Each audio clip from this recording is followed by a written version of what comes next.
but they'll have to compete with the digital bro world's new rising star, far-left activist Hassan. So what I really want is whether it's social media influencers on Twitch, YouTube like Hassan or other kind of promoters of hate.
What's going on, everybody? I hope everyone's having a fantastic evening, afternoon, pre-noon, no matter where you are in the world. I'm Hassan and this is Hasan. I broadcast coming to you live from not so sunny, but kind of sunny California, Los Angeles. It's partially sunny California, Los Angeles, close to live and alive, and I hope all the boys, girls, and MDs are having a fantastic one because today's a beautiful day. Today's a wonderful day. Today is April 14th, Thursday, April 16th. What? Fuck, I said 14th. Tuesday, Thursday, April 16th. Hi from Nairobi, first stream. Hello, hi. It's Thursday, April 16th, 2026. I'm a little fucked up. Sorry. I've been all around the world, all around the United States of America. You already know, going from one stolen land, Quinnipiac land, stolen Quinnipiac land, stolen Algonquin land, and now finally back in the home front, on home turf, on home territory, stolen Tongva land. That's right, ladies and gentlemen, you already know what it is. We got the soundboard back. I'm gay and Lebanese. Had to wear a nice shirt today because I have a very special guest coming on later, my queen. That's right. She's going to be in the building later. We're going to be talking about her new documentary that just came out, celebrating her long and storied career as an investigative reporter, a journalist, overall great person, and an icon, someone that has been unbelievably influential in what I do. You know, I try to have a mere fraction of the impact by the time I'm done with my career. If I could have even a fraction, a mere fraction of the impact that she's had over her life, I will accomplish my mission. So, don't show her the soundboard. I will be showing her the soundboard. I'm sorry. It's going to have all that white hair and your beard at the age of 34 is getting to you. Too much stress, I assume? No. I mean, it's normal. It happens. But also, maybe,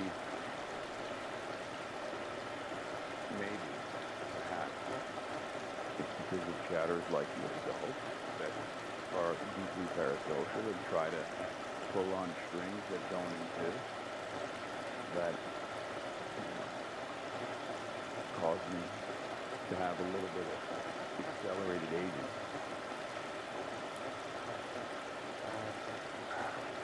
No, I had it there at 34. Yeah, I think it's normal. Also, I don't really mind it. People say you can kind of see it on the sides, and it's like coming in the middle as well, because I have a red beard.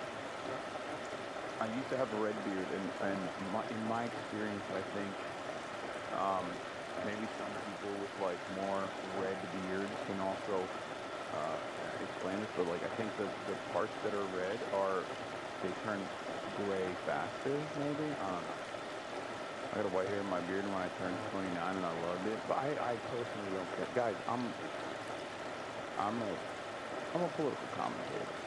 Okay, time that I get a little bit time that I age a little bit, you know? And the best you can hope for is age like fine wine. In any case, ladies and gentlemen, as you guys know, I'm a shut-ass loser, and I have nothing going on in my life. I ended the broadcast last night. I went and I hung out with some friends, went to dinner, and it was a wonderful time. Got to see my New York homies a little bit, you know, chop it up. And then I got back to my hotel, went to sleep for a couple hours, woke up early, immediately rushed to JFK, got on an airplane, took some photos with some Hasanabi heads that were on the flight. There's that. Got off the plane, came to home base, and here we are. That's pretty much it. Shower, poop, over the shower, and I'm here. I literally don't do anything. I don't do anything at all. I just slept the entire flight. That was pretty good. Yeah, paid chatters is not a meme anymore. Yeah, I saw that. That's a little bit unethical, but it's fine, I guess. I don't know. Chuck Park basically took me reading a chat comment or telling him to look into the candidate and use it as promo. Like, that's pretty crazy. Were any secret stalker photos taken on the plane? I don't know, because I was sleeping. So maybe we'll find out. Maybe there's new JetBlue Mint Hassan Hasanabi Piker flights first class comment. But you know, yeah, I'm paid, dude. I'm freaking taped up. You already know what it is. Yeah. Okay. So. Where was I? All right, yeah, but big day today as always. Oh my God, that's the post I got age shamed on IG. They put a bot in Invincible. Nice. Okay. Laura Loomer was on the flight with you. Who knows? Yeah. Fox News keeps posting hit pieces about you on Facebook. Yeah, it's awesome. I think they're going to eventually, they're going to help me radicalize the proletarian vanguard of the old, right? The old. But we got some really good news on the flight, and I'm going to be talking about that, obviously. The Iran War Powers Resolution, obviously, it failed in the House. We'll be talking about that. We're going to talk a lot about congressional ineptitude today. Seems like all this negative press is actually helping the left flank. Yeah, I think so too. I think so as well. There was a very fun Nation article that someone wrote that didn't seem to be all that like positive about me, but the article still came out cool in my opinion. But yeah, Trump versus Pope, new ABDUL poll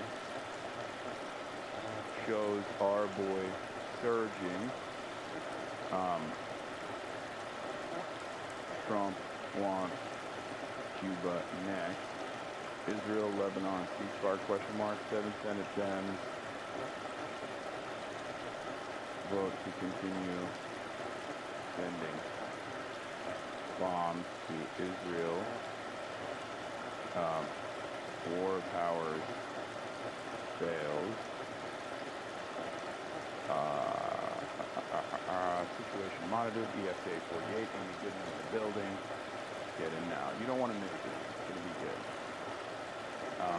I obviously, you guys know this already. I'm a big fan of Amy Goodman.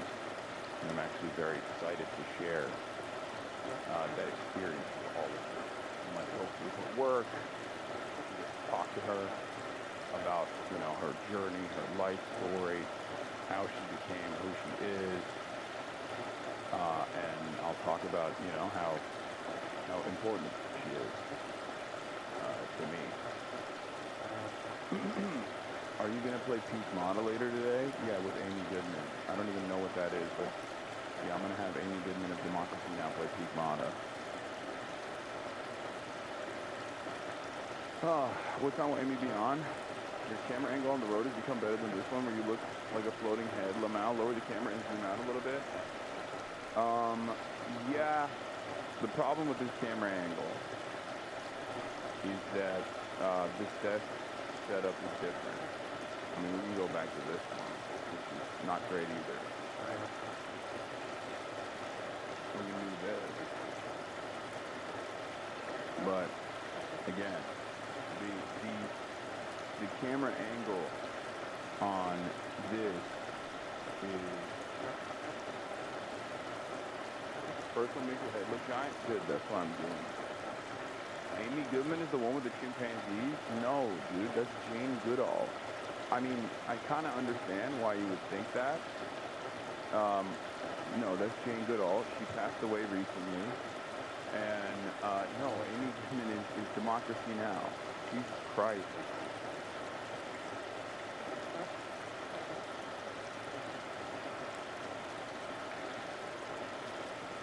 But yeah. I like the old style better when you see the fried chicken bag in the back. This is a more professional setup. That's why I like this angle. That's why I'm going to continue this angle. Yeah, it's funny you saw like old white lady and you were like, damn. Fox News has another clip compy on me. This time it's my queen, Laura Ingraham. We'll obviously be taking a look at that as well. Fox News put the crosshairs on me again. You know, another day, baby. Another day, another hit piece. The hit piece coming. And I personally like it. Maybe I'm a glutton for punishment. Maybe I personally think that this is not bad, but good. You know, the line of demarcation being drawn. People openly coming out and contesting this worldview, trying to disparage it aggressively. I feel like having this battle, having this conversation on the boundaries of a Twitch streamer is a good thing, because a Twitch streamer has a lot more liberty as opposed to a politician. A politician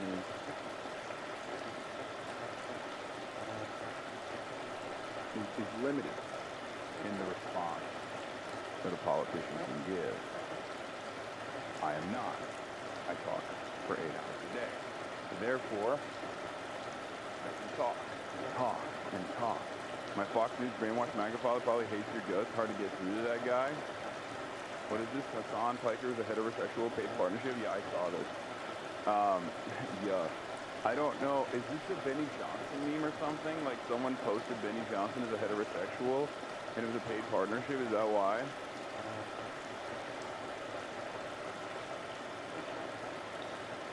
Is this kind of counterfactual opposition tactic ever truly work to move the dial? This kind of stuff, these kinds of conversations taking place is good because it moves the Overton window in our direction. Okay? I don't think I'm coping when I say this. I mean it. I sincerely believe it. I think these kinds of conversations happening in mainstream media, especially if there's like a back and forth, rather than slapping on, you know, rather than just like slapping it on to Bernie Sanders and then having him in the midst of like an election campaign turn around and be like, oh no, I don't like Cuba or whatever, right? Like that is unproductive. You don't get to the meat of the story. You don't get to explain your position at all. You're forced to take a quick and easily digestible stand. There are some who excel in that field. Zoran Mamdani obviously is very good at finding like liberal adjacent responses that are very fast, that get to the heart of the issue, and that plays a big role in entering collective consciousness, getting people to really think deeper about these issues. I sometimes have the ability to do that as well, like you know, I joke about it, but like the whole, I'm a lesser evil voter, as a Hamadoshan voter, I vote for Hamas over Israel, like that really pisses off conservatives. They don't really have a decent message against that, other than just going, oh, you're a terrorist, right? So, you know, that's that's a really good, that is a really good conversation to have, right? And politicians can't do that. They don't have the bandwidth to do that. They don't have the time frame to do that. Yes, I heard the Northern Line cruise got canceled, dude. Please. I know. I got it. Okay? Jesus Christ. Oh my God. Okay. I'm trying to get a word in edgewise over here. You're like, you have to. You're like one of the reporters on the press pool with the Pope. Okay? It's just like, hey, you hear Trump said this? Trump said this about you. Trump's talking mad shit about you. Pope. Question about Trump? Are you guys doing drama? Like, okay, I heard the fucking Northern Line cruise got canceled. I'm devastated. I'm sorry. I was gonna go. I was one of the secret guests, actually. Okay, so I knew about it already.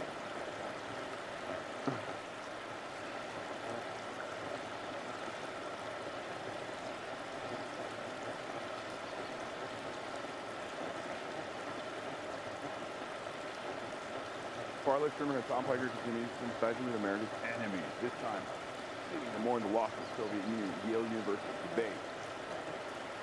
When I studied Russian, one of my teachers lived under Joseph Stalin. Every time the phrase Soviet Union was said in class, he would always say, "Thank God it no longer exists."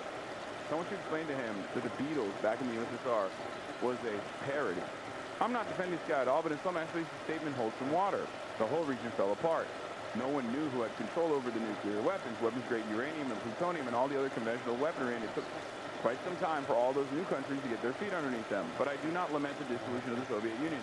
See, dude, if a MAGA boomer on Facebook comments, a MAGA boomer that is like responding to Facebook comments on the Fox News Facebook page, like is capable of comprehending the nuance of that statement, you know, that's good. That's a productive conversation that's taking place. Okay?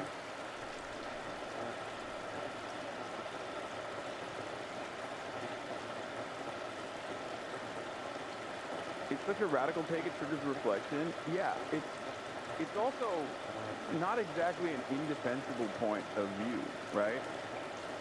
Almost like the hate tweet. Yeah, The Nation wrote this article, and it was kind of fire. But I don't think it was like very positive on me, but I still liked it. We'll read that as well. But yeah, from my perspective, having these sorts of issues, like I'm willing to tank this stuff, right? I can tank the damage, because if these sorts of questions are brought up in front of congresspersons without broad awareness shifts taking place, they have to be very fast on their feet, and they have to address things in a very black or white manner. And it's going to be difficult. It's going to be difficult for them to address, complex geopolitical points of view, or they have to keep account of where the public is, right? Nowadays, you can say whatever the fuck you want about it, for the most part, right? Because, like, the public's on your side. They can call you an anti-Semite, terrorist, whatever. It doesn't matter. But that didn't used to be the case. And even if politicians who had, similar points of view, for example, to people like ourselves, they didn't have the same bandwidth. They didn't have the same allowance to be able to openly say this kind of stuff, right? Even I myself could not be as forthcoming about the full scope of my opinions, because you just have to, you have to go through the motions. You have to abide by, like, what is the most permissible thing you can say, right? Yeah, Norm Finkelstein got ultra canceled for his honesty. Yeah, that's why I will always respect people who are bold and will stand on their principles and say the truth, no matter how unfavorable it may seem at the moment and at the time, right? You said this in the past when your biggest streamer in regrets was saying you're a socialist. Do you still feel that way? Yeah, I don't really give a shit anymore. We're almost a decade in at this point, What are you gonna do? It is what it is, all right? Jesse Waters and Laura Ingraham obsessed with you. risk here propaganda bothers me most because they use the blurred lines between socialism and communism. Yeah, I mean, it's just,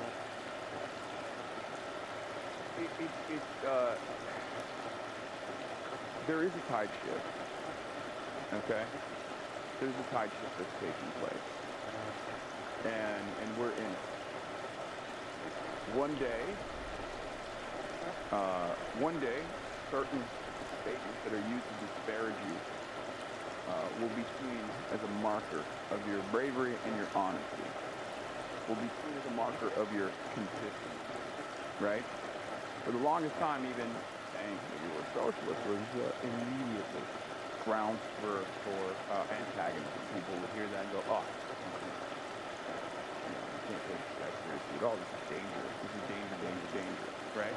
Bernie Sanders ate it for many, many years. But he ran as a disruptor, a unique candidate in 2016. He said he was a democratic socialist, and now we're living in the aftermath of that brave decision. You know?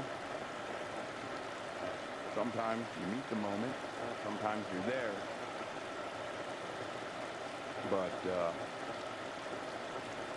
I don't know, I have a more stoic approach to this sort of stuff.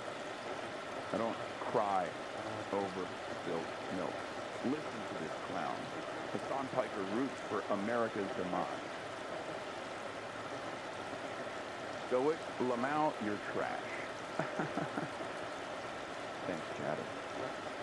All right, yeah, we'll start off here, and then we'll look at some of the Fox News hits, and then we'll talk about how those hits haven't actually worked, because we now have evidence. New Emerson poll came out in the state of Michigan, and it's got some really good, really juicy tidbits in it. Really good stuff. Not to spoil it ahead of time, but here, we'll start off with this, nation, okay? With the monk bit, what do you mean? Inside Yale's Hassan Piker spectacle. The consumers' invitation to debate at Yale political unions with the ire of Laura Loomer, Rick Cox, and Turning Point USA. This is written by Zachary Clifton, who I guess is a Yale student. It had been 6 months, almost in a day, since Florida Senator Rick Scott gave a speech at Yale political union when, on April 14th, the oldest collegiate debate society in the United States heard from Hassan Piker. Piker is a left-wing online streamer who said in a March 2025 live stream, if you cared about Medicare fraud or Medicaid fraud, you would kill Rick Scott, former CEO of a healthcare company who had overseen $1.7 billion in settlements for Medicare and Medicaid fraud. This was apparently the relevant criteria for what Piker would later call maximum punishment. For the first couple of days, even from that point, I'm like, oh, maybe, I mean, he's a really good writer, so even if he's paid her, I'll give him credit, you know? For the first couple of days after the Yale political union announced the event, it seemed as though it might pass without any serious backlash. Then Laura Loomer got a hold of the event's advertisement. Loomer complained that parents were paying nearly $100,000 a year to send their children to a communist indoctrination camp, where they were being taught to destroy America by a Muslim communist streamer who was, she noted, captured on video saying America deserved 9/11. Senator Rick Scott saw Loomer's post and reshared it. This is wild, he wrote. I spoke at Yale political union last year.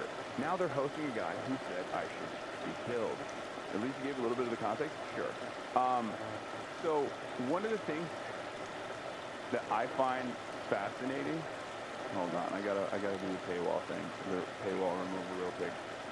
But one of the things I find, well, not even fascinating necessarily, but like one of the things I find very annoying is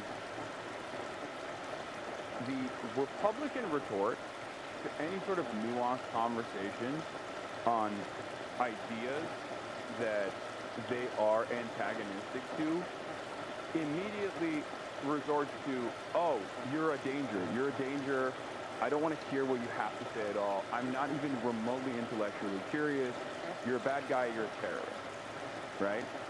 And I feel like political discourse perhaps always was like this, and, you know, on our side, we certainly have our fair share of this as well. As a matter of fact, many people in this community will actively demand I tar and feather anyone that is remotely to my right. and I still try to maintain like a more decent, more open-minded posture that factors people's social conditioning and their background into their decision-making, into their ideology, and try to be as charitable as possible. However, like, for a lot of these people that talk about debate, for almost every single person that says, like, you know, they love debate, for all the debate purgatory out there and all the celebration of meeting interlocutors in the marketplace of ideas, none of it is about the actual ideas. Like, almost none of it at all is about the ideas. And that's a very frustrating concept, right? And I kind of hate that.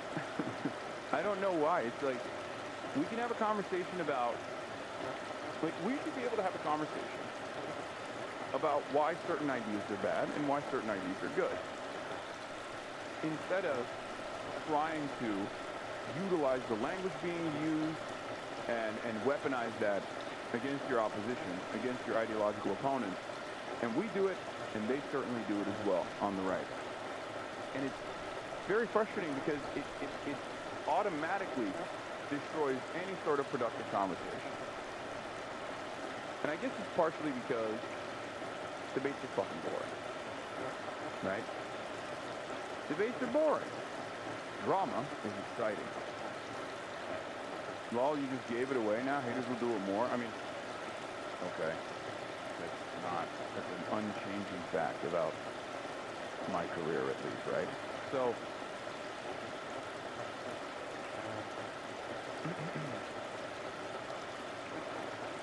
so that's, you know, I think Iran cast you in their latest Lego music video. That's a lie. They did not do that. You're lying, man. I've seen this one already. I was not a part of it. How dare you? Like, if we're gonna have a real conversation, it shouldn't be around. It shouldn't be around like what you want to shove down my throat or what you want to warn others about, right? Like, let's have a conversation. One of the best examples of this is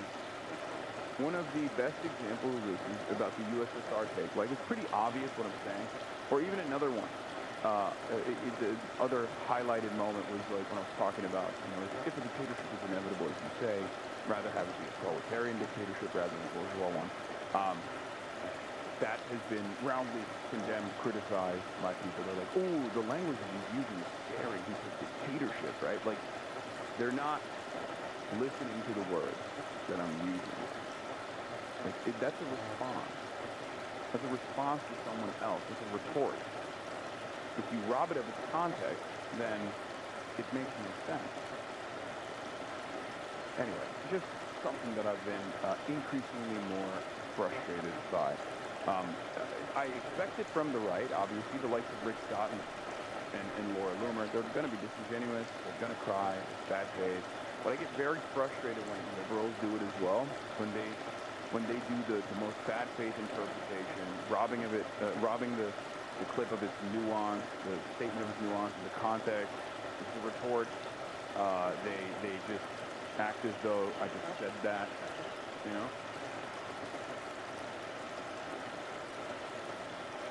In any case,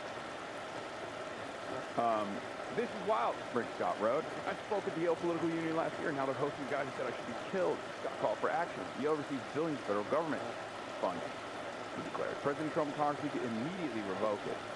Scott's words seem to imply that he wanted federal input on the Yale Political Union's debate docket. But the group makes those decisions independently of the university, and it does not appear that anyone defrauded by Scott's company was given any say about Yale Political Union's decision to host Scott last October. Yeah, Scott's victims that were defrauded in his Medicare fraud scheme should have had a say on whether or not he was allowed to participate in the Yale debate union, right? This fact, Goldie announcement, the backlash, Scott's rallying cry finally made its way back to Yale when reporters of the Yale Daily News reached the president of the new Turning Point USA chapter on campus, who called Piker's language anti-American, and added, more pointedly, that it was antithetical to Yale's mission to promote free speech. Before the YDN had received those comments about what was American and what wasn't, who could have free speech and who couldn't, the discussion about the debate had been about Piker's past words, about Scott, about 9/11, about anti-Semitism. But the Turning Point USA chapter president had come along and added free speech to the spectacle. Then Piker weighed in. On Monday, from his stream, Piker scrolled through the Yale Daily News article previewing his visit to Yale until he reached the relevant quotes at the bottom. He read the words about free speech and anti-Americanism and said, Charlie Kirk clearly had enough respect for me. He wanted to debate me at Dartmouth, continuing, so I don't know what the fuck this guy's chirping about. On Tuesday, Piker began his 7-hour stream from a hotel room with distracting wallpaper in New Haven, Connecticut. Sure, the wallpaper was ass. He talked for more than 4 hours about the news of the day. Then around 6:45, he left and got into a car heading for the Sheffield Sterling Strathcona Hall. 400 students sat around me, eyeing the hall's exit door and backroom entrance, longing for a glimpse of Piker's arrival. The crowd thought they had spotted him entering a few times and clapped for rank-and-file Yale political union members whom they mistook for Piker. Piker finally walked in about 20 minutes later after leaving his hotel room stream and was, according to a post by Stop Anti-Semitism, orgasmically welcomed by the audience. Piker on Wednesday reshared Stop Anti-Semitism's characterization of the crowd asking, "Did you bust?" a question that was viewed almost 400,000 times. Piker's team, who had arrived before him, started a new stream that was being watched by 16,000 viewers. I don't know where they got this from, because that's not what happened. We were just streaming contiguously, and it had 33,000 viewers. Excuse me. The numbers are wrong. And will go on to be viewed more than 600,000 times. He passed. Doors open. Yeah. Okay. He passed through one of the aisles and climbed to the stairs and stage, finally settling in a chair between the Yale Political Union's president and its speaker. While he was being introduced, several onlookers noticed that Piker tucked his chin behind his lips, uncapped a dark, shiny pen, and made notes in the margins of his prepared remarks. For a moment, he hadn't yet looked up at the crowd. Then he did. I'm sad to see Senator Rick Scott did not make it. The stopping was almost immediate, as the applause had been when Piker entered the room and when he had been introduced. At the Yale Political Union, approval is stomping and disapproval is history. And on this night, there was a raucous, near constant demonstration of both. Sometimes before the end of a sentence, sometimes before the sentence had begun. What Piker had come to argue was not exactly the resolution as it had been advertised to the people in the room and the streamers at home. End the American empire.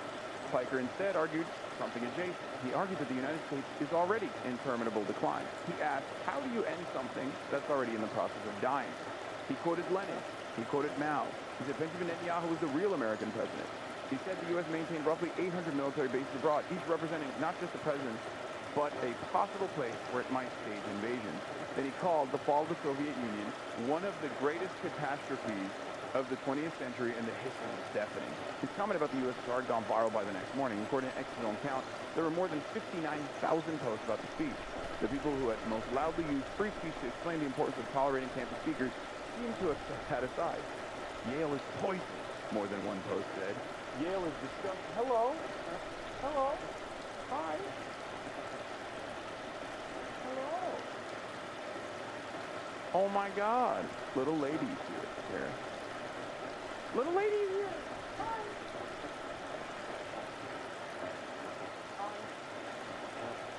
You smell so good.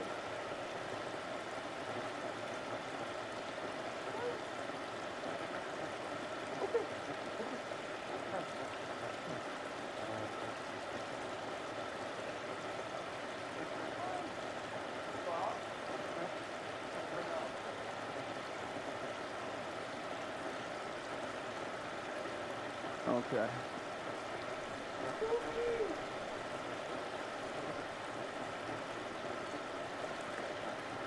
Anyway, stop hitting her. I will never.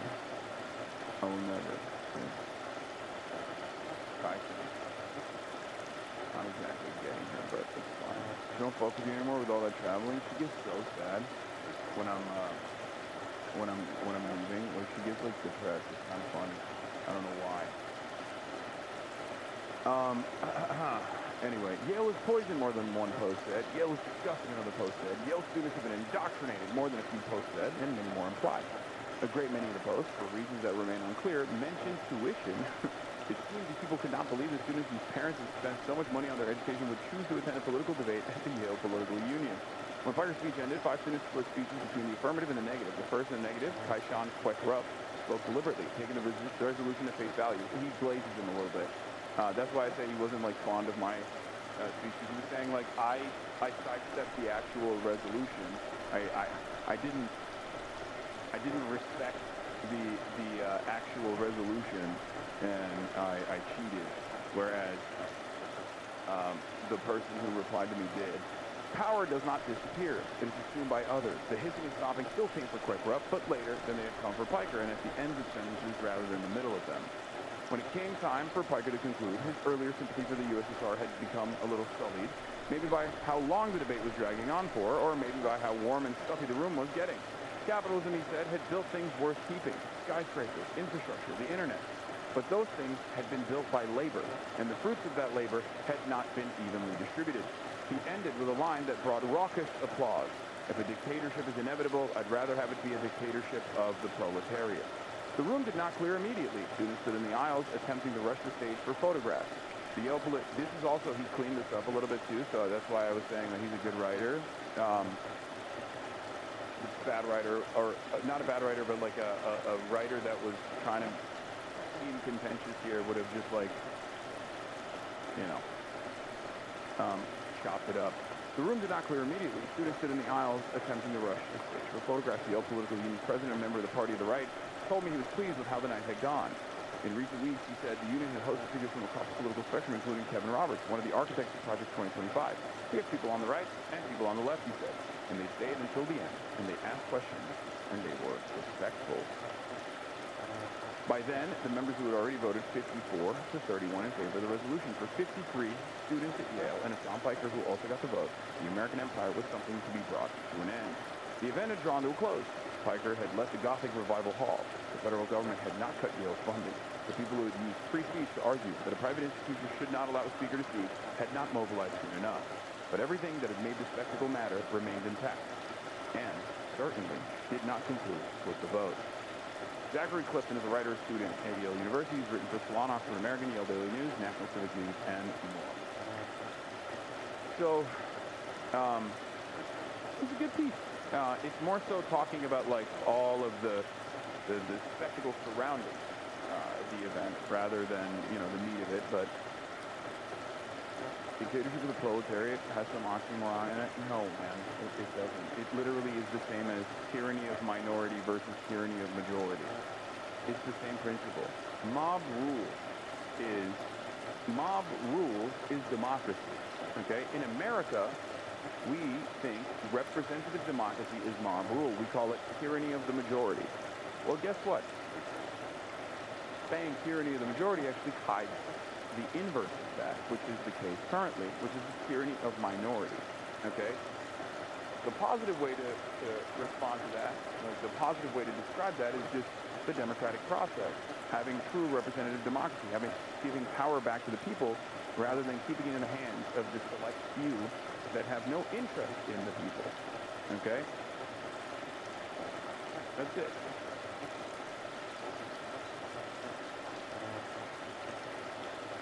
So, Zoran did an infinitely better job, a more liberalized version of that as well, and we can talk about that in a second. But just wanted to do this real quick. Wait, hold on. Yes. Zoran hit the CBS airwaves, and he said something not dissimilar, but one that is infinitely more palatable for regular liberals, right? Let's hear what he has to say. You know, what I find is that New Yorkers ask me less about how I describe my politics and more about whether my politics includes them.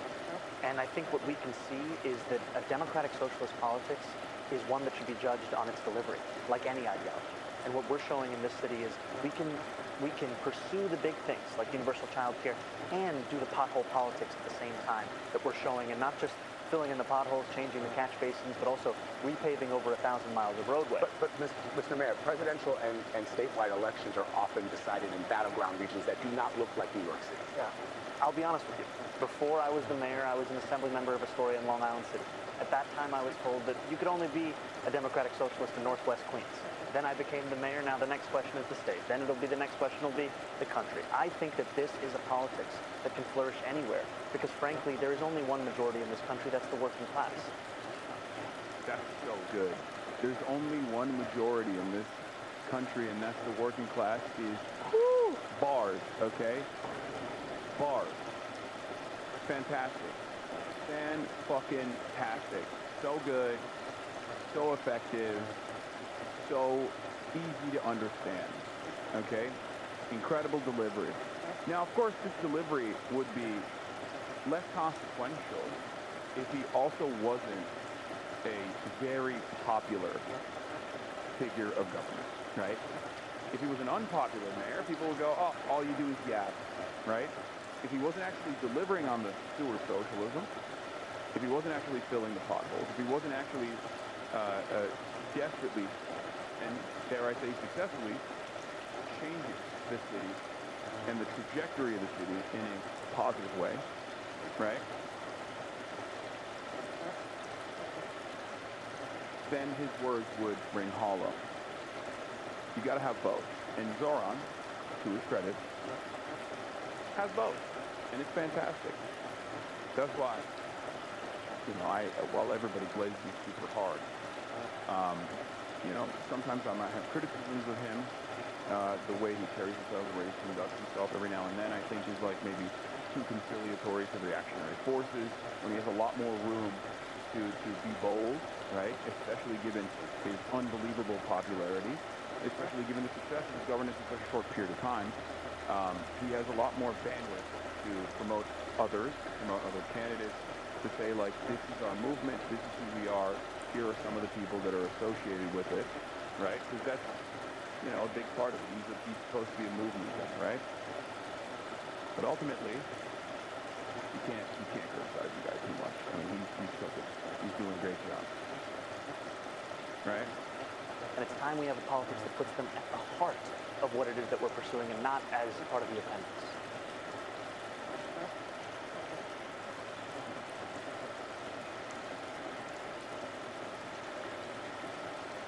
So, I cannot believe what you did to Mélenchon. Wait, what did I do? Oh, is it because he was, like, streaming on Twitch or something? Is that because of me? Did I do that? I don't think I did that. Melengoat.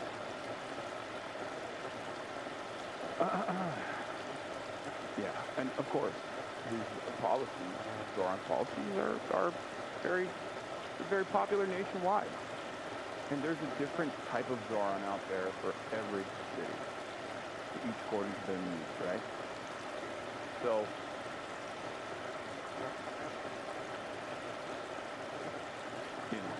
that's where we're at. But before we talk further about Zoran's tax policy and the hubbub surrounding it and the anger surrounding Zoran's actually pretty solid tax policy, Fox News has decided to put me in the crosshairs once again, as I talked about earlier. They're doing like multiple daily hits at this point, which I personally appreciate. I like it. I'm excited for it every time. Because while that might not get all the MAGA boomers to listen to what I have to say, right? They might be fearful of who I am and what I'm saying and what I'm doing. There are definitely boomers on the other side that have a negative opinion of Fox News and have a negative opinion of right-wing politics, Trump, who hate Trump just as much as I do, who will hear some of these words coming from the mouth of a Fox News host and go, kind of like what this guy has to say. There's a negative polarization that takes place in these moments, and therefore, I welcome this stuff, right? Now, if I was a different person, if this was a different time, if, for example, I did not have the opportunity to reach my own audience organically, and that, you know, I was limited to whatever mainstream media was saying about me, and I had no way to retort. Obviously, this would be devastating. If the large majority of people only encounter what you have to say through a negative filter, they're going to develop a negative attitude. But that's not the case any longer. A lot of people have access to the internet. A lot of people are actually interested in getting or incorporating independent outlets into their media diet, even old people. And therefore, when this kind of stuff happens, people don't just watch it and go, well, I'm horrified. I'm not going to look into this person, right?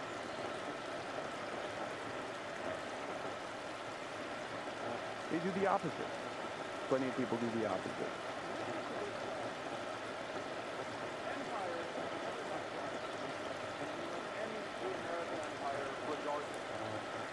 But we must manage the retreat of a superpower from the world stage.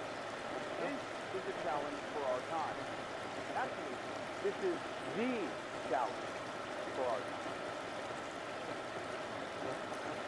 Why is it so If low? we do not do this, then the American empire will come to an end in a much more violent way. The part that he doesn't mention is that he's rooting for the destruction of the country. The ideas that they're introducing now, this new socialist movement, and they get a lot of support. Zoran Mandana, who's only been an American for about 7 years, became a citizen, and he got elected on these platforms that totally disagree with our value system. They don't want law. Ain't the American screamer warns American empire will end? Yeah. Order, right? They believe that if you work hard in this country, you get a good job, and you get a little bit of wealth, that the government should be able to strip that away and give it to someone else. They don't believe in national defense. They believe we should just allow the enemy in and deal with the consequences there. That will destroy this country, and they're rooting for it to take place because they believe that at our core, we're a racist country. Yes. And you can't have those people run. They love communism. They're glad that 9/11 happened. Yes. Oh, awesome. Awesome, dude. And what's even better, wait, there's more? Oh, this is the Laura Ingraham. Hassan Piker is hinting at civil war. That's back to back, baby. That's crazy. Yeah, and it's pretty funny that Brian Kilmeade's sitting there in the corner going, I'm Brian Kilmeade. I'm Brian Kilmeade. it's funny. I like that. Thank you, Brian. Love how little of a clip they play before they mischaracterize their statements. I mean, that's expected. That's expected. No matter what happens.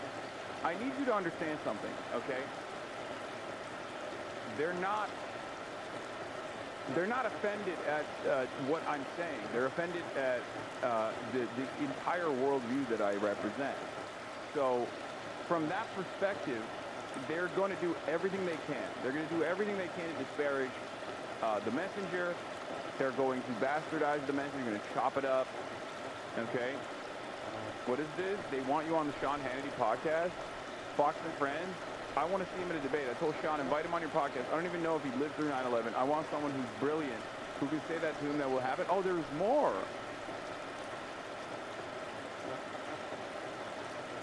There was more. At Yale, for his literally the whole soul of America, invited number one and number two, he says it and gets applause. I want to see him in a debate. I told Sean I could invite him on your podcast because I want a long format. I want him to understand what he is. I would love that. Oh my God, I would love that. Oh hell yes. Oh my God. Okay. Oh yeah. They're gonna be like, and I'm gonna be like, I'm gonna come. You know what I'm saying? That's what it's gonna be like. And you say, I'm gonna come. Reach out immediately before they forget. Yes. Did you see the highlight reel from Fox? No, not yet. We're gonna look at that in a second. I didn't even know that there was more additional commentary on that. I don't think he's lived through communism. He hasn't lived through. I don't even know if he lived through 9/11. How old is he? He looks young. Yeah. Oh, thank you. Oh my God. Oh my God, the glaze. Oh my God! Fox News, I'm blushing. Oh my Lord, they said, I got gray beard hairs. And I got this is the oldest I can possibly look, right? Because like, there's different variants. If I shave all of it off, including the mustache, I look like a child. It's horrible. Everyone makes fun of me. If I shave the beard off, or if it's at least like a little scruffy, I de-age by like a decade. So it's pretty funny that she thinks that I'm not 34 years old. Bro, she literally said you look younger than 25. Yeah, it's pretty crazy. That's wild that she thought I was younger than 25. That's wild. Damn, I don't even use any like facial creams or nothing. I don't got no... I'm so happy to live in this time. Yeah. I want him to understand the consequences for what he's saying and what would happen if America did fall. Where would he go if America fell? But the thing is, AJ, people like that are uncoachable. I want to know where Brian believes this. Oh, Brian's like, no. Sean should not debate him. I'm Brian Stillman. Oh, no. Wait, hold up. Hold up, Brian. Brian. No, Sean will destroy me. He will destroy me in the marketplace of ideas. Let me do it. Let me do it. Let me do it. Huh? I want to know why he believes this, and I want someone who understands these issues, who is brilliant, who can say to him, what you're saying, this is what... Who's brilliant? And then the person that she's using as a brilliant orator is Sean Hannity. What will happen if America falls? This is what will happen if America becomes a communist country. Oh my God, I'm licking my lips, dude. Oh my God. I give Sean Hannity a kissy poo. Yeah, Sean Hannity, known brilliant person. Oh my Lord. All right, then there's more that we got. You shouldn't debate him, such a bad idea. He'll make you look so bad in destroy your position. Yeah, that's what I mean. That's what I mean. Oh, I'm scared. I'm so scared about that. I would hate that. I would hate that. I would hate for that to happen. I would never do that. I'm terrified. Okay, I want to know. Okay. Oh, this is Sean Hannity's fiance. I would hate to get destroyed in the marketplace of ideas by the likes of Sean Hannity. I love that she is glazing her fiance, which is cute. That's cute.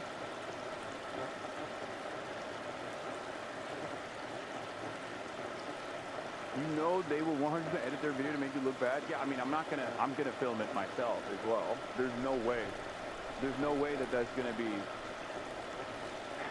I would hate to get destroyed in the marketplace of ideas by the likes of Sean Hannity. Oh yeah, the one where Trump leaked their relationship. Yeah, that's the one.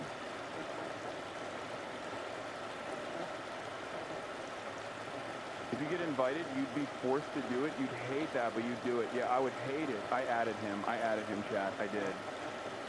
I already did. Fox and Friends first covered you too? What the fuck is going on, man? What the fuck? What is happening, bro?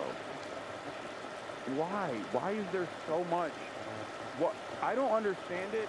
It's like, I know liberals think it's because, like, my ideas are terrifying because they think it's bad and terrifying. So, like, liberals think, like, oh, they're glazing, or they're highlighting Hasan because they want to, like, use Hasan as a cudgel, except, like, it hasn't worked, right? It hasn't really worked, and I think part of it is because these guys have a much more conservative estimate on like, where America's anger and resentment is right now. Like, they think independents are resentful of America because, like, I guess Trump is not conservative enough or something. Like, no, they're resentful and angry for the same reasons that I'm resentful and angry. Like, you can try to disparage me all day, every day, and be like, no, he just, like, hates America. If I hated America, I'd be excited at what Donald Trump is doing, right? Like, I'd be so elated at the prospect. I'd be like, wow, look at Donald Trump punishing the heartland. Look at Donald Trump robbing the poor blind, robbing his own supporters. in the Rust Belt, robbing his own supporters in places like West Virginia, ensuring that they don't get a leg up, ensuring that their infrastructure is never fixed, and wasting away all of that productive output, all of those resources on Israel, you know? Fantastic. And doing it in this incredibly shitty way where he's also failing on the main stage, right? Like he's crippling the force projection capabilities of American empire. He's almost single-handedly destroying the petrodollar, right? So, great. You know, if I hated America, I'd be a Trump supporter. I'd be dick riding Trump into oblivion. I think a lot of people have that anger and resentment, and since Donald Trump actually won the election and has been governing like a madman for the last 2 years, many Americans have realized, even those who voted for him, some, right, especially the independents and the swing voters and whatnot that voted for him, have now recognized that, oh no, it wasn't actually the trans people or the immigrants that we were dominating that was causing all of this, all of these issues, right? Perhaps there's an alternative out there. And the Democrats don't actually fill that void. The Democrats are refusing to communicate where this frustration is coming from, right? They're refusing to explain correctly why Americans are feeling the pain, perhaps even a worsened version of the pain that they felt even under Biden. You know? Hasan, instead of spending the whole time defending shit you said, you should bring up some Sean Hannity controversy and grill him on it. I mean, yeah, there will be a little bit of that too in this situation like that. Hold on, I gotta pee. Far-left Twitch streamer Hassan Piker, who made some controversial comments while speaking at Yale University. Listen here, and then we'll get your reaction on the other side. It's an interesting resolution. End the U.S. empire.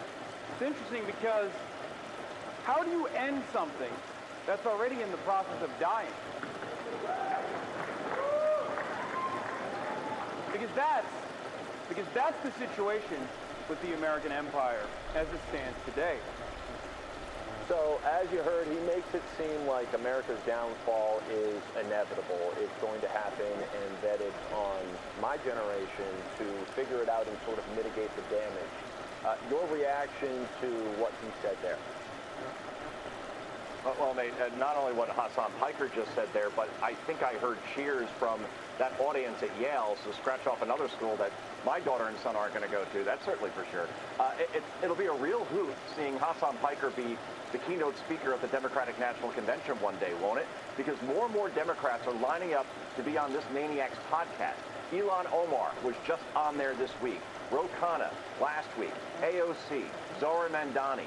Even the New York Times, Ezra Klein, just recently gave him the written version of what you could call, I guess, you know, a hot stone massage in a piece titled, let's see, Hassan Piker is not the enemy. Oh, I'm pretty sure he's the enemy, considering that this is the same guy who was root. Again, an enemy to what? An enemy to you? Absolutely. An enemy to the people? I don't think so. I think people are smarter than we give them credit. I think Americans are smarter than we give them credit.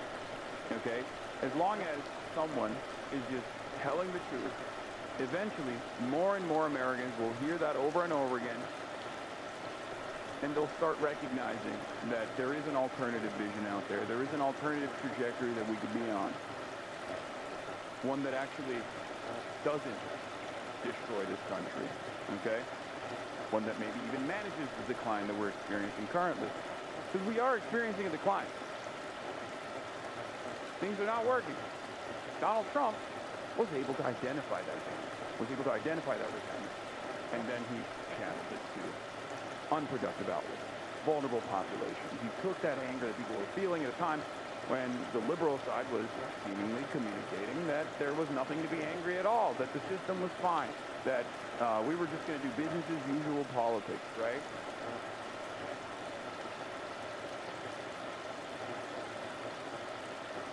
So, put me in front of people, Coach. I think the more they see it in an unfiltered manner, the more they hear this message in an unfiltered manner, the more they will recognize that while some of these concepts might come across as foreign, right, at first, to the uninitiated, or to those who have been taught to hate these sorts of concepts, right, who have this unnecessary antagonism towards the word socialism, the word communism. They don't even think about it. They're like, this is the enemy thing, this is the enemy thing. Fine. Those labels are unnecessary at the end of the day. I just want you to have health care. I want you to have a better future. I want you to have education. I want I want this country, the wealthiest country on the planet, to do better for all of its citizens and not just work at the behest of the lifeless, faceless, parasitic corporations that have loyalty to no one but generating profit. Okay? For the violent fall of this country, and just did again recently, the same guy who said America deserved 9/11, the same guy who called Jews inbred, that's a quote, and the same guy who quotes Hamas and supports them 1,000 times more than Israel. So if Democrats want to make Hasan Piker its next team mascot in an effort, like, if they just kept it at, like, oh, he calls Jews inbreds, like, I think more people would probably be like, wow, that's fucked up. Why did he say that? But when they actually end up associating, like, a bunch of anti-Israel comments right at the end of that, not to give them, you know, tips on how to do better Pakistan propaganda, but, like, when they do that, people understand that it's not, oh, shit, never mind, it's not. This is probably not about Jews at all. It's probably about Israel in general, right? to capture more anti-American, anti-Semitic voters, roll the dice and take your chances, guys. But this is not somebody they should want to be aligned with, yet they keep lining up to be on this podcast. No figures. Yeah, and he just called Republicans. It's just funny because, like, this literally failed with Trump. Like, I'm not obviously running for office, right? But this is unironically what the liberals try to do with Donald Trump, where they were like, oh, he says so many offensive things. He says so many terrifying things, right? And people didn't give a shit because they understood what he was talking about. He called the Republicans what? Terrorists. The biggest domestic terrorist in the country on the Pod Save America podcast, and it should be emphasized with an underline that he was at Yale University speaking to young people who, as you said, did cheer what he said. How do you end something that is already in the process of dying, referring to the United States of America? Those are just facts there. So we do have to leave it. Thank you so much for joining us. We appreciate it. Thanks, Joe.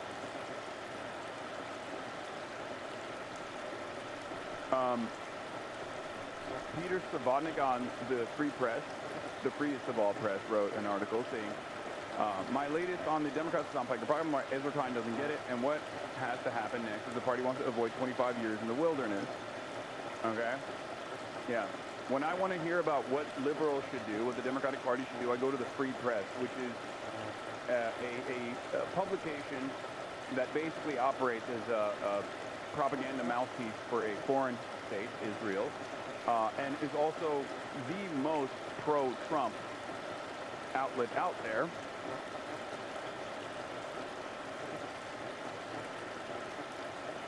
What is this? I am shivering right now. I mean, just watch that footage of Hasan Piker saying that our country deserves 9/11.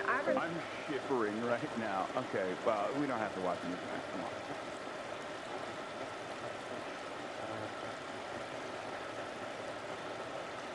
on. Anyway.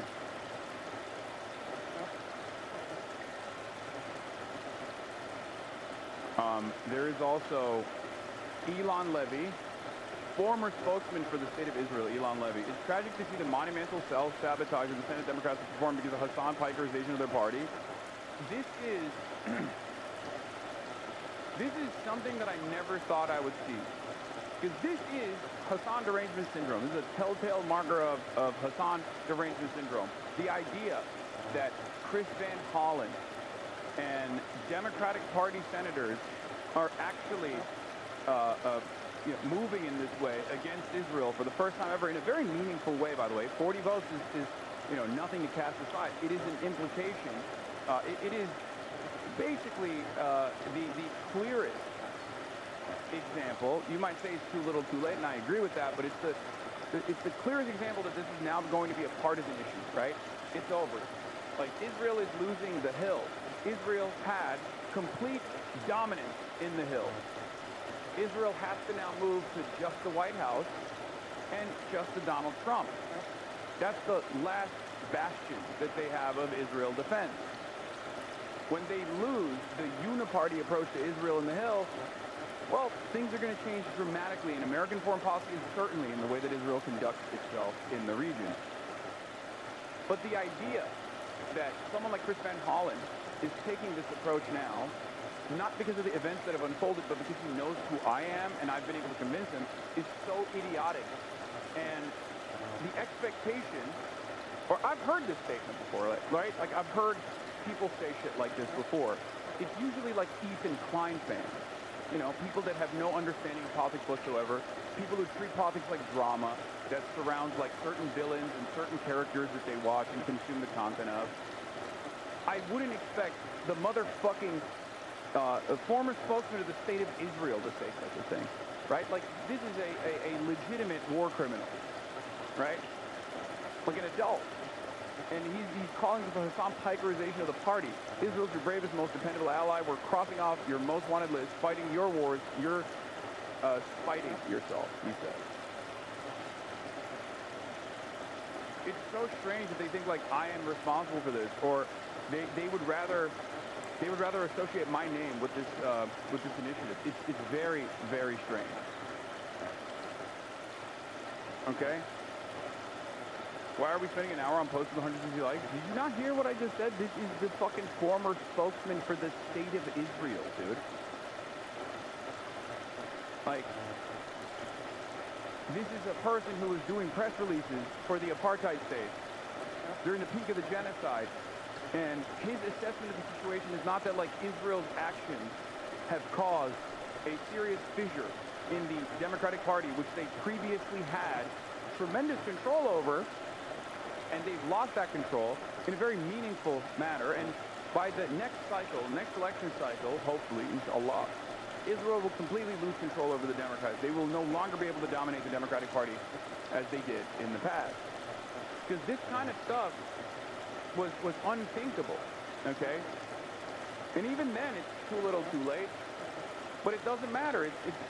It's still fairly significant. It's like moving the needle in the right direction. It takes a long time. It should be faster. It's an injustice that it's not fast enough, that our politicians are not responsive enough, that the fact that Chuck Schumer is still, you know, voting against this provision to block the bombs, like, it's unbelievable to me.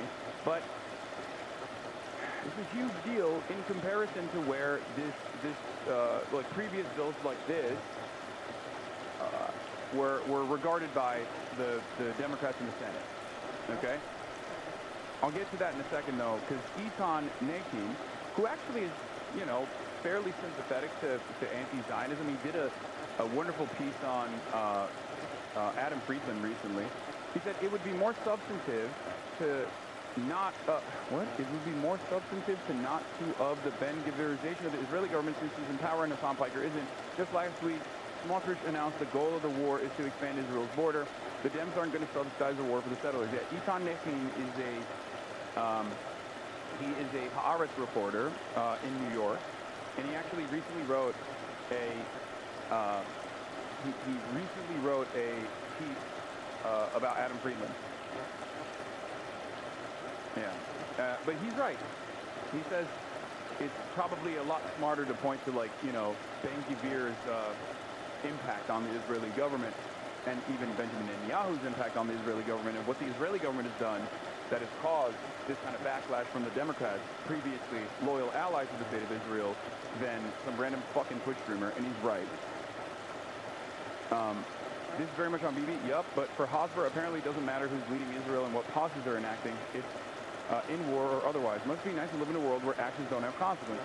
Yeah.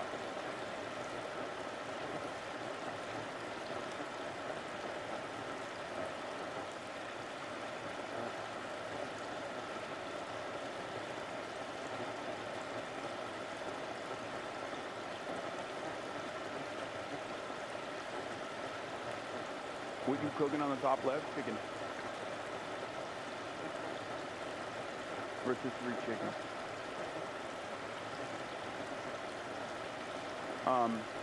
So yeah, that part was really stupid. So this is one of the Fox News hits, but the hits keep coming. Here's the Ingram angle. The commie and the billionaire. That's the focus of tonight's angle. What an evolution for the Democrat Party. Now, in the JFK era, it was pro-life and patriotic. In the Clinton era, it was anti-illegal immigration and... Yeah, except you guys opposed all of that even back then. So why are you bringing it up now? This is the same, I guess this, in some respects, it's not dissimilar to like the Democrats going back to like the George W. Bush era and being like, well, at least they were a competent party. At least they weren't run by the orange man, you know, and Democrats are doing this, Republicans are now doing the same thing as well. Now, you had never heard this from the Republicans, though. The Republicans normally don't do this, okay? Why are they doing this? Because they're retreating. Because even a fucking Twitch streamer can cause the Republican propaganda apparatus to retreat, to show that there are moderate Democrats out there, to no longer call Nancy Pelosi a fucking communist. When they see someone who's actually saying communist shit, they turn around and go, yeah, actually, maybe there are some moderate Democrats. They were glazing Elisa Slotkin the other day. Okay? They were glazing Elisa Slotkin the other day, saying, like, of course she's not going to go on this mean man podcast. Like, this cuts away at their bravado. It shows that they are also paper tigers. This is important to acknowledge, okay? Because I think, genuinely, this plays a formative role in combating the ratchet effect, okay? Because for the longest time, Republicans have been able to, move the Overton window, shift the Overton window to the right over and over again because the National Democratic Party has always been conciliatory. They've always offered concession after concession after concession, whether because they are backed by the same corporate entities and that's what they were supposed to do, or whether it's because they genuinely thought that this was the only way to win elections, right? I'm not going to say if it's I'm not going to make an assessment on how sinister the National Party's attitude on this issue was and if there was an ulterior purpose there, an ulterior motive there or not. But I'm simply saying that the outcome of Democrats consistently conceding to the Republicans on right-wing framing on issues only made this country go to the right. But the moment that someone says, no, fuck that, Republicans are terrorists, what are we doing here? You know, uses maybe even similar language that Republicans use with regular frequency, and not just like Republican propagandists, but straight up Republican politicians, including the president. When Democrats do just a fraction of that, they will receive tremendous results in terms of pulling back the Overton window to a place of normalcy. Now, of course, my goal is not to just like recenter American politics. I don't want that. I want to shift it so far to the left that we never elect another Republican ever again. That the idea of fascism is impossible to contend with. People are like, what are you talking about? It's ridiculous. That's what I want to do. But the fact that even like a Twitch streamer is capable of making these guys retreat should be important. Should be important for even centrist Democrats to take note of, okay? Because this is the exact opposite of the message that they've applied and lost on over and over again. This is the exact same reason why they lost to Trump twice. Not once, but twice. Because they were far too forgiving of the insanity of the Republicans. They did not fight back against the Republicans. They did not actively try to sever the ties that Republican politicians have with Republican voters, okay? And that's the reason why Republicans got away with saying whatever the fuck they wanted about the Democrats for years, and that conversation got only more toxic and more violent as time went on, and Democrats could do nothing but just sit there and cower. But the moment that you have someone that speaks a similar language to the Republican Party from the actual leftmost position possible, they immediately retreat and they immediately start glazing moderate Democrats. When have you ever heard them glaze moderate Democrats before? Anti-deficit spending. The Democrats used to believe that America was basically a force for good in the world. But now, the left's new golden boy Twitch streamer doesn't even try to hide it. 34-year-old Hasan Piker not only hates America, he's hinting at a civil war. Empires never die quietly, and we must end the American empire regardless. But we must manage the retreat of a superpower from the world stage. This is a challenge for our time. Actually, this is the challenge for our time. Because if we do not do this, then the American empire will come to an end in a much more violent way. I love the applause he gets at Yale. Glad I went to Dartmouth. Of course, he presupposes that we are... Does she think Dartmouth wouldn't be just as excited to receive me? That's so stupid of her. Yale is more conservative than Dartmouth. What are you talking about? I mean, these are elite Ivy League institutions. Most of the people there are not going to be receptive to that message in any way, shape, or form. An empire, which we are not. Piker either doesn't know its history, maybe Rutgers didn't teach that, or purposely distorts it for effect. America's not an empire. It's so funny. Like, who believes that? What are you talking about? At this point, there's not even a handful of people in positions of power or in the think tank orbit that still maintains the position that, like, liberal interventionism is a force for good. Okay? Also, elitist, shitting on a state school. You notice that? Again, this is how they operate. But it's irrelevant anyway. It's slipshod, lazy thinking that is par for the course for this once great party. Who needs to read? Who needs to understand the arc of history when you can just go for maximum Marxist shock value? This is so insane. America deserved 9/11, dude. I'm saying it. And he not only celebrates 9/11, but he mourns the fall of the USSR. The fall of the USSR was one of the greatest catastrophes of the 20th century. Not only was there incalculable harm done to every single country under its banner, child prostitution, skyrocketing suicide rates, life expectancy plummeting. But America was no longer contested around the globe. And it is precisely because of the end to that multipolarity that we saw accelerated neoliberalism. I love this. I love when they bang.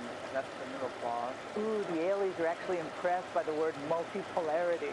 Very revealing, as was this exchange. When you say Hamas 1,000 times better, do you actually mean that? Or is that a rhetorical move or like a solidarity signal? I do mean it. I think it's a rhetorical move because it frustrates a lot. I love that they've, I guess, like, at this point, at a certain point, they have to, like, give up on the cheap shots and actually get to the meat of it. Okay? But this is just posting my W's. Like, I have no issue with this. Okay? At this point, Fox News viewers watch you as much as we do. Yeah. Yeah, your grandparents are getting a very quick, short summary of at least some of my high notes, my highlights. This turns into a highlight reel. The moment that they don't the moment that they're not trying to do the cheap shots that are not resembling my worldview whatsoever, and actually showcasing some of the things that I believe, I'm happy with that. You know, this is a little bit more productive. People have also said I'm a harm reduction voter, I'm a lesser evil voter, and therefore I would vote for Hamas over Israel every single time, because I'm looking at the situation as a paramilitary organization that has like a political party as well. Well, Piker's not a socialist. He's not a progressive. He's a communist. Hasan Piker is the ultimate privileged Nepo baby. Wait, that's cool. They're also now, again, another rhetorical retreat. Not only is Laura Ingraham glazing moderate, centrist, neoliberal Democrats, she's also separating communism from progressives and socialism. Okay? Again, that is another rhetorical retreat.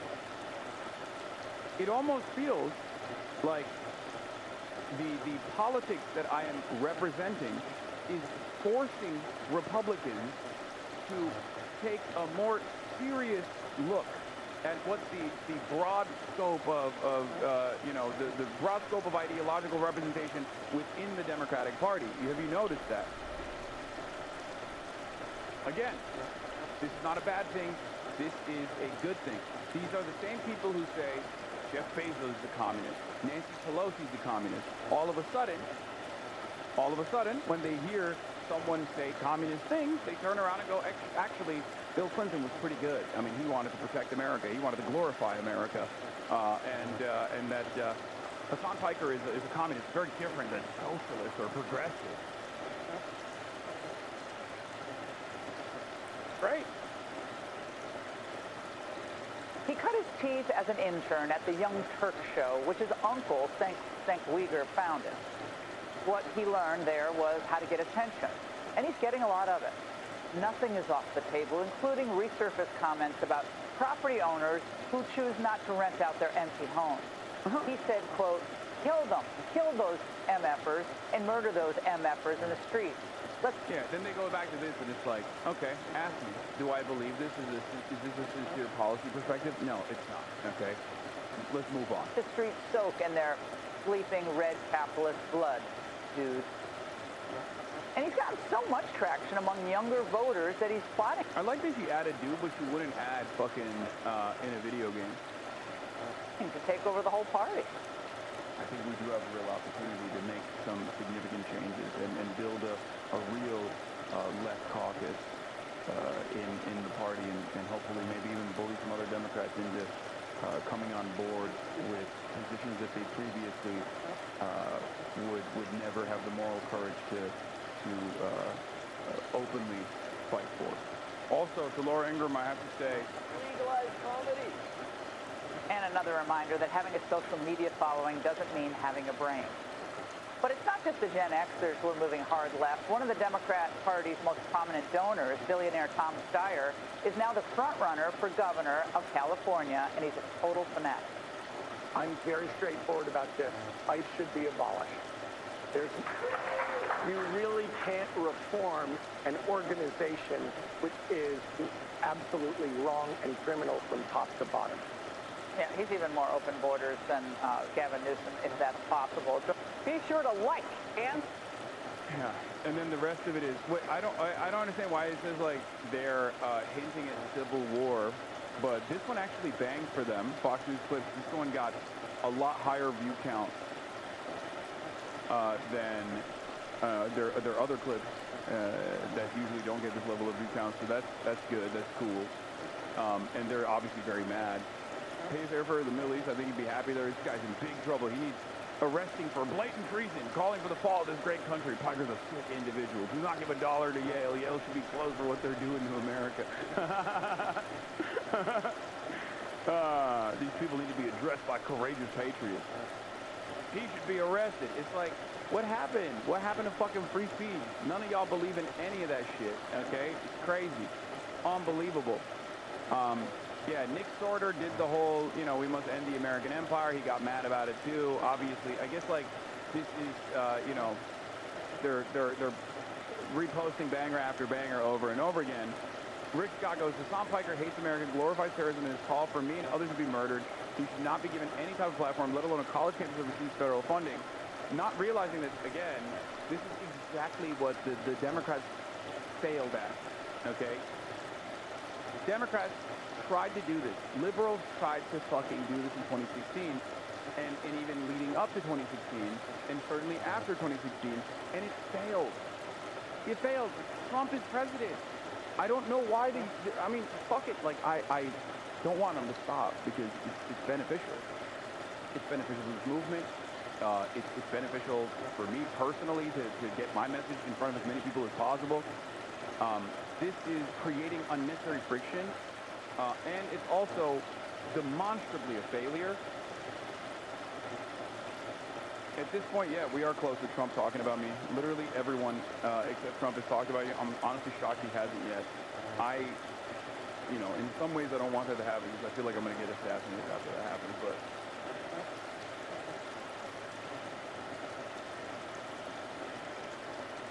yeah.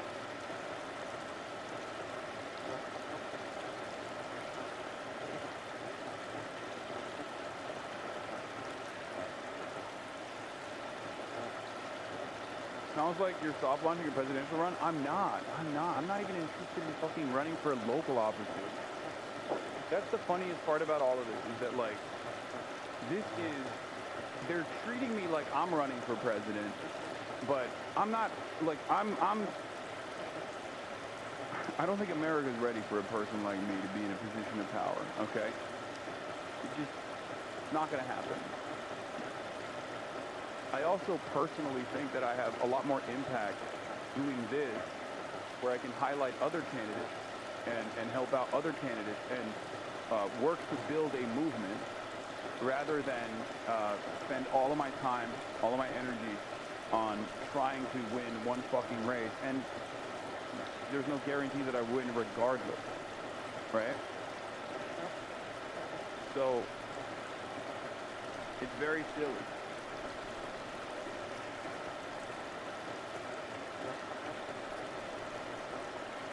Just know, if I'm even entertaining a run for any position whatsoever, that means that American politics have already moved in our direction so severely, that I'm running as a fucking moderate.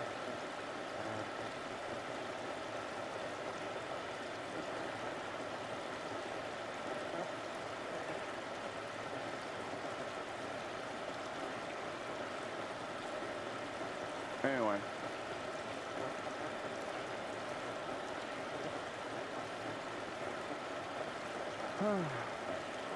You could just grift for millions of dollars every 4 years like Jill Stein. Why would I do that?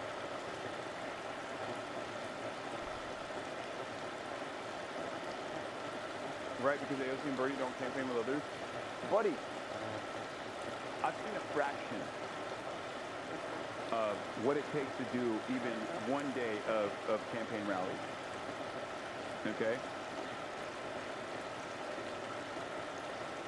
Do you know how much time and effort is expended on running? Everything in your life is about winning that race.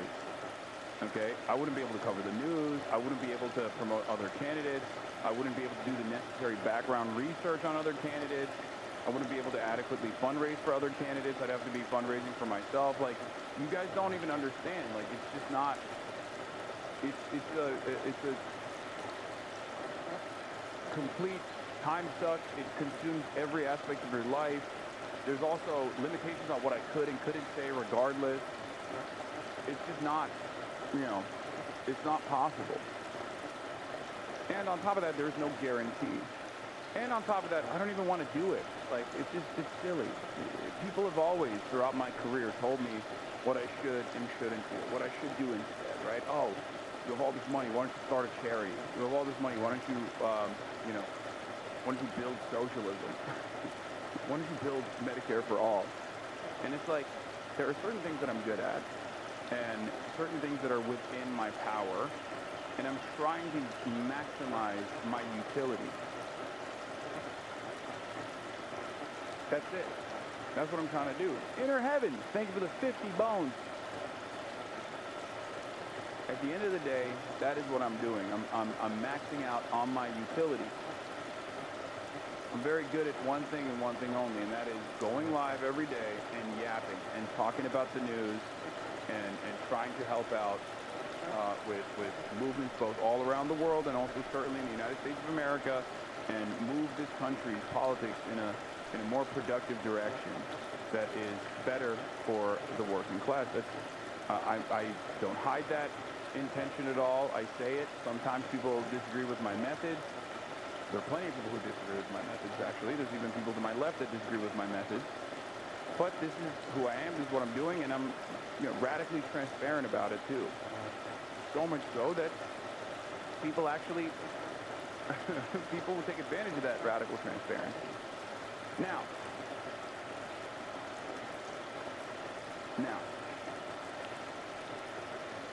one of the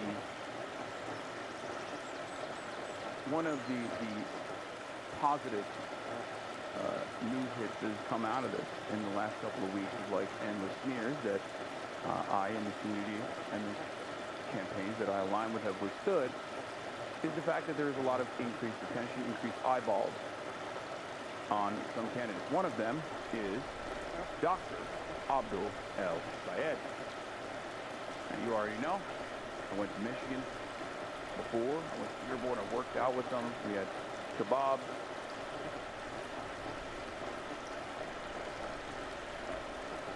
And then, a couple weeks ago, I went to Michigan to MSU and the University of Michigan, Ann Arbor. And I stumped for Dr. ABDUL.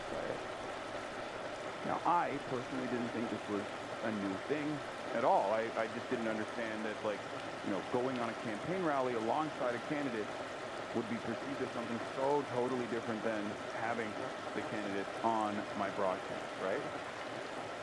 It was only last week. Oh, it was? God damn, I've been traveling a lot. I thought it was like it feels like a lifetime ago. So,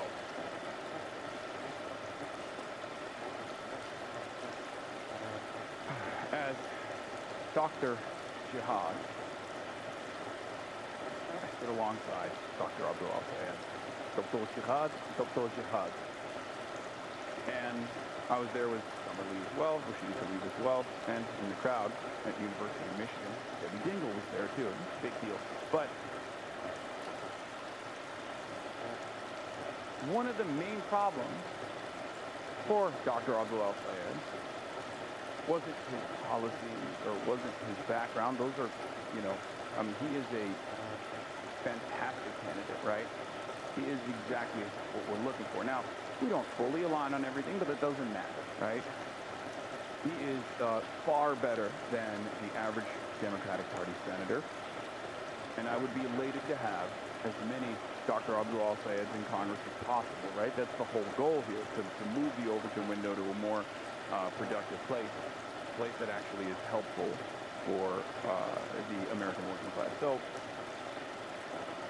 there was a lot of back and forth, a lot of pontificating on how dangerous it is that someone like Dr. ABDUL running for such an important seat like the Michigan Senate seat would align with someone so radical. But he didn't cave. He didn't cave, and he said, fuck it, we're doing it, right? He didn't back away, which in my opinion would have shown weakness regardless, if he had. And it turns out, as I had suspected, it's actually been quite fucking beneficial. Ladies and gentlemen,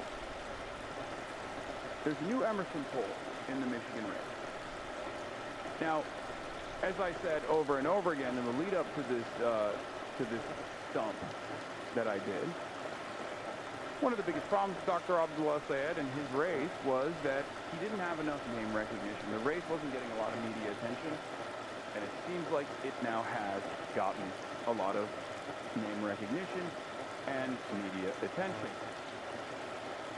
And in that time frame, some people might even call it the Piker bump, but probably not. It's not, once again, it's not me, it's not even us, it's also the candidate, right? It wouldn't work if ABDUL didn't have the proper policies that communicate to the actual economic anxieties of the working class, right?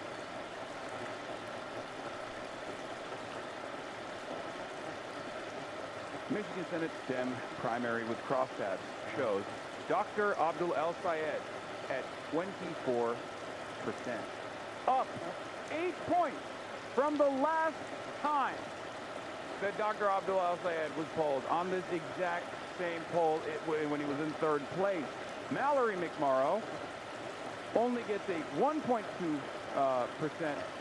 bump at 23.6%, and Haley Stevens has dropped 3 points at 13.4%.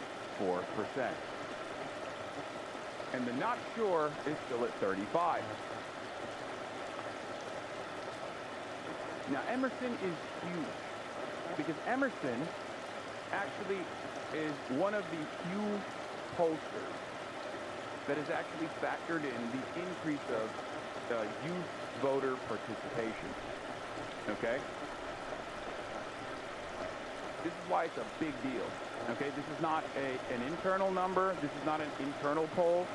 This is a legitimate pollster, an independent one, that is looking at this race, that has developed a very reliable reputation so far, was one of the closest to Zoran's victory in the New York mayoral race as well. One of the pollsters that got it fairly right, and even then they weren't able to weigh in youth voter participation as well as you know, what came out on election night. Okay?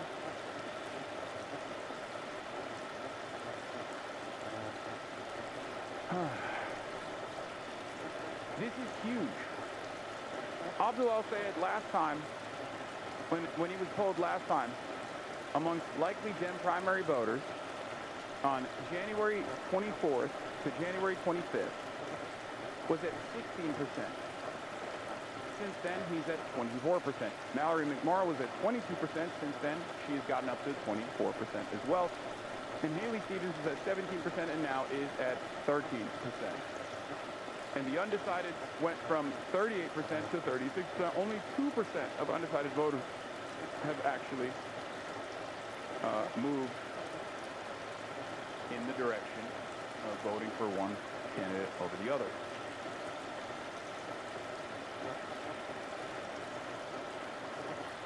This is huge. Obviously, there is a lot more work to do, okay? There is a lot more work to do here. Which one's AIPAC? Haley Stevens is the pure AIPAC candidate, and Mallory McMorrow is the one that's trying to present herself as the Goldilocks candidate, as they like to call it, who is, you know, presenting herself as an Israel skeptic because she knows it's deeply unpopular, but at the same time is perfectly willing to work with Israel. She has given a policy paper to AIPAC privately. We still don't know what her policy paper looked like, but it's AIPAC and AIPAC-like, pretty much, versus someone who AIPAC's going to dump tens of millions of dollars against, ABDUL al-Sayed. So,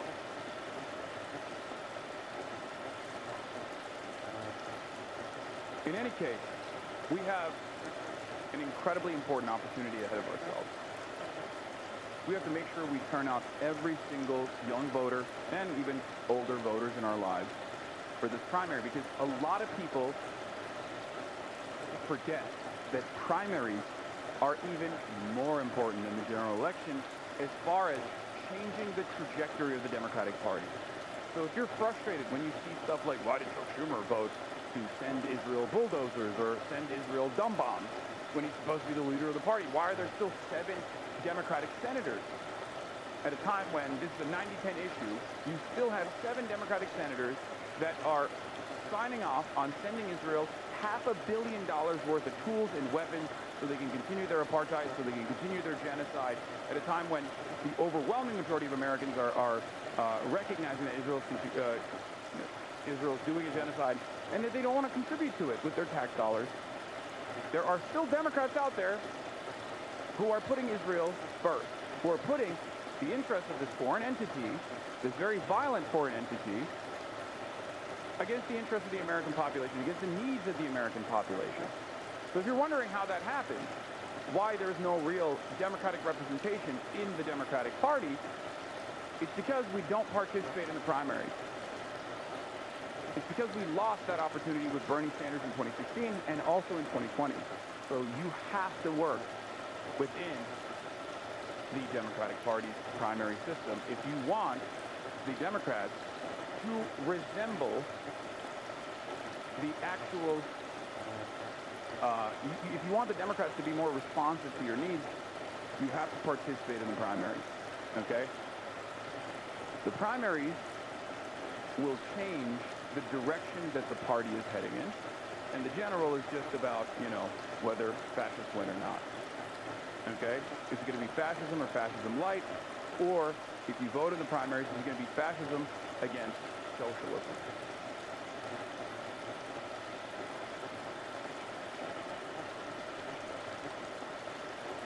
I've always had this attitude. Yeah, Dan, the Twitch CEO is being asked about me at some before. It's really funny. But look, here's the thing. A lot of people talk about voter apathy. A lot of people talk about, you know, what the need, like why we vote for these do-nothing Democrats, right? Well, now you have someone to vote for. Now you have someone to vote for. And it's not just ABDUL. There's people to vote for all around the country in the primaries. But it's important to activate our friends, to get them out there, to do something that is relatively inconsequential in the grand scheme of things, but will have massive impact on the future of this country. Okay? Just remember that.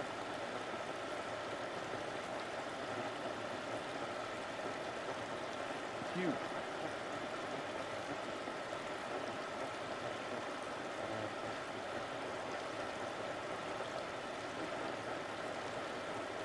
Ariana Jasmine says, despite widespread voter opposition in the war in Gaza, 7 Democratic senators voted against the resolution to block arms sales to Israel. Chuck Schumer received $6.5 million from the Israeli lobby. John Fetterman received $1.9 million from the Israeli lobby. Richard Blumenthal received $1.6 million from the Israeli lobby. Chris Coons received $1.7 million from the Israeli lobby.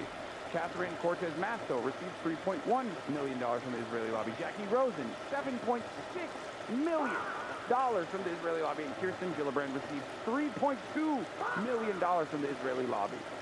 Midterms are coming up. Make sure you support the people primarying establishment politicians. That's right. That's why I always say voting is the least significant, most consequential thing you can do. You take a couple hours out of your day, you know. You can turn it into an event if you want with your friends. And you go and you vote, especially in the primaries. And you can have tremendous impact on the future of this country, on the future of American politics. Okay? This is our opportunity. If you hate plugging your nose every time you vote, when you go out and vote every 4 years in the general, for the president, and you say, why the fuck are we voting for these goddamn Democrats that are, you know, established Democrats that don't respond to our needs? Why do we have to always make this decision to vote, make this calculation to vote for harm reduction as opposed to the fascist Republicans? Well, here's your opportunity to vote for something. Just like with Zoran. There's an opportunity to vote for something. And I think that matters. Because I think that once people start seeing, like I said, let 1,000 Zorans bloom, but once people start seeing that there are more responsive politicians out there who will fight for our needs, who will place our needs first, not the needs of Israel, not the needs of corporate lobbyists, not the needs of mega corporations that pay zero in fucking tax dollars and keep sucking up everything in the form of subsidies, sucking up all of our productive output, ensuring that it does not go back to fixing your potholes, fixing our infrastructure, giving us high-speed broadband, internet, something I'm personally pissed off about, you know, spending all that wealth and all of our resources on healthcare and education instead of doing all that. If you're wondering why there are no politicians who fight for that, well, because people don't vote in the fucking primaries. And for the longest time, politicians like this didn't actually run. And even when they did run, they didn't have the opportunity to get in front of a lot of people. They didn't have the opportunity to spread that message far and wide. They didn't have that viability. They would always get pummeled. They would always get bullied by mainstream media as insincere and silly candidates, unelectable against the Republicans. But now, a lot of people recognize that the Bernie-crat wing of the party is the most electable wing of the party. They realize that centrist Democrat attitudes, pro-corporate Democrats, are precisely what has caused the Democratic Party to lose to Trump, not once, but twice. Bernie would have won is a resounding message now for many people who previously thought Bernie was unelectable. So if you have somebody in your district that is the leftmost candidate you could possibly vote for, that has electoral viability, you have to go out and get other people to vote for them. You have to go out and door knock. And ABDUL obviously is the guy in the Michigan race, in the Michigan Senate race. Okay? Emerson Poll has El-Sayed surging into the lead with basically all of the movement coming from him, growing as a no-name. People have said, well, ABDUL El-Sayed went all around the state when he was running for governor. Very different dynamic, I think. People forget. This is a totally new race. And it's a totally new electorate in some ways. Their attitude towards Bernie's message is entirely different than it was in 2018. Okay? Here's some more information from the Emerson poll we're looking at. U.S. Senate Michigan primary, Democratic primary 2026, ABDUL El-Sayed. If the Democratic primary election for the U.S. Senate were held today, who would you vote for at this time? As we've seen, Stevens is losing support. What is this? Is this AI? No, it's real. It's a real video. So,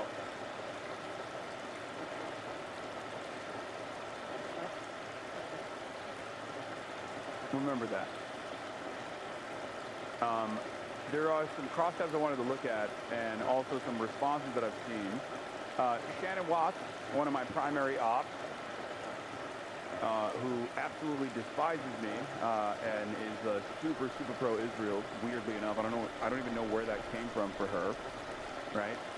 She was an organizer for gun violence prevention, and now she's I guess she doesn't want school shootings to happen in America, which is an honorable cause. I'm on board with that, but she's perfectly fine with school shootings taking place in Gaza every day, it seems, and Lebanon, and maybe even Syria, and certainly in Iran, right? It's very odd how you can be like an anti-school shooting guy in America, but then also consistently demand we funnel more weapons so that Israel can blow up schools overseas. Kind of doesn't make sense. You don't have this like universal perspective on anti-school shootings, right? Weird. Anyway, she saw the poll numbers and went, seems like one of these people should drop out for the sake of the party. Exactly. I agree. That person should be McMorrow. Okay? That's what I think.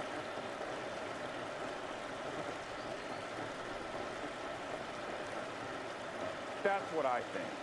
But of course she's trying to say, McMorrow should drop out. So they're starting to hit the Graham Plattner lines, which is good. Okay? Because if you recall, if you were paying attention to the Graham Plattner race,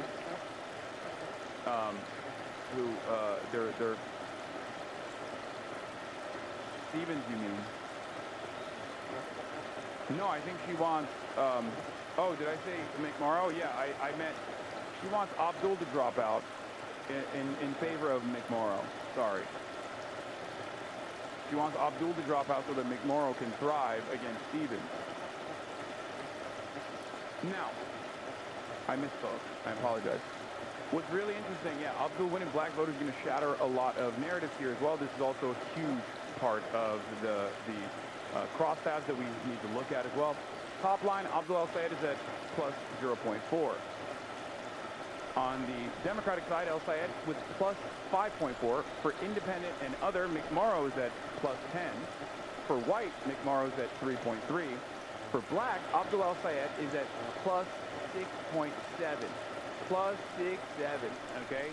That's huge because everyone always tries to cynically weaponize the black electorate against the progressive flank of the party, the progressive wing of the party. But guess what? One, black voters are nowhere near as conservative as liberal media presents it, okay? That's number one. And number two, you know who understands racist attacks better than anybody else? Black voters do, okay? That's it.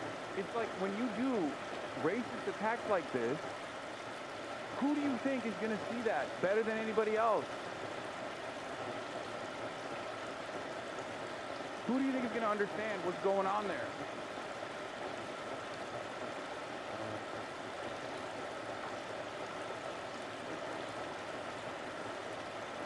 For the male vote, El-Sayed is at plus 2.5. For the female vote, McMorrow is at 1.7. For ages 18 to 30, El-Sayed cleans up, okay? Ages 18 to 29, it's a plus 10.8. For ages 30 to 39, El-Sayed is at plus 23.4, okay? The millennial wing is going crazy for Abdul. For 40 to 49, McMorrow's lead is marginal, which is huge. Again, remember. And then plus 50, McMorrow's lead grows. Now, this is significant because plus 50, if we're looking at the actual electorate of who votes in the Democratic Party primaries, plus 50 in the Democratic primaries is basically the damn near entirety, pretty much, of people who vote. Like, that's the... It's definitely going to be the majority. The majority of voters are plus 50. Okay? And McMorrow cleans up, and that's the reason why she's so competitive against Abdul. Plus 50 to 59. McMorrow's at plus 7.2. 60 to 69, McMorrow's at plus 9.7. And at 70 plus, McMorrow's at 10.5. Okay, and this is part of the reason why,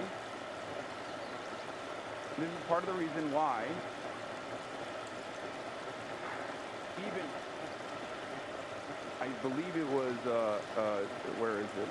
Yeah, it was Haley Stevens' pollster that pushed back against the Emerson poll. Brian Stryker, who's conducted internal polls for Haley Stevens, pushes back and says,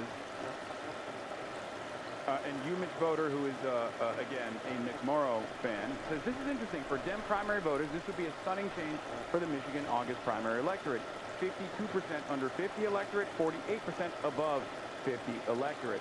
Now, the reason why Emerson is weighing the under 50 electorate higher than other pollsters is also the reason why they've been more successful at reaching the final results, like closer to the final results in the Zohran Mamdani election as well. Even in that race, they were undercounting youth turnout. Okay, because youth turnout is usually not great. Okay, historically, youth turnout is disastrous. It's terrible. So they are increasing the likelihood of youth turnout in their calculations because they've seen it happen in other primaries. That's the reason why Abdul is so competitive. Okay?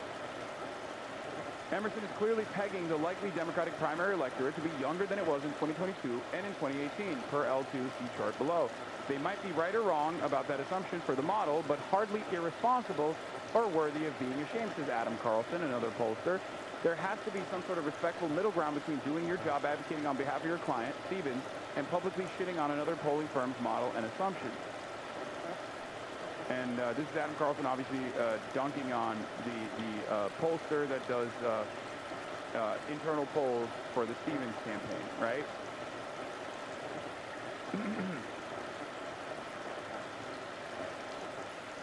The reason why it's significant is because Emerson has weighed youth turnout fairly well. That's why they've gotten closer to the final results than any other pollster so far. Okay? That's what I'm trying to stress here. That's why it's a very significant poll. Brian Stryker says, partner at Impact Research, Stevens campaign's own internal pollster, says, yeah, this poll methodology is irresponsibly flawed. Emerson should be ashamed to put it out. It massively underrepresents the older non-college Democratic primary voters that support Haley Stevens the most in every poll. In 2018, the most similar election, nearly half, 45% of voters were over 60. In this poll, it's 31%. It projects more voters are under 30 than over 70. Wrong, wrong, wrong. In 2018, about 2 in 3 voters did not have a college degree. This poll says it's only half. Wrong again. Black voters, a strength of Haley's, are way off. 56% are under 40 in this poll on primary day. Fewer than 20% will be this wrong. Will be this young. Why is it so wrong? It projects literally 0 voters will vote in the general election and skip the primary. That's not how primaries work. In 2018 in Michigan, a similar election with competitive statewide GOP and Dem primaries, most November voters did not vote in a primary. Again, looking at 2018, at least 2.1 million people had voted in November, but one of the 2 primaries. The general had 4.2 million votes. The Dem primary had 1.1 million. The GOP had 1 million. So he is trying to desperately reframe the message by saying the electorate will broadly represent the 2018 primary structure, and it will not look differently in 2026. Emerson is saying it will look different in 2026. Yeah, and for the record, the 2 polls that were the closest to being correct were Emerson and Data for Progress. All the other pollsters actually undermined or underestimated Zohran Mamdani's successes. Okay? Emerson had Mamdani at plus 26. Where's DSP? I don't see it. But Emerson had Mamdani at 26.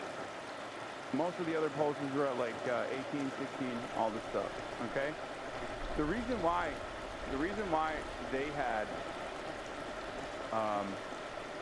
the reason why they were closest to the final outcome was because they were weighing youth turnout heavily. Okay? Going into election night, Zohran Mamdani, the Democratic candidate, led most pre-election polls by double digits, though these results varied widely, from 7 to 26 points. It remains to be seen whether the polls that assume that older, more typical mayoral electorate will prove accurate, or whether the younger, early voting turnout in primary electorate will signal a different composition that could benefit Mamdani.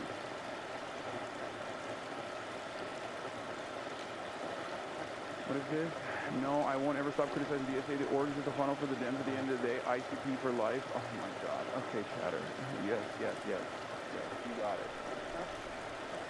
Like I don't even criticize more. Like I don't even criticize the anti-electoral left wing. The communists and whatnot. Like please.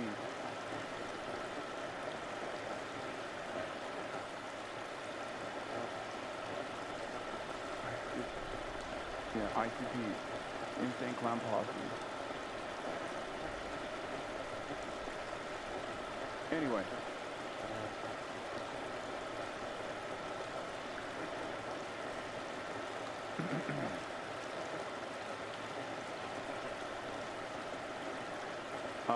Dave Weigel offers some perspective. Again, notable to see Mallory on top, but it's tete-a-tete in Michigan. McMorrow's clearest path is convincing the moderate Dems that Stevens is toast, and she's the Goldilocks candidate who can win the primary, a non-Schumer pick without El Sayed's vulnerabilities. This is why the time graph about how Schumer is okay with McMorrow beating Stevens helped El Sayed. He instantly said he was the only candidate Schumer, who activist Dems now think is a loser, wasn't okay with. I wrote a bit about the early dynamics last year. The entire primary, basically, Dave says, El Sayed, I'm taking the most maximal left-wing position. McMorrow, I wouldn't go that far. Stevens, oh golly, I love manufacturing. I mean, Stevens is toast. We know that already. But the matchup is McMorrow versus El Sayed. If McMorrow can suck up a lot of the Stevens conservative voters, El-Sayed can't get all of the progressive voters in the primaries, it's going to be a tough matchup, right? That's the case.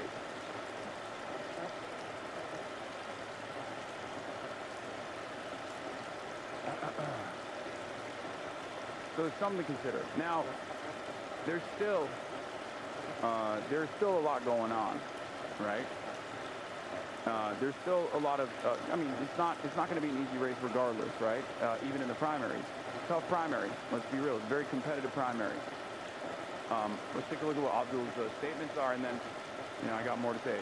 He says, this is movement building. The momentum for getting money out of politics, putting money in pockets, and passing Medicare for all is undeniable, and it's all because of you. Keep it going and chip in $5 today. Now, the reason why he's doing that is because he doesn't have any corporate PACs, okay? He's not backed by any corporate PACs whatsoever. And he's anti-corporate PACs, and therefore, it's much more difficult for him to fundraise in this very competitive race, right? And part of that has been seen in the data as well, right? You have McMorrow that has been able to outraise Abdul El-Sayed, in spite of the fact that El-Sayed has a lot more real momentum backing him, as we have seen from these Emerson poll results. There are also still a lot of undecided in this race, okay? A lot, almost a third, more than a third of the primary voter-eligible population, or likely voter, Dem primary voters, have not decided who they're going to vote for yet, okay? And so the number one thing that they need, the El-Sayed campaign needs, is obviously going to be money, right? Here's I had a data on this as well. Hold on, I'm going to pull it up. I think it was UMich Voter that posted this as well. Let me find it real quick. Here it is. This was from April 15th, from yesterday. Michigan U.S. Senate race fundraising for Q1.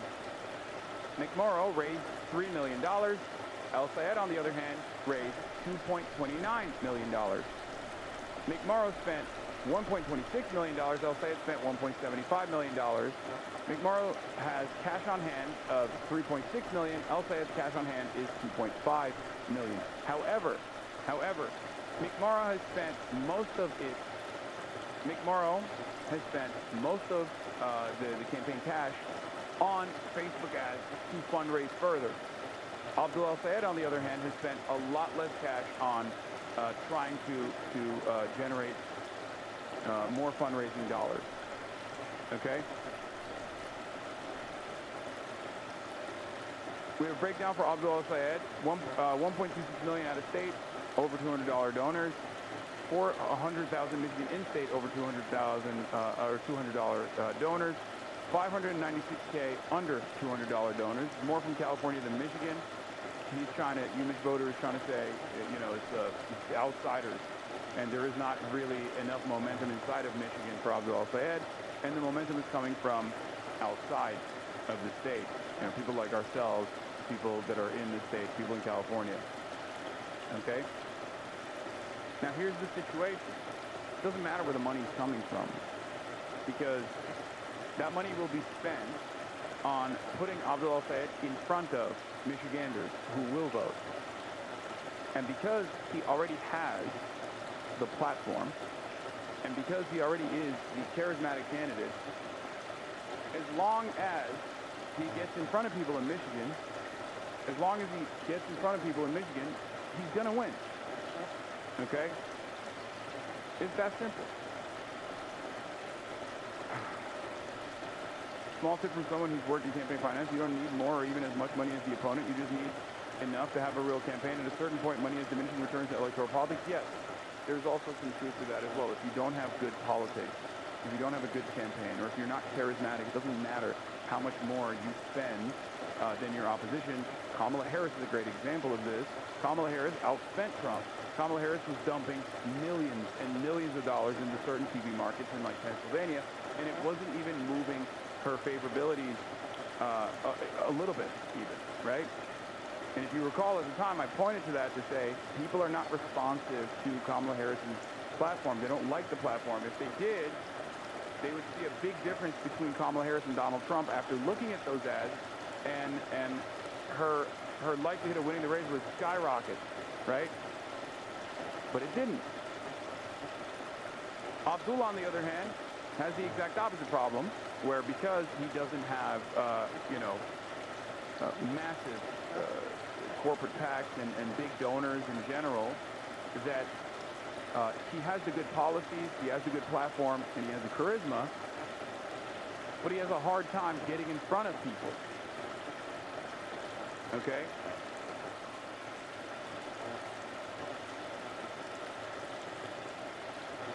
It's that simple.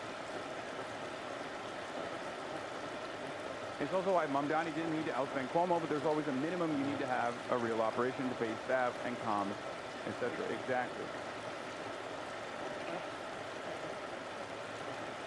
Seeing a big difference between Kamala and Brandon would have helped. She was the opposite, yeah. So just remember that, okay?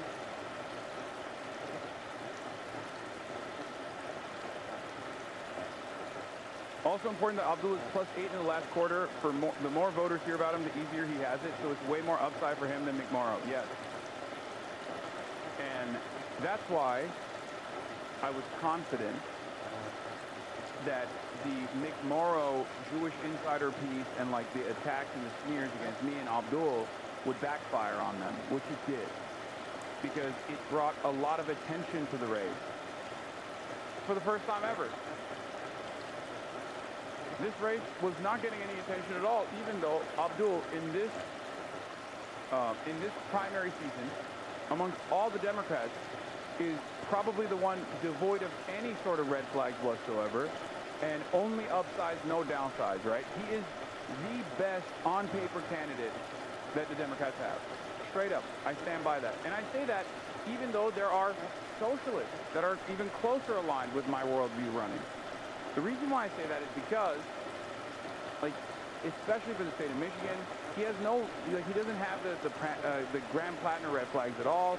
He's, you know, a Rhodes Scholar, a doctor, someone who worked in public health for the state of Michigan, someone who actually got a lot done in that position in the state of Michigan, someone who's been all around the state for years and years and years. No fucking red flags whatsoever. So yeah, the biggest issue in this race for Abdul Al-Sayed for the time being is fundraising. Do you think using your controversy could help boost candidates even further than before? I don't know. What I do know is this. Okay? It seems that other politicians, is the Islamophobic left a thing? No, it's not. I mean, I'm sure there's like Islamophobic centrist Democratic Party voters and stuff, but even then it's like not as significant as you think it is. But what I was going to say is, one last thing was, from Emerson's January poll to their April poll, Al-Sayed has gained ground nearly across the board, but his biggest gains have been among voters 30 to 39. Caveat, sample sizes of subgroups are smaller, though these are all N65, so the movement should be treated as directional. The millennials are rising up, okay?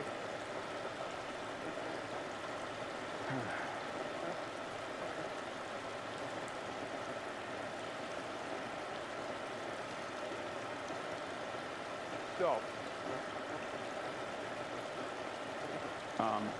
well, I don't know how much impact candidates appearing alongside myself have, right? What I have noticed is other candidates who I am not even associated with directly, okay, using me mentioning them on stream, like Chuck Park, who's a progressive running for Congress in New York State. Like even me responding to a chatter is being taken advantage of here by Chuck Park. Now, this is a risky thing for a candidate to do, for the record. Like, it's risky because this could backfire spectacularly. I could be like, who the fuck is this guy? But I at least know enough about his background and know that, like, a lot of people in my community are working on his campaign that I'm not going to do that, obviously. But the fact that, like, he's using this as a free ad is crazy, right? I know.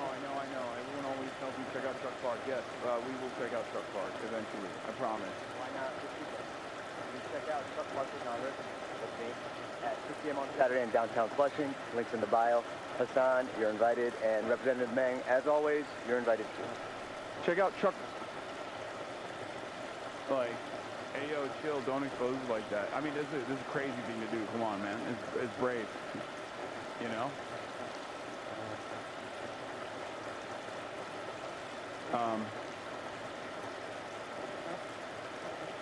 Damn, he might be out-mogging you. Bro is handsome. I agree, he is very handsome. Yes, Chris Rabb is another person that I'm excited about as well. Please, everybody. You know, it's Jesus. Okay, calm down. We will get to all of this stuff eventually, okay?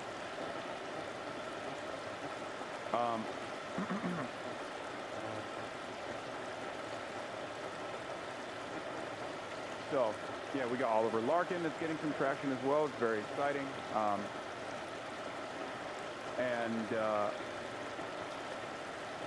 What is this?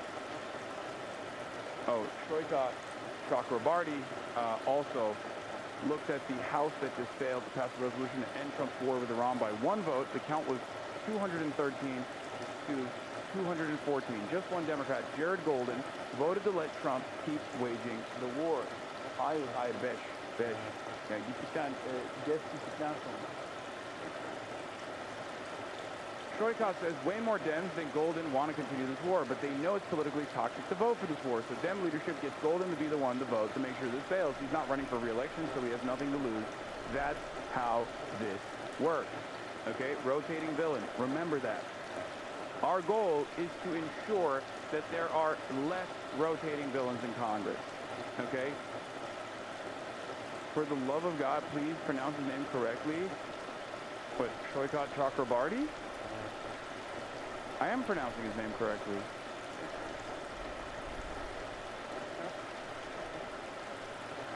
Am I not? Yeah.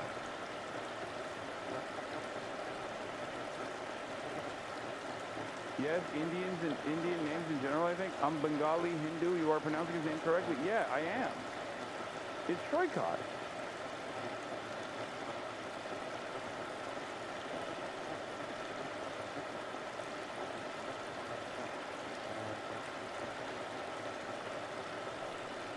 Isn't it?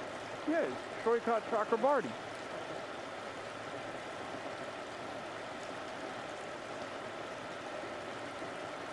Strange.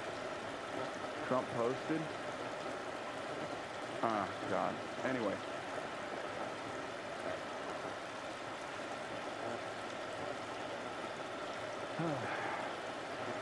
In any case, he's absolutely right about this, okay? He is absolutely right about this. And you know, we have an opportunity to clean the ranks a little bit and force the party to be more responsive.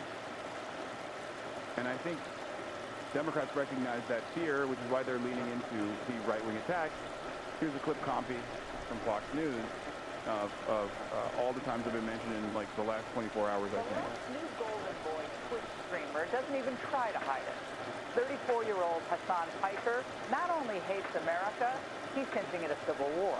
A noted far-left influencer is declaring the Republican Party the biggest terrorist on earth. Brett, good evening. Hasan Piker is unapologetic for his controversial comments on a range of issues. An anti-American far-left commentator who is named Hasan Piker. Now that he's being highlighted, Democrats are flocking to him. He's not out there on Hasan Piker's show, right? For example, right? The man to his left is a very controversial guy. Hasan Piker insults just about everyone. Where if you go back and listen to some of the things that he says, Carl, this guy's not going to wear well. Their so-called Joe Rogan of the left, Hasan Piker, is back in the headlines, this time for calling Republicans terrorists.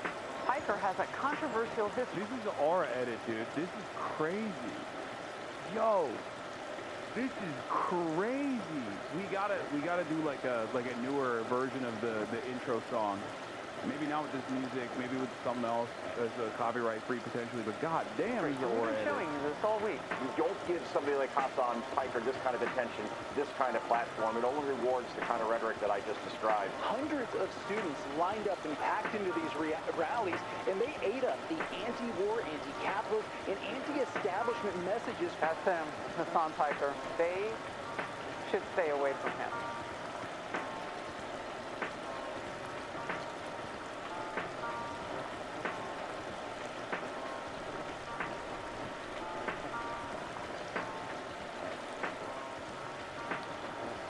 God damn. This goes fucking hard, dude. Holy shit. Damn, this shit got me pumped up, and I'm in it, you know what I mean?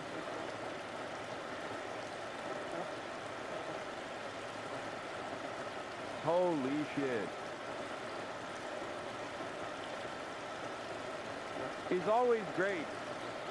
Mob Deep? No, I do know where the beat is from. I was just saying it's not fucking copyright free, that's it.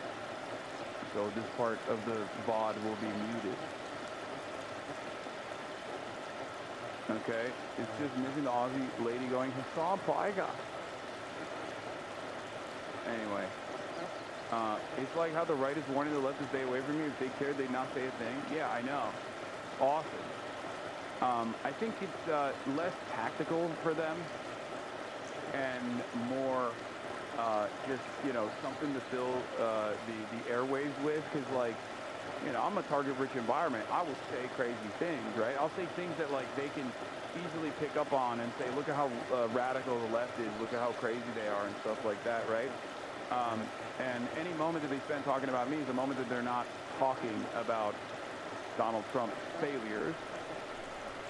But what they're failing to comprehend here is that this actually ends up, you know, engaging in culture war territory that a lot of people actually get annoyed by. Even Republicans don't give a shit about it at all. And it just, like, boosts my visibility, especially among, like, Democrats who might not have heard about who I am. Many of them don't know who I am. It makes sense. I'm a Twitch streamer, right? And I'm on YouTube and TikTok and whatnot. But it elevates my presence and the things that I'm actually talking about, the message, in front of an audience that is infinitely more receptive than most people think is the case.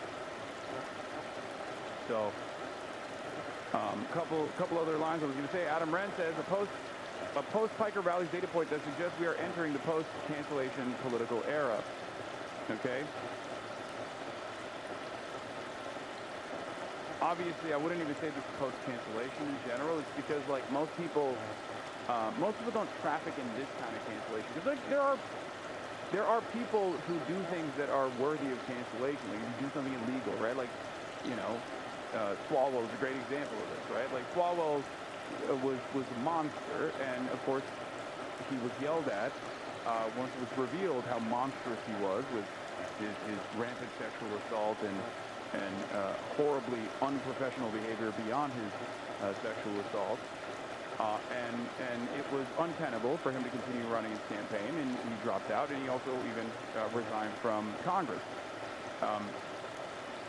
It's very different than people being like, I don't like what you're saying, and I'm going to imply that what you're saying is the worst thing I've ever heard. You're right, not long ago my friend didn't even know who you are, and yesterday he asked me about you out of nowhere, and I pretended that I don't know you because you are not gaming anymore. Good. Okay? I see a GOP super PAC that won't disclose its donors until after the primary, running ads about how ABDUL is too progressive for Michigan. I wonder what I wonder what that super PAC, the GOP super PAC, would be. I wonder which one that would be. Pay close attention to who the GOP wants. Okay? Pay close attention to who the GOP wants in this race. They do have a tendency to miscalculate, obviously, as they're doing with elevating my profile as well.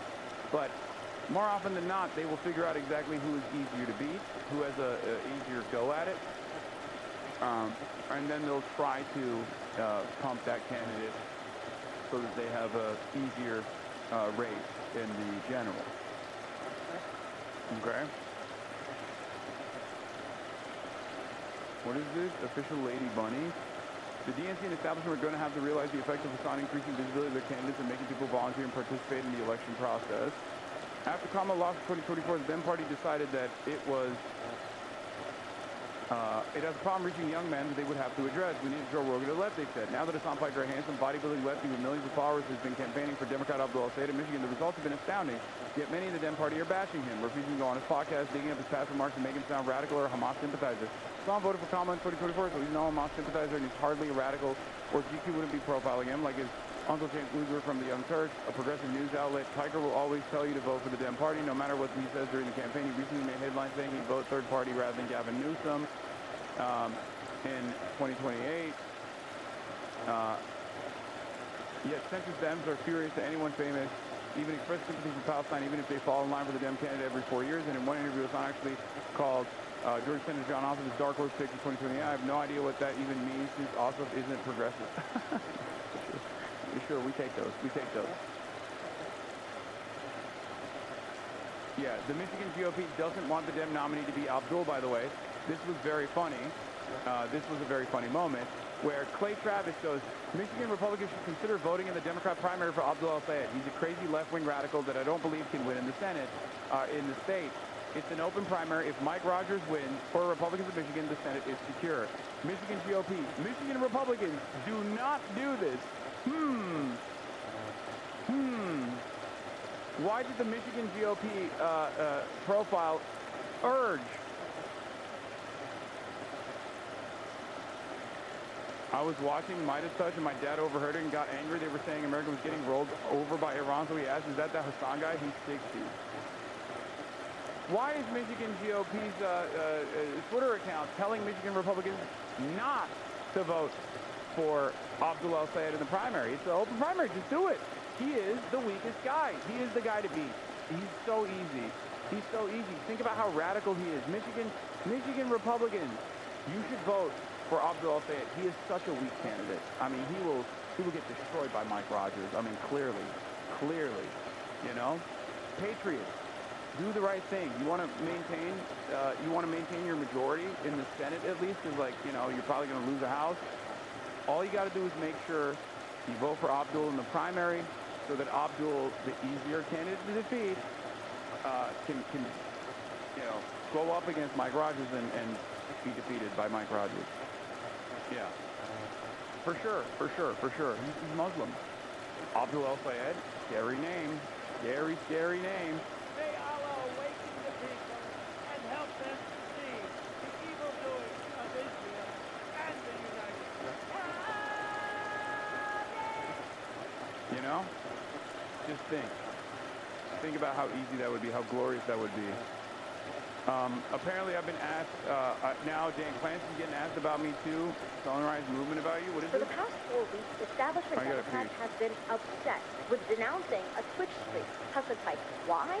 It's simple. They're terrified. Think about it. The corporate wing of the Democratic Party hasn't been offering anything new or interesting to its voters for almost 2 years now. These corporate Democrats have spent weeks freaking out over a Twitch stream, not because he's pro-Palestine, that's just the surface. It's because he and his millions of viewers demand more from these Democrats. Hasan is calling out the party's inability to inspire young voters, to organize labor, or to stand up against corporate interests. And deep down, these corporate Democrats know that he's right. Remember what happened to the Republican Party after the Bush era? The Tea Party and Trumpism destroyed their old guard. And the establishment Democrats in office right now, they watch that collapse up close. And they know exactly what it looks like when a party loses control of its base. So when they go after people like Hasan, like student protesters, AOC, Zoran, or even Bernie, it's all based on a craven interest in self-preservation. They see the next wave of progressivism coming, and it's the beginning of the end of neoliberalism and do-nothing Democrats. I've read about what happens to political parties right before they go extinct. The Whigs didn't expect to disappear overnight. The Bush-era Republicans, they didn't see it coming either. And if progressives keep building on the momentum that they have been over the past 2 years, Hasan Piker won't be a problem for these corporate Democrats any longer. He will be part of the future. However, we can't just sit and wait for the future. We have to build it. If you want to put real labor rights and progressive values on the ballot, vote for a candidate this week who's actually ready to build this future with us. When the American Israel Public Affairs Committee, also referred to as APAC, shows up at your office, what will you do and why? Fuck APAC. They're a racist organization and we will meet with them. That's Chris Rapp. He is running for Congress on a platform that centers organizing, fair pay, getting corporate money out of politics, and growing the power of the American. For the record, that is how you say, that's how you use swear words, okay?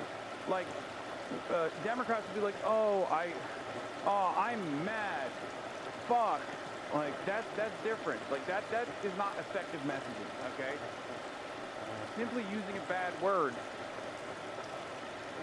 is not going to have the same utility as saying, fuck APAC, okay? Working class. If you're ready to kick do-nothing Democrats out of Congress, make sure to join the phone bank ASAP. Hell yeah. Another W defense? So obviously establishment Democrats' problem with Hassan Piker isn't absolutely demoral. They don't think he's an anti-Semite or that he's a terrorist or anything like that. The problem with him is they take purchase of faith to criticize them, and to ask them more. He doesn't just get online and say, shut up and don't believe no matter who, what you want doesn't matter. He's both bipartisan corruption and shows how closely the Democrats are to Republicans. And they don't like that because the Democratic establishment is very used to just being able to say, we're not Trump. That's all we have to offer. They're used to being able to run against something and not for something. And telling you have to vote for them no matter what, even when they are actively inching towards your rights every year. And that's the reason why we ended up with Trump in the first place. Fascism did not start with Trump. The neoliberal to fascism pipeline is very real.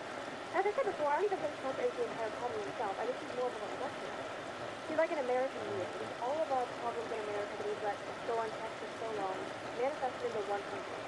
Manifested, unfortunately, into people who really absolute idiots suffering from dementia. It's a strange timeline. But that being said, I find it so frustrating when liberals hit up Hassan Piker because they will like ignore so many other issues. I'll be like, hey, I don't like this person because they support genocide and are a literal war criminal. And liberals will be like, oh my gosh, you can never be satisfied. That's the problem with you leftists. You know, you think they did killing politics because everybody be perfect. As if genocide is like a minor issue. Then they'll turn around and say that Hassan Piker shouldn't have a platform and try to, like, you know, ban him entirely. Is that not purely politics? And like for stupid reasons too. Usually the hatred of them either stems from a misunderstanding of the world view, they just saw clips taken out of context, they don't really understand what he was saying, or they don't like his vibes on it. I think his mannerisms, the way he speaks, the way he behaves, he carries himself, relates a lot to closely to young men. It's the reason why he's able to attract a young male audience and kind of steer them away from the right-wing pipeline. But to other people, it gives them like bad vibes. They get like frat boy energy something or something, and they're like, oh, he reminds me of people I don't like. He reminds me of those I know who are, you know, racist, sexist, and chauvinistic, things like that. Even though he's not at all. I'm just like, you can't hate on me for not liking war criminals, and turn around and be like, Hassan Piker is a danger to society. He's a real threat over here. Holy VODs. Yeah, this is all VODs, baby. Yeah. Keep coping. Keep coping, little man.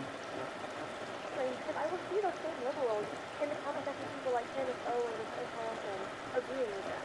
Still being like, oh my gosh, Candace Owens is smart now? Like, I can't believe I agree with her. Tucker Carlson actually has some good points, guys.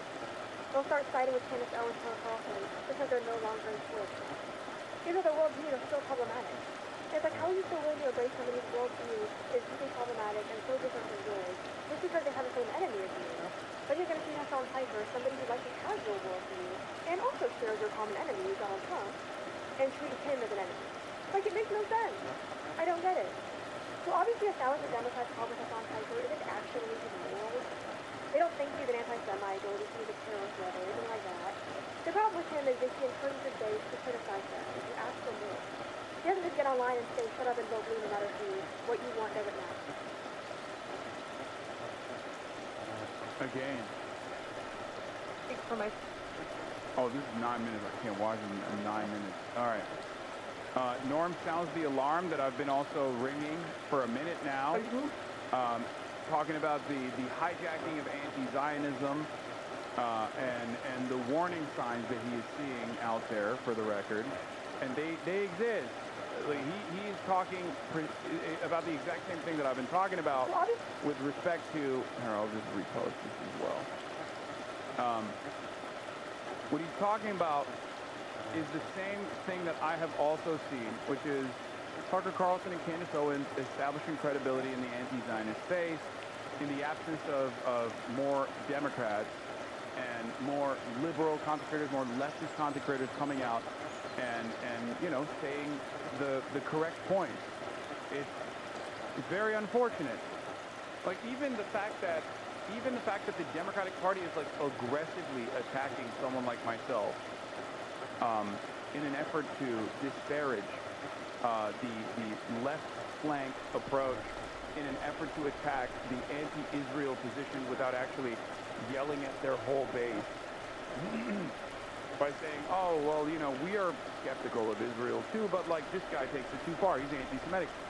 That kind of sentiment, especially in the base of the Democratic Party, can have a little bit of impact. Like it actually unironically works.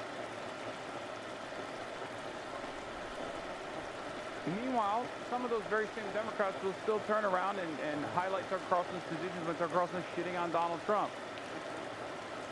Nick Fuentes' positions even, when Nick Fuentes is shitting on Donald Trump. Right? They'll be like, oh, look, see, Nick Fuentes has actually dropped. Like Neera Tanden, right? Neera Tanden comes to mind. Neera Tanden has literally retweeted Sneeko, retweeted Nick Fuentes, and in the same time frame has attacked me endlessly, calling me a fucking... calling me an oppositional figure, calling me a bad person. Like, it's just unbelievable.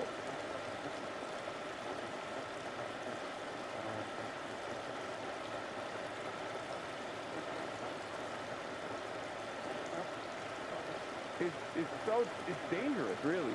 I do believe that we're in a difficult situation now because the right is at least on one issue masquerading itself as the standard bearer of a leftist issue. Well, that's historically been an issue of the left.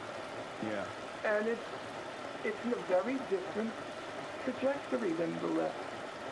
It's a very different trajectory. The agenda of the right is not my agenda. You know, well, certainly not. But this is a voice that's not going to get... But many people it is, unfortunately. I cannot believe this. You would never believe how many emails I get. What do you mean the Israelis didn't kill Kennedy? How can you say that? You know, so irate, so indignant. You know, I don't know where things are headed, but for me it's a source of concern as a person of the left. That these have now become the spokespersons on the leftist issues. Now they have if I can use the term, they have hijacked the issue, and I believe they can take it in places which are grounds for concern. So it's not the priority now. The priority, as I said, ICE is not knocking on the doors of Jews. It's knocking on the doors of undocumented workers. I get that. I have no problem with that. I have no problem with it. What is this survey? Today in news is incredibly obvious. Oh yeah, a news survey that came out. The far left youth are anti-Israel, but the least anti-Semitic. The far right youth is anti-Israel and the most anti-Semitic. Oh my God. I also have an issue with the statements that they're regarding as anti-Semitic regardless, because like even the way that these questions are designed could lean in either direction. But yeah, young conservatives are much more likely to agree with anti-Semitic beliefs than young liberals. Number of statements agreed with from Jews in the United States are more loyal to Israel than to America, which is anti-Semitic for sure, right? B, it's appropriate to boycott Jewish American-owned businesses to protest the war in Gaza, which, once again, could be anti-Semitic, or it could not be anti-Semitic, right? It could be anti-Zionist. That one is the one I took issue with, because it's like purposely obscured, right? It does the same exact thing, like tying Jews to Israel, okay? If you ask the question sincerely, if you were like, is it okay to protest or boycott Zionist institutions, right? Institutions that are fundraising for the IDF, for example, institutions that are doing fundraisers for the IDF or doing fairs, like where they're selling stolen land, illegally occupied in illegally occupied territory. That's not anti-Semitic at all. That's perfectly fine. It's perfectly valid, and more people should do that, right? Simply claiming that this is a Jewish institution and people are like attacking it because it's a Jewish institution is an obfuscation that is dangerous, a conflation that's dangerous, right? Tying Judaism back to Zionism. And then C, Jews in the United States have too much power, which, fair, that's also, certainly anti-Semitic. So they polled the voters, all voters under 35, okay? And amongst the extremely conservative, it was a much higher percentage, right? You can't claim to defend Jews while you constantly attack Adam Friedland. True. This is like saying white people have too much power, which is kind of true. I mean, that's not the point here. In any case,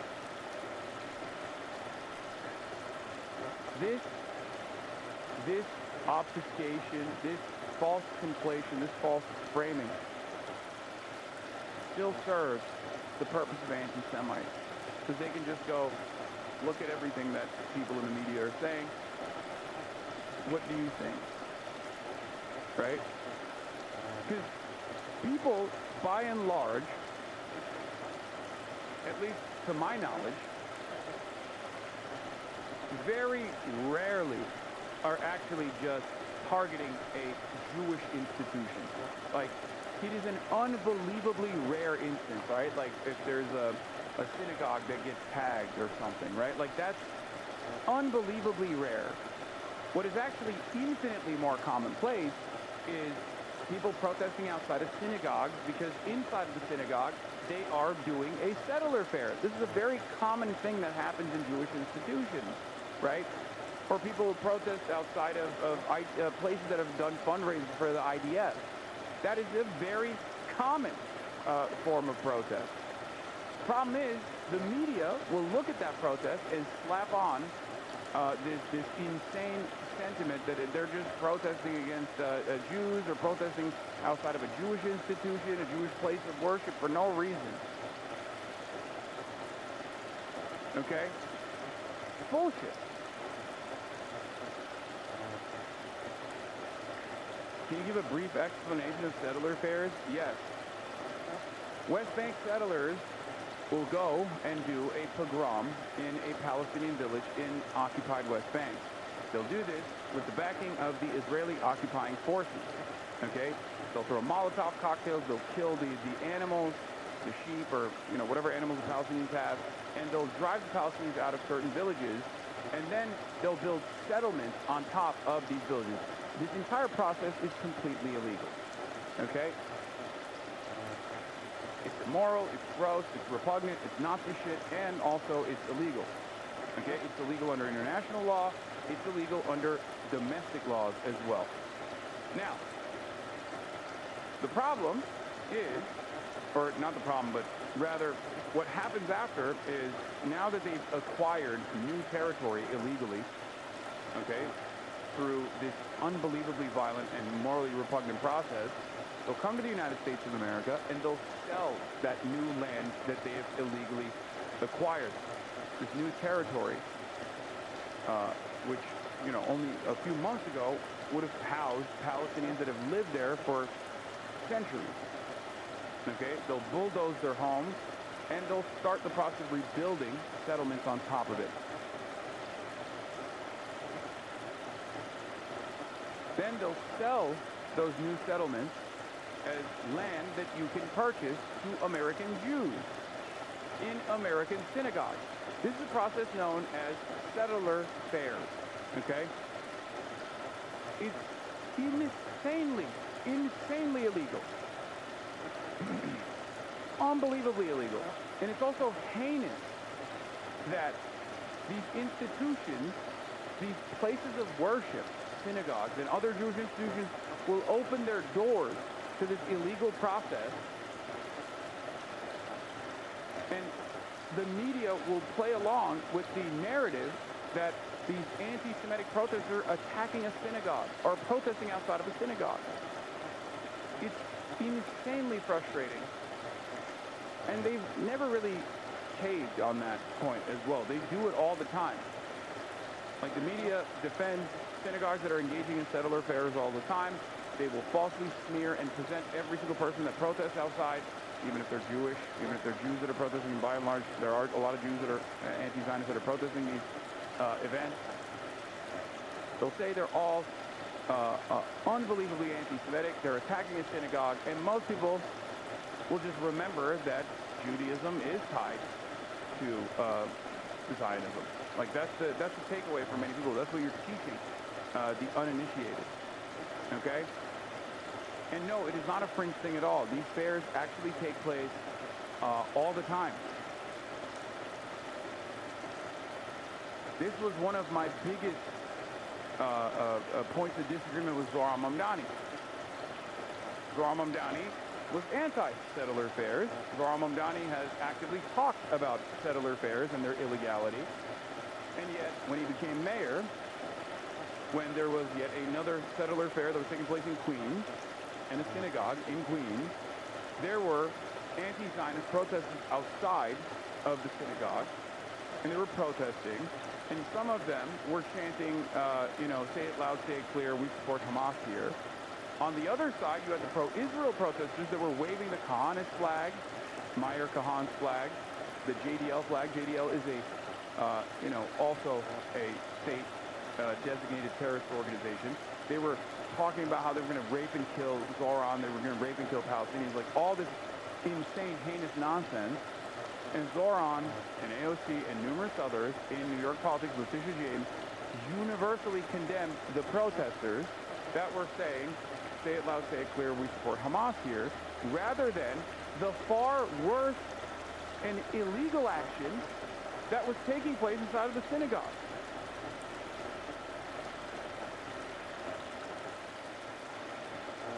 It was ridiculous.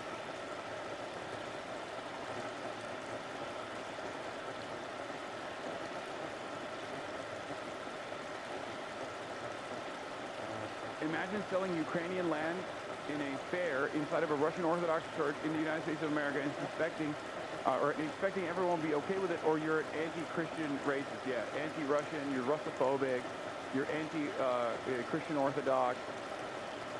I thought probably my friends got rape threats. Yeah. It was fucking insane. It was so unacceptable. Again, it's in the rear view now, so I'm not going to spend too much time on it. But that was a big point of contention that I had with Zoran as well, because I think that was no longer Zoran being conciliatory to cynical people with the hopes that they'll get off his ass, which they never did.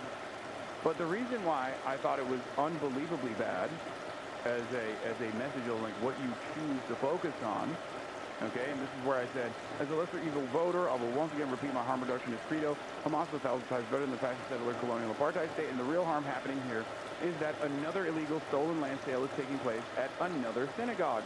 For the record, I don't expect an elected U.S. politician to come out as pro-Hamas, but it's clear that many people see the pro-Palestinian cause as at least discardable if they're going to make a fuss about this instead of the Kahanist flag-waving Zionist or the illegal synagogue land sale.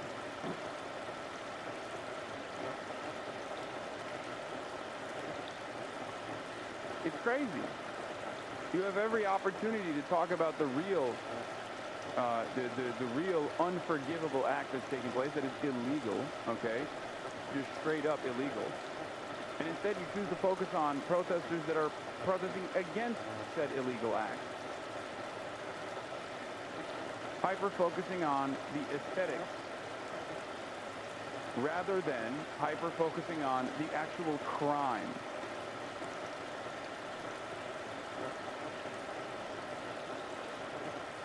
I support the protesters. I do not support settlement fairs, but this is fringe. Most American Jews are reform, and this doesn't happen there. I know. Sure. I understand that. A lot of American Jews would probably bracket into some kind of like liberal Zionist position. They find the West Bank activities to be morally repugnant. Maybe some of them actually think that it's like indefensible genuinely because it is, and some of them think it's, you know, a bad look. But ultimately, it's happening, right? And not only is it happening at a Jewish institution. And when you have New York politicians not focusing their efforts on stopping that from happening, but instead focusing their efforts on, you know, the language being used by people who are on the right side of that protest, it's no longer just like unproductive or conciliatory. You're basically aiding and abetting at that point. Anyway, this is, again, bygones be bygones, I guess, but still.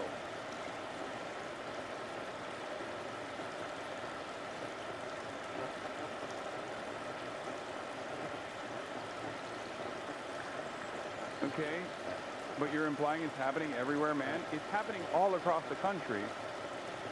It is. You said it's happening everywhere? I don't know, seems fringe. No, it is not a Brother, it's happening in synagogues all across the country. It has happened in synagogues all across the country. What the fuck are you talking about? It should happen 0 times, okay? It's kind of like the age-old adage, you know? You fuck one goat and you're called a goat fucker for the rest of your life. It's kind of like that, you know? Oh, it's just a couple synagogues that are doing illegal land extraction and land sales. Like, how dare you make it seem like it's way more commonplace. It's like, well, it's happening, and not only is it happening, but also people choose to fucking defend, or people choose to attack the people that are protesting it. It's ridiculous. It should happen approximately 0 times. It's not just fringe, it's a heinous crime.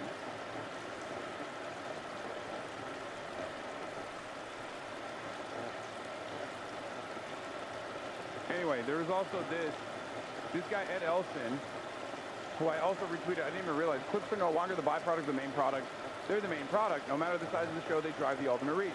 Now, technically, what he's saying is correct, but he actually did this thing that I didn't even notice when I was retweeting him. He just looked at my live concurrent viewership, and then he looked at my VOD viewership after the stream is over, and he slapped that on as though that was my average live stream viewership versus clip viewership. This is just wrong. So, Jules Nader went in, our resident data nerd, went in and corrected the record. He said, this graph annoyed me, so I graphed it myself. Below is Hassan the Hun's viewership on his official Twitch and YouTube channels, plus some fan channels. His Twitch viewership is lower, but it's still massive, around 646,000 per day, and combined with YouTube, it exceeds 2 million views per day. So it turns out, with the greater reach, and this doesn't even feature TikTok, right? This is just YouTube and Twitch VODs, okay? The Twitch stream at the end of one 8-hour Twitch stream gets approximately 650,000 views. So 650,000 unique viewers, right? But then the daily unique viewership on YouTube is you know, approximately 1.5 million as well, 1.4 million. Therefore, the total unique viewership every single day on this broadcast, just on YouTube and Twitch alone, is reaching 2 million views. Okay? 2 million views. And this is before we get to TikTok and all these other platforms as well. AIPAC blasted an action alert urging people to contact their senators and thank those who voted no on the Sanders dangerous resolution and expressed their disappointment in those who voted yes. It includes talking points as well sent to me by a Hill staffer who received it. So, you know, it seems like the Clips Industrial Complex is alive, it's cooking, doing well.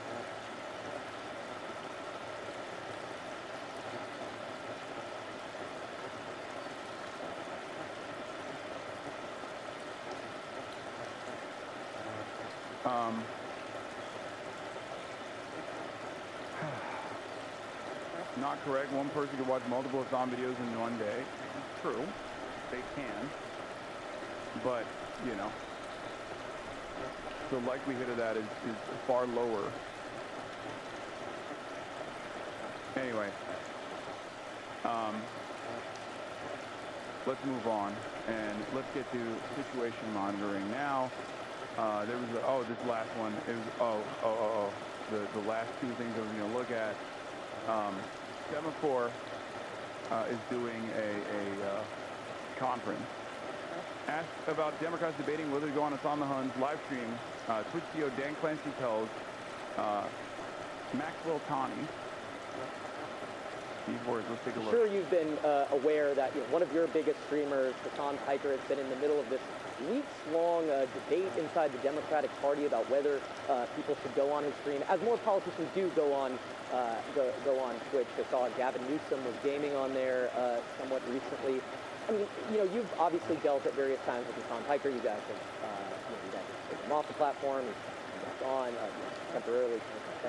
And what's your perspective as you kind of watch this play out? Do you think that people are kind of misunderstanding, or anybody in the Democratic Party is kind of misunderstanding his audience or his kind of popularity there? What do you think as they watch that? Yeah. So look, I don't have an opinion on any particular streamer. I think it's absolutely the case that one of the challenges in your live streaming is you're up there and you say a lot.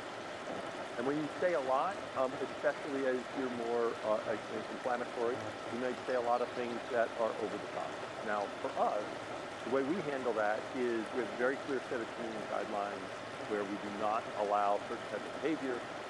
If you violate that, then we take enforcement actions and we suspend you. It's designed not to kick you off forever. It's designed to say, no, you're going to have a suspension whenever Hasan has stepped over the line. We've taken action. And it's interesting now because, those folks will get worked up from both the right and the left on this. Because we have also conservative people that are saying certain things some people don't like. And one of the things that kind of works well on Twitch is if you don't like what someone's saying, then don't listen to it. Hey. And then it's not in your face at all. But, yeah. It doesn't get injected in you like you got to go see it. Totally. We disagree. And so, in general, we think it is important for us to allow people to express. Last.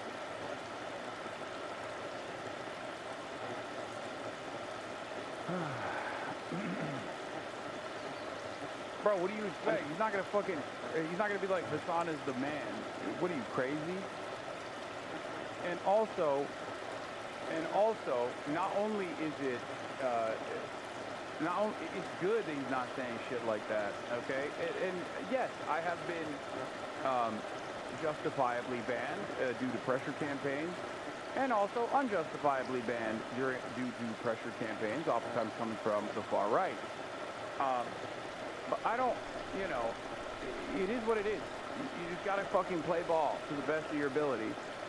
The reality of the matter is, if you're looking at like inconsistent standards, obviously Asmongold has a shit ton more violations of the terms of service than I do, right? I mean, he basically traffics exclusively in racial animus and horrible things that he says about horrible things that he says about the minority populations in the country, entire swaths of like migrant populations he calls parasites. Did you ever cover the roads crashing out about his ban and doubling down? No, I didn't even do that because there was a lot going on in the world that was far more consequential than whatever fucking Hasanabi was saying or doing. But yeah.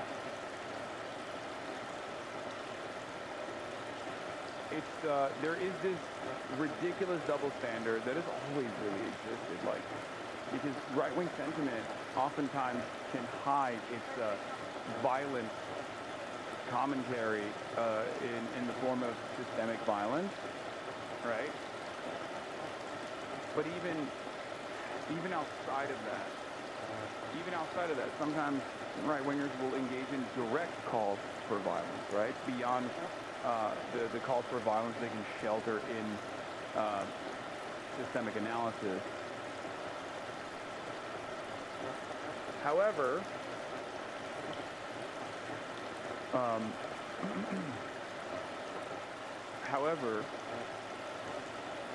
even when right-wingers engage in direct calls to action, they oftentimes don't get hit with the ban hammer. There's a couple different reasons for it. One, ironically enough, I think left and liberal groups no longer care as much about like weaponizing cancel culture as much as the Republicans do. Right-wingers love cancel culture. They love weaponizing it, right? I mean, look at what Fox News is doing for like the past week or so, for the past couple of weeks. They do that far more than the liberals do against the right, especially nowadays. The other reason is also because I think that these platforms are genuinely worried about suspending people because the Republicans are much more aggressive in defending heinous shit that their side says. Like, there was a real likelihood when Hasanabi got banned that, J.D. Vance could have said something about it. Obviously, it was like a very different media cycle at the time, so there wasn't enough backlash at all. But that was a real fear.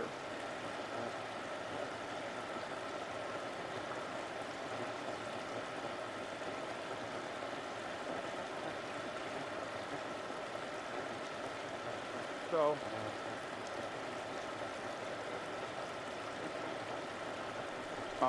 I don't even know what Hasanabi got banned for. I didn't even look into it. I didn't even care about it. And the reality of the matter is there's far too many things he should have been banned for that he didn't. Funny how Meek Kenny video said you both react to each other for money when you didn't even farm his ban. If roles were reversed, he would have farmed you for a week. Yeah, I don't really care.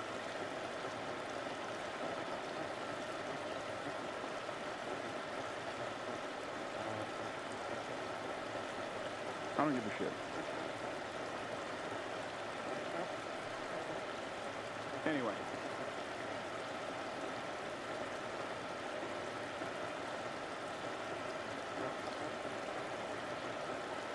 Before we get to situation monitoring, actually, there's one thing I wanted to show.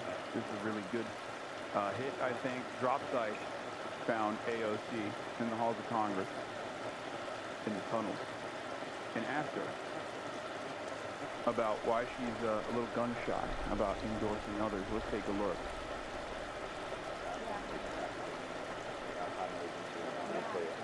You're not going to have a reporter tell you to endorse that. Like, is that something? Are you at least monitoring the race, looking at it? I mean, what's your stance on closed politics? Like, I think for me overall, it's more about I'm trying to think about the role that I am trying to play more broadly in these things.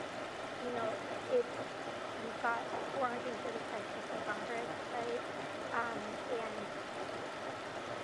there is this kind of moment where it's like, and not just with this race, with any race, once you go in, then it's like, what about this, what about this, what about this one?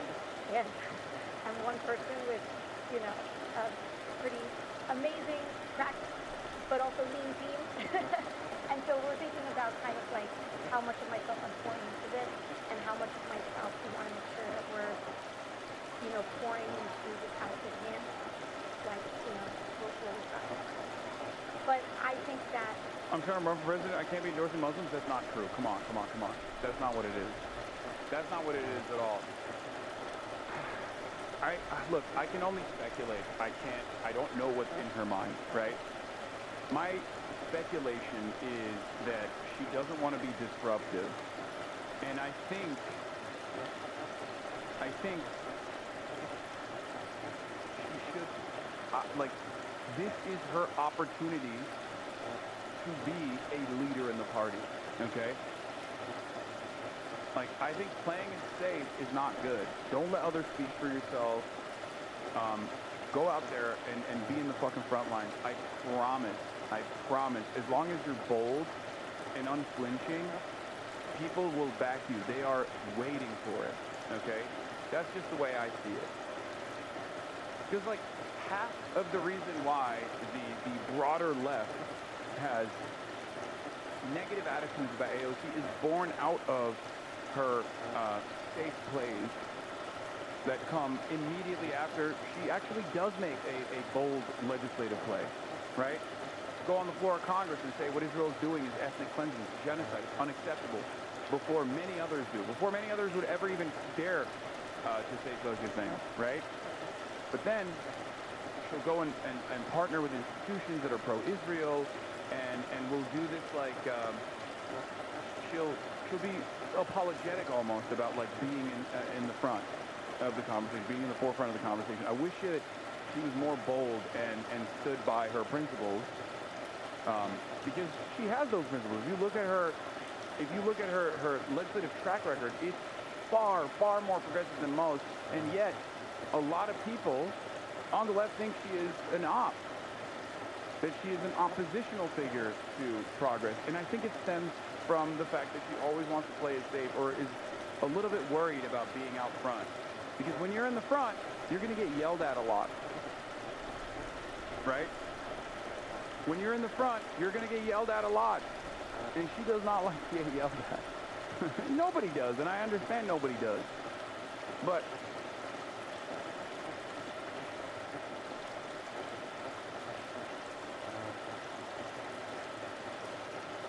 I think it's time. It's time to be bold. It's time to be brave. And it will be beneficial. What I will say is that I think that the primary environment that we're seeing is really great. I think that progressives have already knocked some really impressive victories this early in the primary season. And we've got another, 6 months of it to go, and I'm looking forward to having a lot of new... Cry me a fucking river, a 3-bedroom is $9,100 a month, primary them all. Okay, man. I truly think, like, think about how fast the entire, like, progressive and progressive, curious flank of the Democrats swung on the defensive, offensive weapons distinction after AOC went went to the DSA, and they asked about her position on this, to clarify her position on this. And in order to get their endorsement, she said, like, yeah, I'm not making this distinction any longer. Boom, all of a sudden that was the new bottom, right? All of a sudden that was a new litmus test. And we could go far beyond that, right? And I think AOC should be leading that charge. This has been my position from the start.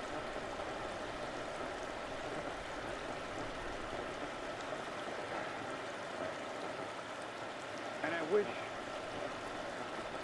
that some of our representatives, some of our movement representatives in Congress were less gun-shy and were more unapologetic, because I think there's a lot of upside to that kind of communication strategy. I'm not even talking about like issue-specific things at this point. I'm just saying, like, vibes-wise, just being unapologetic, standing 10 toes down and saying, this is what I stand for. This is what this movement stands for. I have the backing of the people, so I'm going to say this, even if you yell at me. That will genuinely benefit people, okay? That will genuinely benefit all politicians who choose to do so. A little bit of friction is good, okay?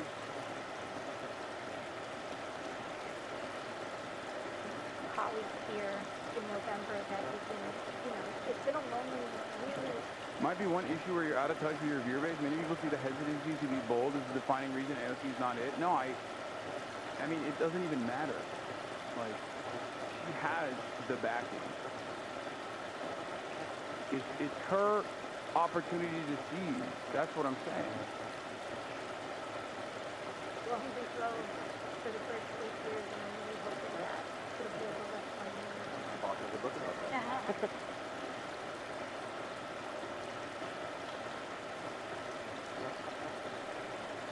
You keep telling us she has the bagging? I mean, she does. It doesn't. No, she doesn't. She clearly doesn't. Come on. Wait, what? Chatter.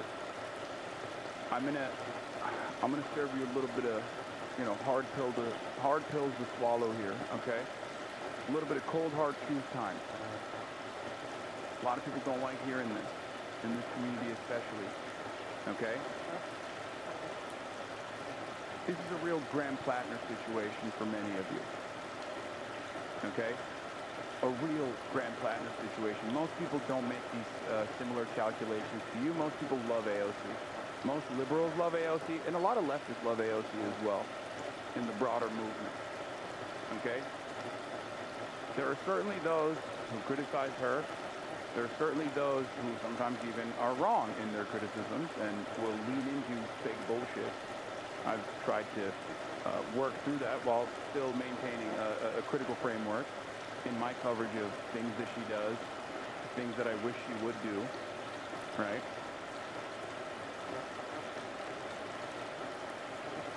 Hassan, her genuinely lying about the ceasefire back in the day broke a lot of trust. I'm saying her moving this way will not win anyone back or forward. No, I think a lot of people would let bygones be bygones on that spectacular flub. If she was coming out and you know, championing the genuine people back movement. Alex Thompson says this validates. In case you missed it, Holly Otterbein and I reported Sunday on how AOC hasn't endorsed her former chief of staff in the California congressional bid, part of some larger friction with some of the left-wing people who were with her in 2018. Like, even the fact that this is what Alex Thompson is saying and what Holly Otterbein are saying through their Axios article should be an opportunity for AOC to clarify her stance. To be like, no, that's not the case, right? If AOC went hard on anything, it would shut up the majority of chatters thinking she's always playing it safe. Exactly. Because people are desperate. People are desperate for a new movement leader, okay? It can't be Bernie Sanders. Let's be real. Bernie Sanders has already exhausted that role, right? He's old. Like, you know, he has a lot of impact still. He's very popular, and he's using that impact. He's exhausting that impact to, like, set up the next wave of Bernie crowds. But the reality of the matter is, like, there's a need for a continuation. There's a need for a person to rally around, right? And I think AOC could be that person if she changed her communication strategy. Because everything that I have observed of the way that she moves is like, she'll take 2 steps ahead of other people, right? Like, she'll sometimes be aligned with Ilhan Omar or Rashida Tlaib. And then, immediately when she puts herself out there, she gets yelled at. Immediately. She gets yelled at by the groups. She gets yelled at by people that angle their criticisms in a way that actually has a lot of impact in her calculation, because she's, like, worried about coming across as offensive, right? And I think a lot of people manipulate that interest. And as soon as that happens, she retreats. And by my estimation, like from what I have seen thus far, she is very worried about coming across as offensive. Even though there have been instances where she has been bold. Like she's come on this broadcast more than most politicians have, okay? Obviously, if she was that afraid of coming across as, like, offensive, she wouldn't have done that. All those quotes were already flying around the ether far before AOC has come on this broadcast many, many times over.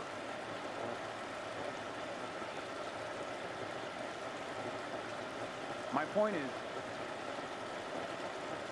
if she was more bold, I think there would be a little bit more friction, for sure.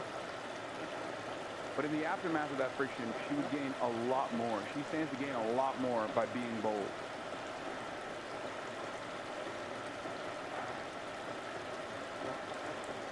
And it doesn't help when so many chatters have an anti-AOC perspective. They just all hate mob her, it's so dumb, invite her onto our side more and give her more support. I mean, that doesn't matter. That stuff is, I mean, she clearly does see it.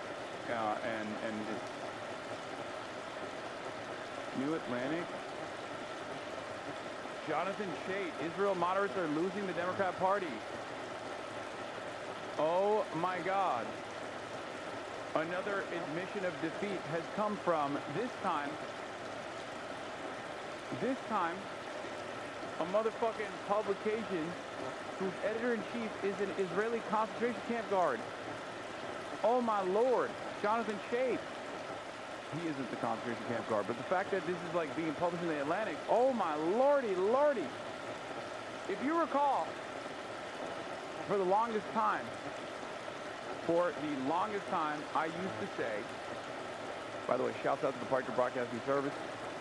If you want to be on the winning team, you already know where to go. Piker Broadcasting Service for tomorrow's news today, okay? If you want to get the news and where the country is moving towards in the next couple of months, you come here to the Piker Broadcasting Service, sponsored by you, the people, for you, the people. That's right, Piker Broadcasting Service. The article is too new for it to be properly archived, by the way. I can't do a paywall remover on it, unfortunately. So maybe someone can send it to me if you have the actual subscription or something, and then we could do it. Yes, Hasanabi's new pharmacist. Hasanabi's new pharmacist, thank you for the 5 gifted. CPR 91, thank you for the 10 gifted.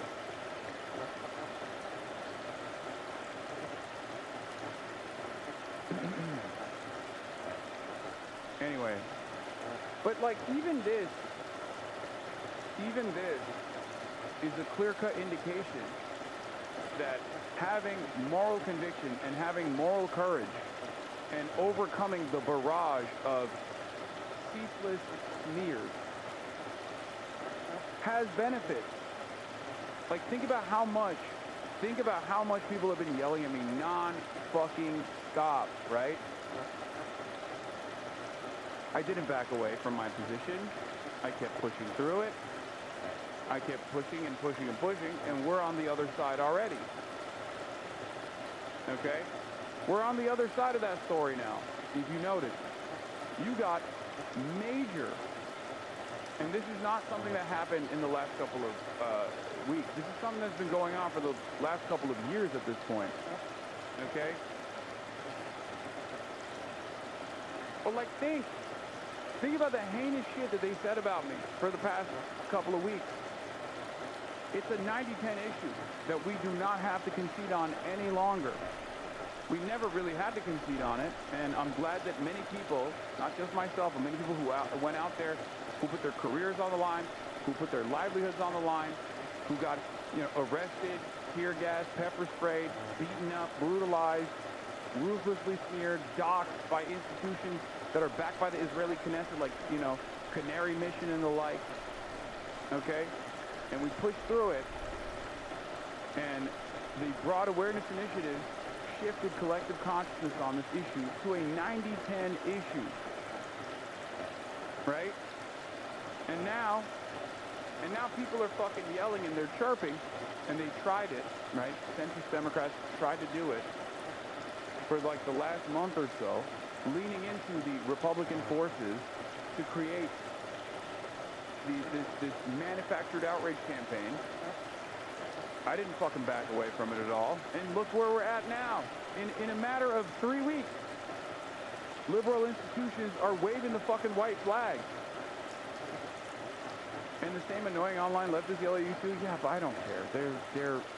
They don't have any like material power in this country in the way that politics works. They're the people that say Hasan is a reactionary. He's a liberal Zionist, and guess what? They still come in here and watch, okay? They reluctantly come in here and watch because there's no other, like, real vehicle for even the marginal changes they want to see. And I think deep down inside, they also understand that, like, you know, I'm with them. And they're just being silly for the moment.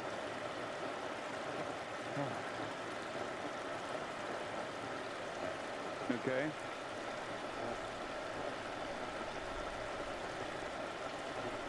So let's take a look at this article. Israel moderates are losing the Democratic Party.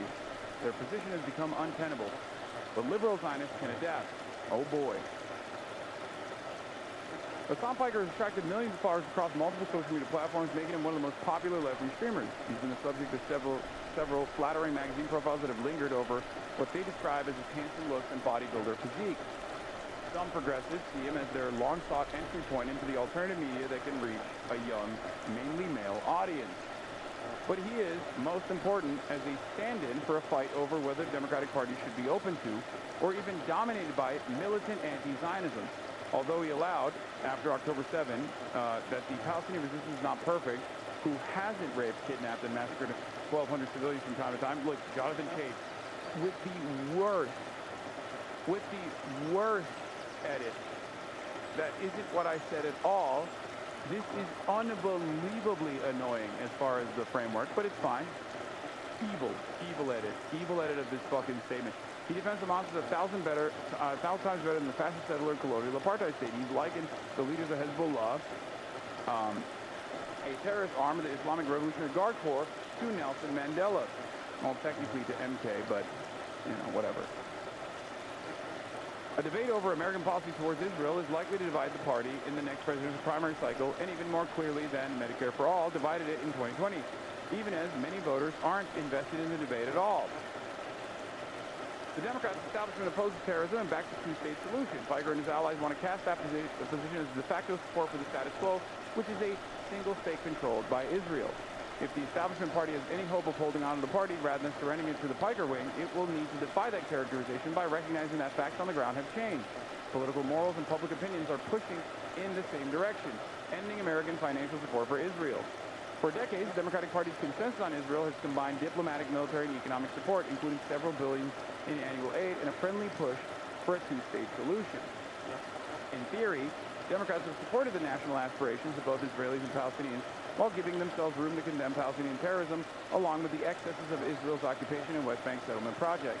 The theoretical case for a two-state solution remains as sound as ever. Sure, okay. The trouble is that the Palestinian side has rejected repeated attempts. Oh my fucking God. Yeah, it's the Palestinians that are no partner in peace, okay? Classic. There is very little difference between this position and just unfiltered Zionism, okay? It's in the same direction. It's a continuation of the single solitary state that is Israel, that remains sovereign over this territory, that will continue destroying Palestinian lives, okay? This is Jonathan Chait desperately trying to put the cat back in the fucking bag when the cat's out of the bag.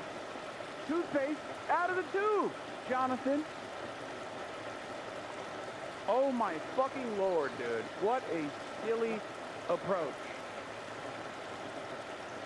It's so indecent and so immoral because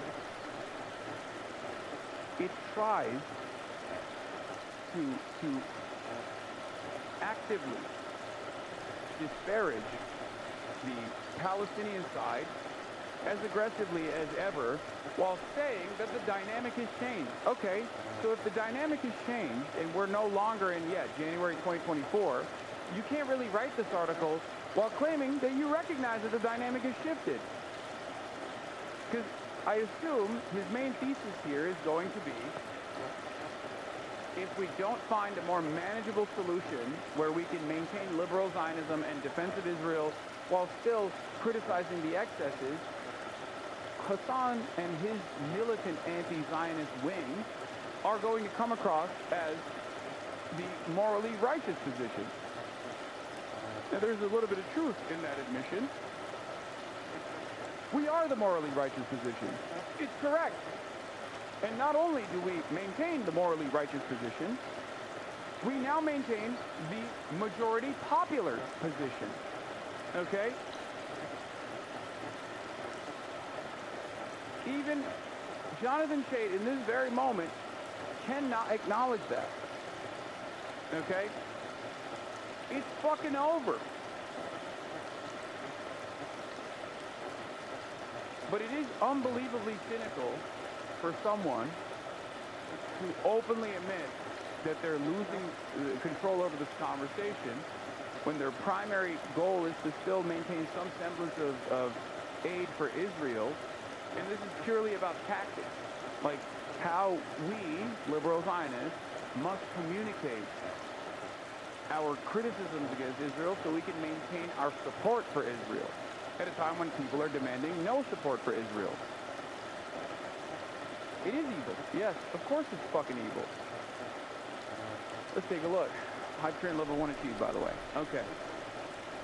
The trouble is the Palestinian side has rejected repeated attempts by Democratic presidents to bring about the birth of a Palestinian state, and that Israel's longest-serving Prime Minister Benjamin Netanyahu and his right-wing coalition do everything they can to subvert such a solution. At some point, supporters of the two-state solution have to take no for an answer. The United States is effectively supporting a one-state solution whose entire strategy rests on an endless cycle of responding to terrorism with military force, a process of periodic attacks that Israel calls mowing the lawn, in place of any diplomatic path. I like that he still talks about how fucking Nazified Israel is, by the way. He's like, yeah, Israel is pretty Nazified. I mean, that's a pretty crazy thing to say, but also it's the Palestinians that just keep refusing. The big, beautiful Democrats and the wonderful proposals that the Democrats have offered the Palestinians. Fucking bullshit. Okay? Netanyahu represents a parliamentary majority that has run the country for 2 decades. He has undermined diplomacy repeatedly by, among many other acts, lobbying against the Obama administration's nuclear deal with Iran, propping up Hamas in Gaza before October 7th to ensure that the Palestinians didn't have leaders he might be expected to negotiate with, and proposing that Trump administration go to war with Iran.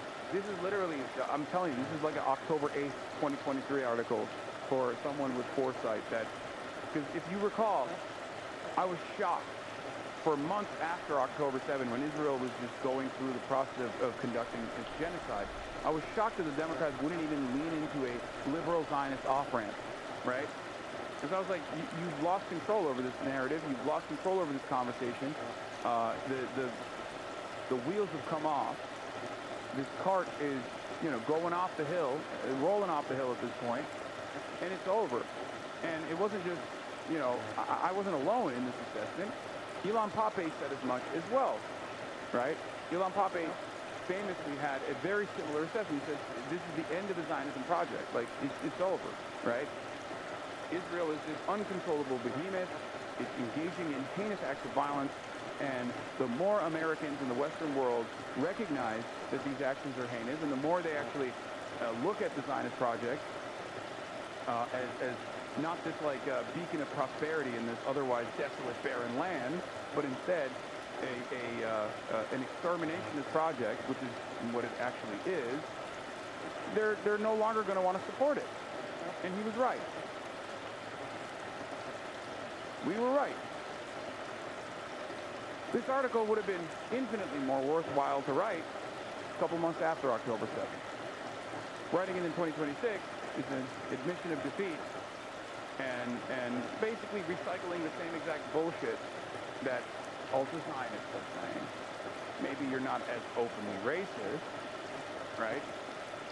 But I don't think there is a lot of appetite for this, especially when even people like Ezra Klein have actively recognized that it's a single state and it's basically a fascist state, and that it's an uncontrollable, monstrous fascist state that is killing Palestinians and ethnically cleansing other territories that they have no, religious or biblical justification for acquiring, like fucking southern Lebanon, for example, right?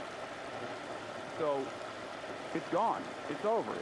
There's nothing salvageable here. Sentiment within the Democratic Party is far harsher than among the general public. Rahm Emanuel is now saying that Israel can buy American weapons, but should no longer get them for free. Say what you want about Emanuel, but he can read a poll. If moderate Democrats continue to support giving Israel, which is getting more unpopular military aid, which is broadly unpopular, they will sentence themselves to obsolescence. Social media accounts such as AIPAC Tracker, which defines AIPAC as including organizations such as J Street, a liberal group that now favors ending aid to Israel and is bitterly opposed to AIPAC, have gained wide circulation. Senator Lisa Slotkin of Michigan, who is not backed by AIPAC, recently was accused by a student at a public event of accepting support from pro-Israel lobbies.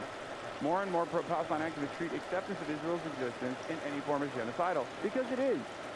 Because it is. Acceptance of Israel in its current formation is genocidal because Israel is continuing to do a genocide and continuing to do ethnic cleansing. It sucks to suck for you guys, but the reality of the matter is most Americans are aware of that now. That's the difference, right? That's a major point of contention that these guys cannot solve. Okay? That's what it is.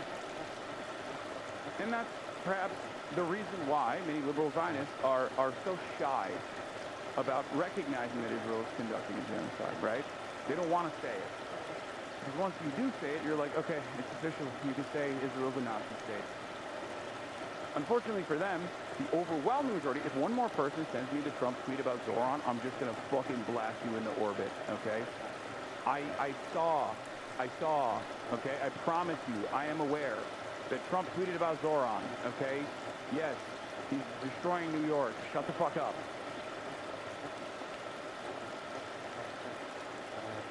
I'm gonna put you on Artemis 3 and send you on a one-way trip to the sun. Jesus Christ.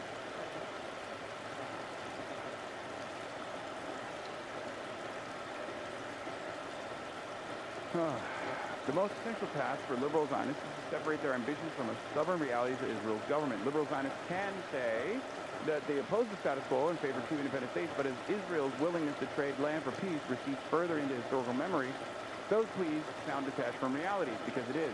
The traditional democratic posture is becoming outright impossible as long as the party continues to support sending billions of dollars to Israel every year. By 2028, 2 consecutive presidencies are likely to have incinerated political capital attempting to leverage the American alliance with Israel.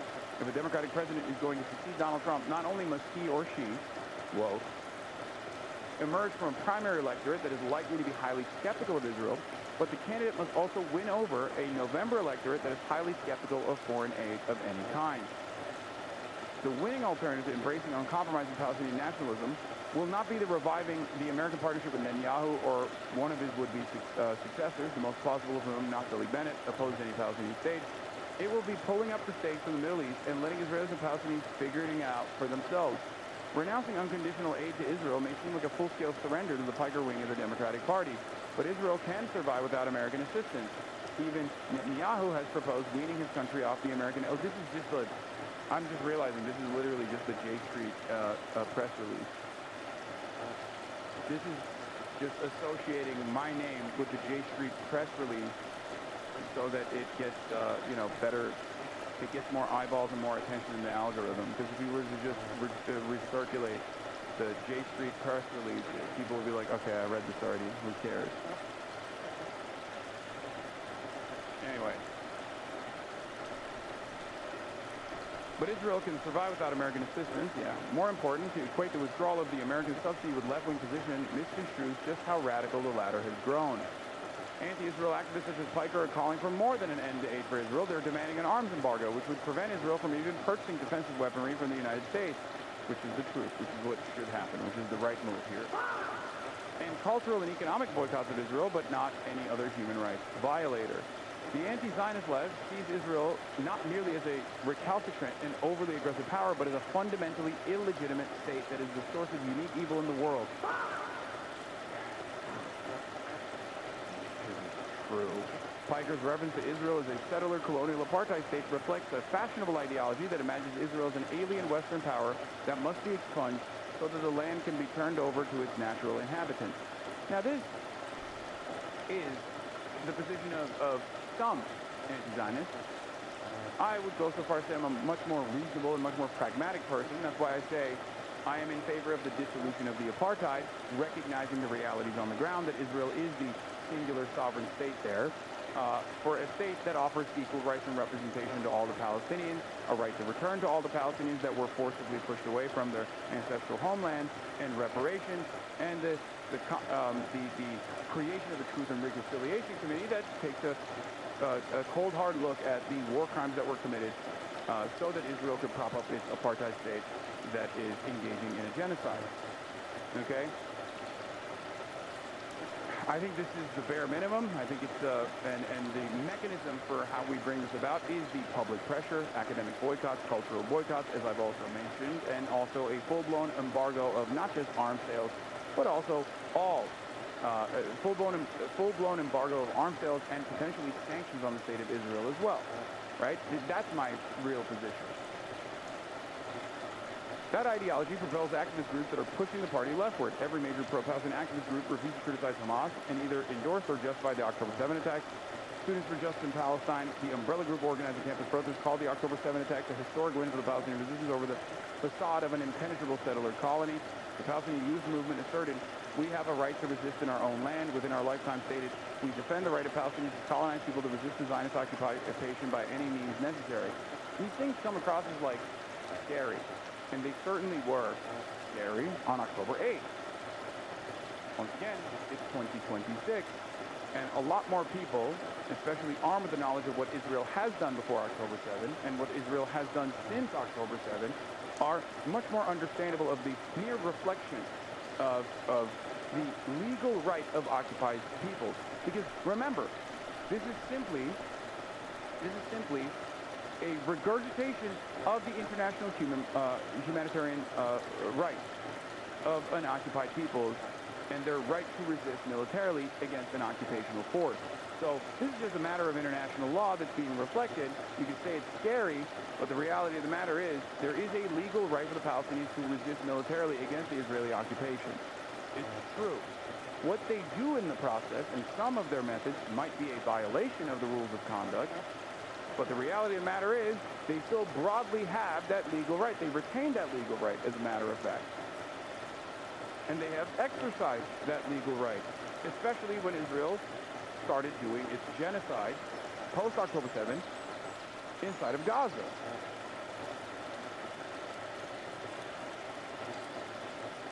Same goes for Hezbollah in Lebanon. Anyway, among the leaders of the protest against the Democratic National Convention was ABDUL, the national chair of the U.S. Palestinian Community Network. On October 7, 2023, ABDUL wrote on behalf of the U.S. PCN, Palestinians have an internationally recognized right to resist illegal military occupation, and today's attacks on the Palestinian resistance should be understood as a legitimate response to the unending violence from Israel's extreme right-wing, racist, white supremacist, Zionist government and settler movement. Revealingly, the movement is focused on Gaza, to the point where Gaza is often used as shorthand for its goals. Although Gaza has seen the worst carnage, it was also the staging ground for horrific mass attacks on civilians. Pogroms by Israeli settlers in the West Bank have no defensible rationale, yet they have received a fraction of the attention bestowed on Gaza.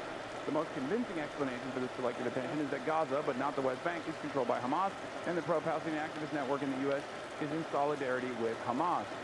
Or perhaps people do talk about the West Bank all the fucking time, and people still hit the Hamas lines against them no matter what.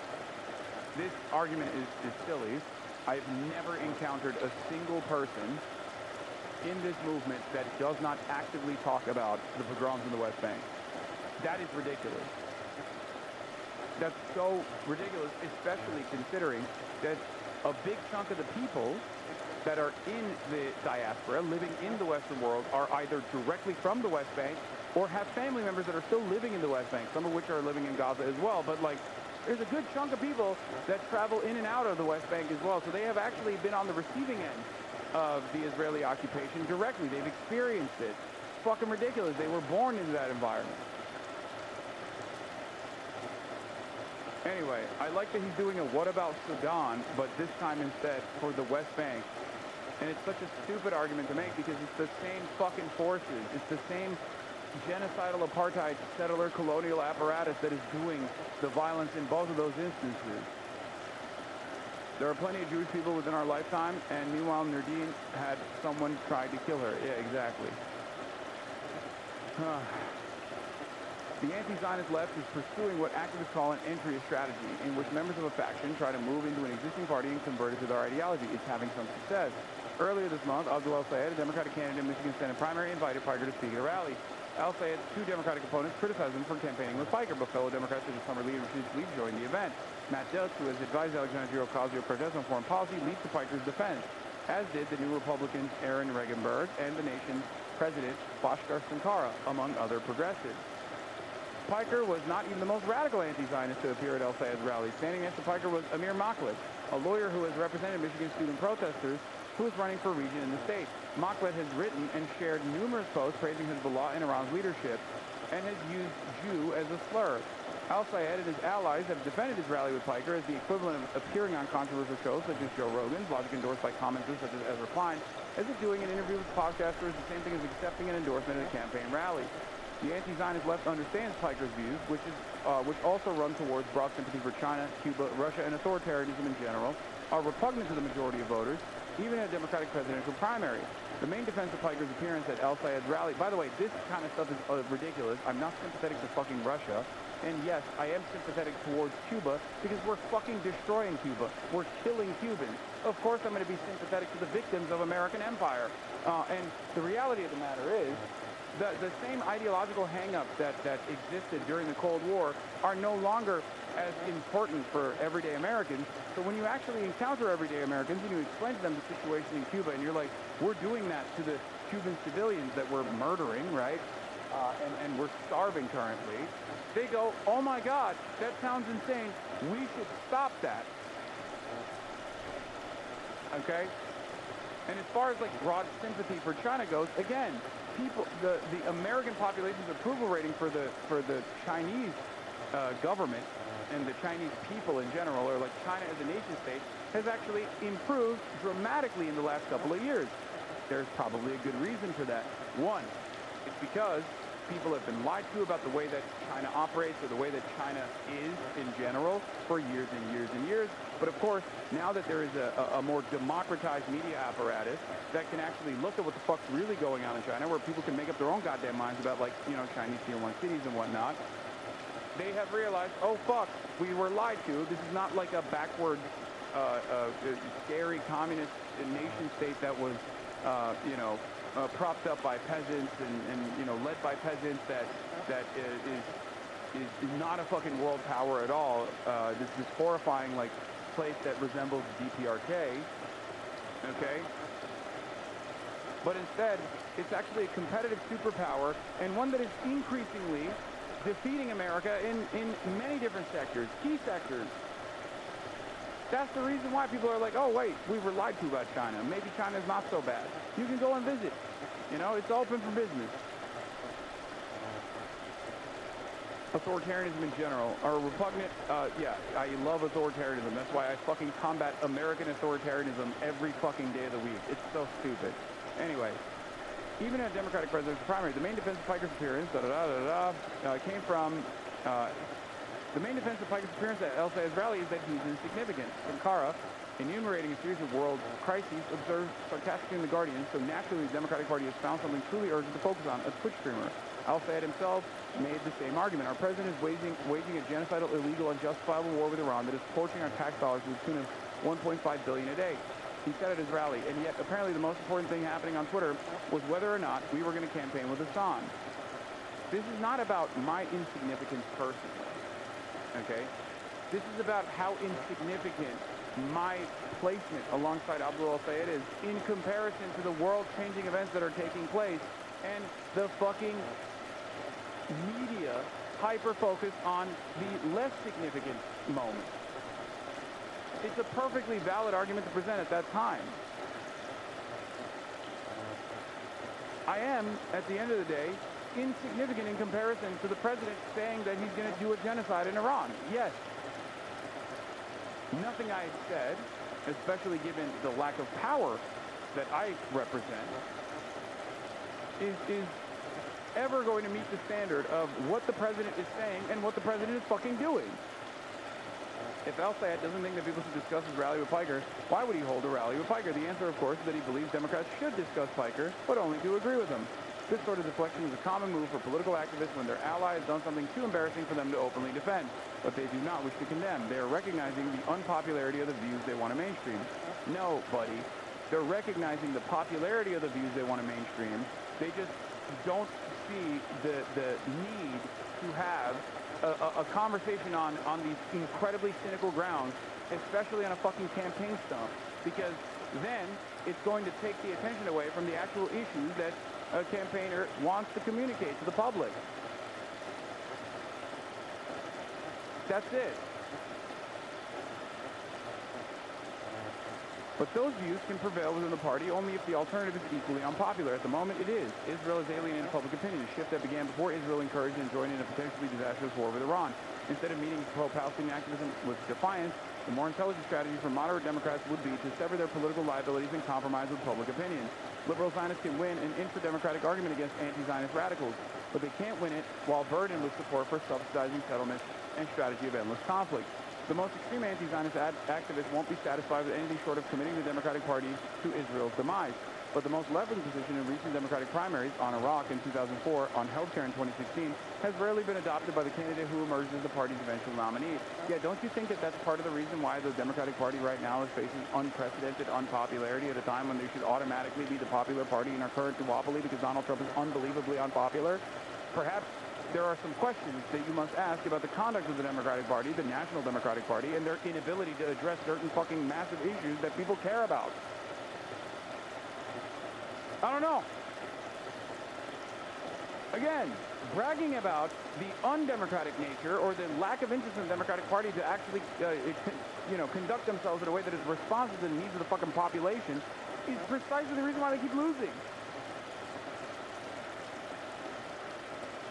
The decisive bloc of Democrats includes those who are disgusted with Israel's policies and are ready to wash their hands of the American support for its maximalist strategy, but wary of going full piker. Either mainstream Democrats will give up any illusions that they have about the ugly nature of Israel's current government, or they will no longer occupy the mainstream of their party.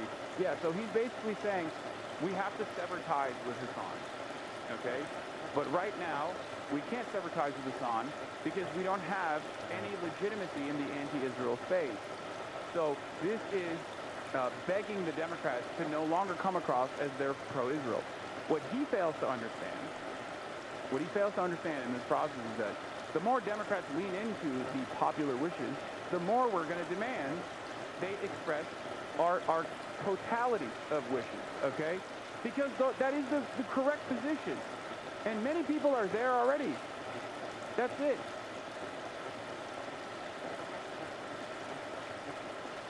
That's precisely the reason why when JSU comes out and says, like, oh yeah, we don't want to pay for Israel's weapons, but they can still get those weapons, obviously, as long as they pay for it, they don't realize that there's plenty of appetite to punish Israel, okay? That's the problem. These guys want to have their cake and eat it too. They want to say, yeah, sure, Israel did a lot of war crimes, but like, no punishment should come for Israel. Of course there should be punishments. What are we talking about? Accountability is what people want.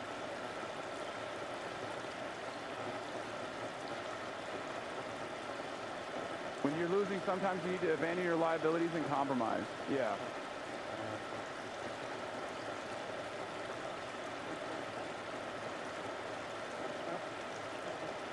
Why do people like to talk about you, but journalists hate talking to you about Israel? Well, one of the best parts about articles like this, what I was going to say is, for the longest time, whenever the media covered me, they would say, oh, he's handsome. They would rarely ever talk about my worldview, right? And I didn't have an issue with that because I jokingly would refer to that as terrorism insurance, right? Because like it's so silly to present me as like a dangerous radical terrorist when the very same outlets, these legacy publishers are writing very positive puff pieces in general about the space that I occupy. All right? Now, they're forced to write about my positions. Now, of course, the overwhelming majority of people that are writing about my positions are writing from the most, cynical, most negative framework possible. They're trying to filter what people see about my worldview. But because I am a media personality with his own independent platform, and one that is arguably much larger than, the Atlantic readership base, for example, they can't compete. They could do that towards, college campus activists, for example, because college campus activists don't have that megaphone. College campus activists can't go on CNN and defend their positions, right? So they got away with disparaging campus activists by talking about them in this incredibly negative framework, but they can't really do that to someone like myself because I have a louder megaphone than they do. I have a bigger platform than they do, right? And that's it. That's it.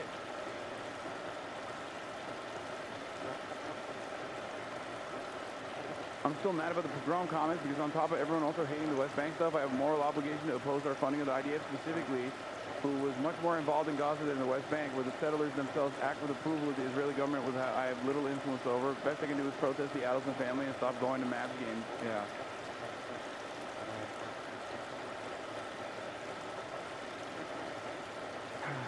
Anyway.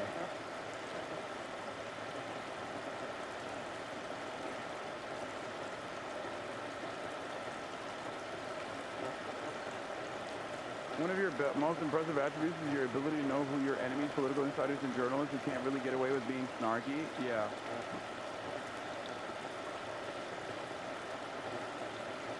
Oh, anyway, that was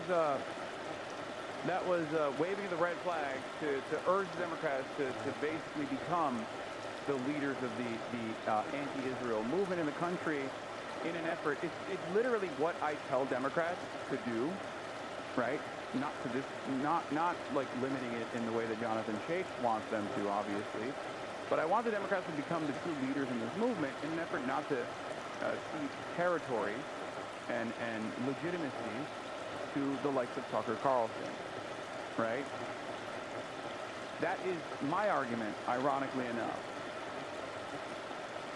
Part of it, at least.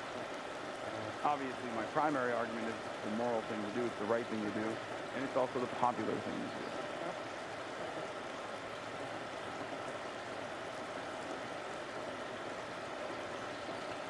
But, having said that, the Jonathan Chait article can be summarized as, if you don't want the anti-Zionist wing to win, you have to find a new way to entertain defending Israel. In order not to lose complete control over this conversation, you have to come across as like sincerely being anti-Israel. Okay?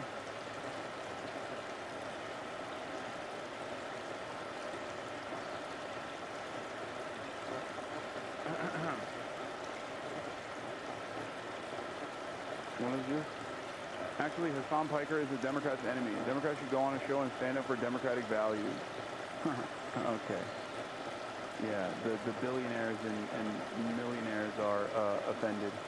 They're number one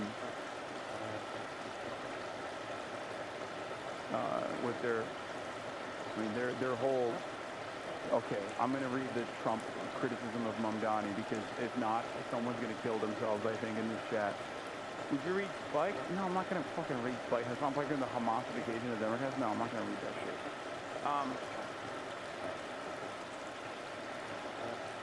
Sadly, Mayor Mamdani is destroying New York. It has no chance. The United States of America should not contribute to its failure. It will only get worse. The tax policies are so wrong. People are fleeing. They must change their ways and fast. History has proven this stuff just doesn't work. Thank you for your attention to this matter, President DJT. It's so funny that you guys lost your fucking minds.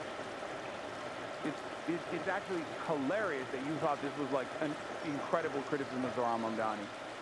Like Donald Trump, if he wanted to genuinely blister Zohran Mamdani, he would be saying he's a Mohammedan terrorist who's doing 9/11 with this tax, okay?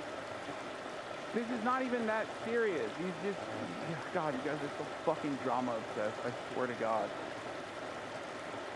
The only reason why you're freaking out about it is because up until now, Zohran Mamdani and Trump have, you know, been side by side with one another and on fairly positive terms.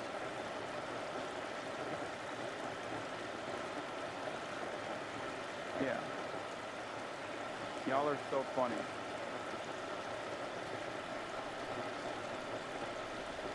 I'm pretty sure the administration just released the Second Avenue subway funding that has been held back this whole time. Bros just chirping into the wind. Yeah.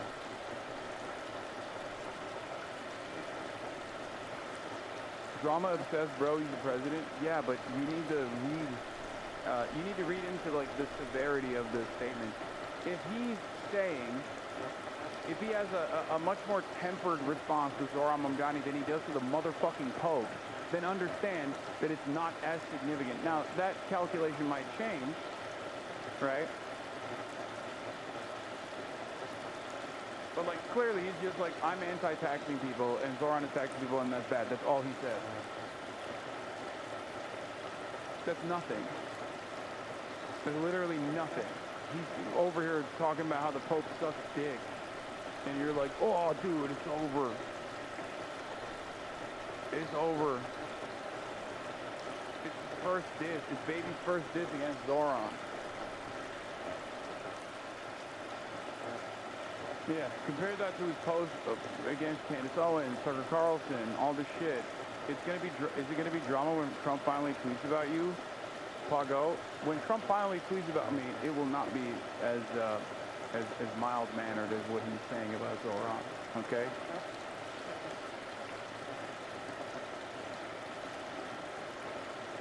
Please pray for the troops, Hassan. Oh yeah, I saw this. This is so bad, dude. What the fuck? Images of food being served to sailors on the USS Abraham Lincoln and USS Tripoli published by USA Today. Supplies are going to get really low and morale is going to be at an all-time low. One sailor messaged another. I don't even know what the fuck this is, bro. What is this? You can't even get steak and lobster before getting deployed? That's crazy.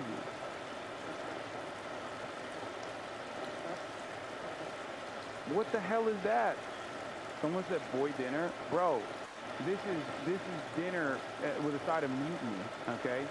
If they're giving you shoe soles to eat, it literally looks plastic.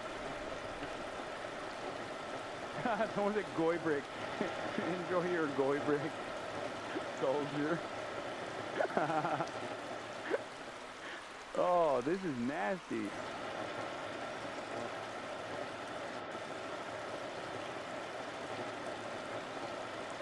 When that many ships are in any given area, it is really hard to do underway replenishment. That's why my food looked like, that's what my food looked like for 3 weeks on deployment ship was bleak. Bro, this food is so bad, British people wouldn't eat it. Okay? That's how bad this is. This shit ain't even scran. Oh my lord. Too far? No, it's real. It looks worse than dog food. It really does. It really does. This is unfucking believable, dude.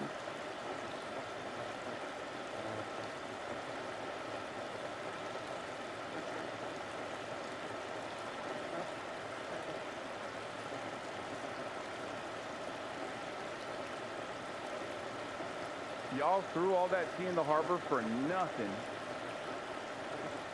Yeah. You just hurt my feelings? Okay, dude. I mean, this is plastic. This is actually plastic. Also, why are your feelings hurt? I'm saying that even a British person wouldn't eat this. If anything, I'm defending the British.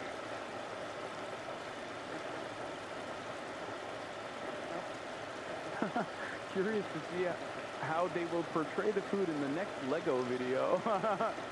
At this point, we're following along Operation FC's Fury. By imagining what the Iranians will present this as in Lego format. Okay? Great.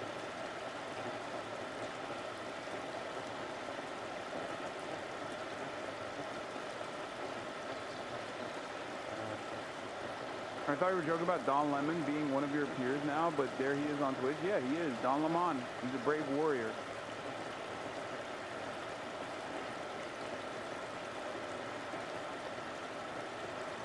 Anyway, the Marines will starve due to lack of crayons. Don't worry, the Marines still got their crayons. The crayons are easier to transport, I think. USS Tripoli doesn't even serve, yeah, USS Tripoli doesn't even have veggies.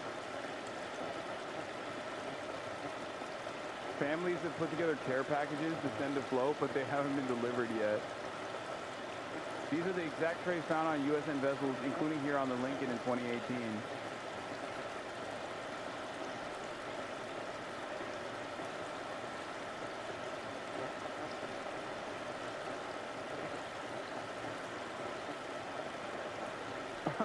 Oh, this guy's trying to fact check, saying like, look at the background on the table. Maybe my stainless steel comment was R-worded, but it sparked some debate. This doesn't look real to me no matter what. Where'd you find the photo? Ha! Boom. 0-2 on this. Yeah, IRGC, meanwhile, is eating the finest CUBA day. Yeah. They're in those goddamn bunkers, dude. We have so much dominance of airspace, we can't even get a single supply drop. That sounds like winning to me. Even worse. No, I saw this already. Yeah. Bro, this is some shit that, ironically enough, like, Americans would be making fun of for like, you know, what Russians are eating, right? This is literally the type of shit that you see about the aesthetic forces of Russia, because they just don't have, like, the supply chain that they've established. They don't have the supply lines. Like, they're running out of money. This is unironically something that the American side would pose, or the Ukrainian side would pose about the Russians. Fun fact, Elmo is actually short for El Muhammad. Oh my God. The word of the day is Habibi, says Sesame Street. Oh my God. Oh, this is gonna break people's brains, dude. Assalamu alaikum, everyone. I'm Rami Yusuf. Oh, it's Elmo's Elmo. Mr. Rami, what does salam alaikum mean? Well, salam means peace, and it's a way to say hello in Arabic. Oh, cool. Oh, salam alaikum, everybody. Elmo and I are here to wish all of you a happy Arab American Heritage Month. Yeah, happy Arab American Heritage Month. I'm so proud of my Arab heritage, and I'm so happy to share this month with my fellow Arabs and Elmo. Oh my God. Oh my God. This is going to...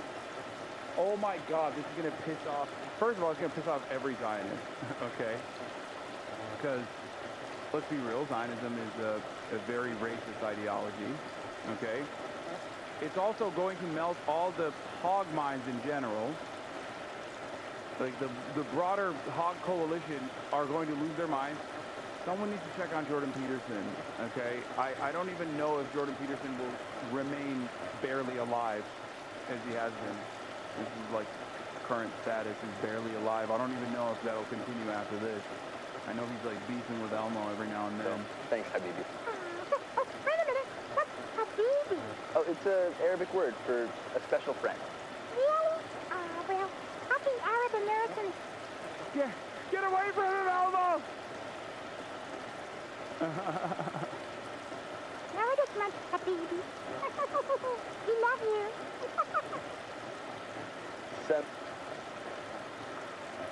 Wow. It brings me no pleasure to report that Elmo is Hamas now.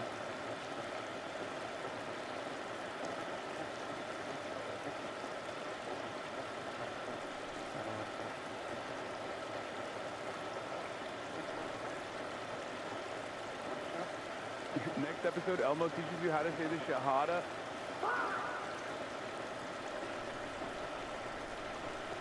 Oh my God. Now repeat after Rami. Ashhadu an la ilaha illallah wa ashhadu anna Muhammad ABDUL Rasulullah. Muhammad Rasulullah. Not Abdul, right? Yeah. Yeah, that is, you missed it. You missed a word in there. Yeah. JP responded, go to hell!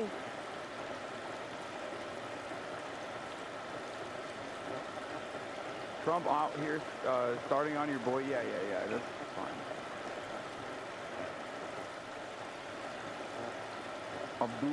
Abdul Rasulullah. Yeah. First it was Ms. Rachel and now Elmo. Both are Hamas now. Why do you think Elmo is red? He's part of the DFLP.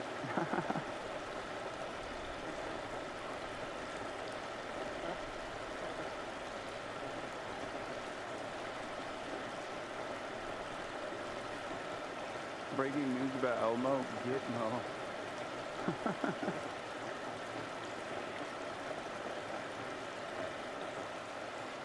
Saying special friend the way my conservative parents explain my gay uncle's boyfriend. Oh my God, that's true. Yeah, oh my God. Does this mean Elmo is both gay and Muslim? Oh my God, it's woke Sharia. Laura Loomer on rope watch after this. Yeah, this is woke Sharia, through and through. He's saying Habibi, as in a lover. He's saying my love, my special friend.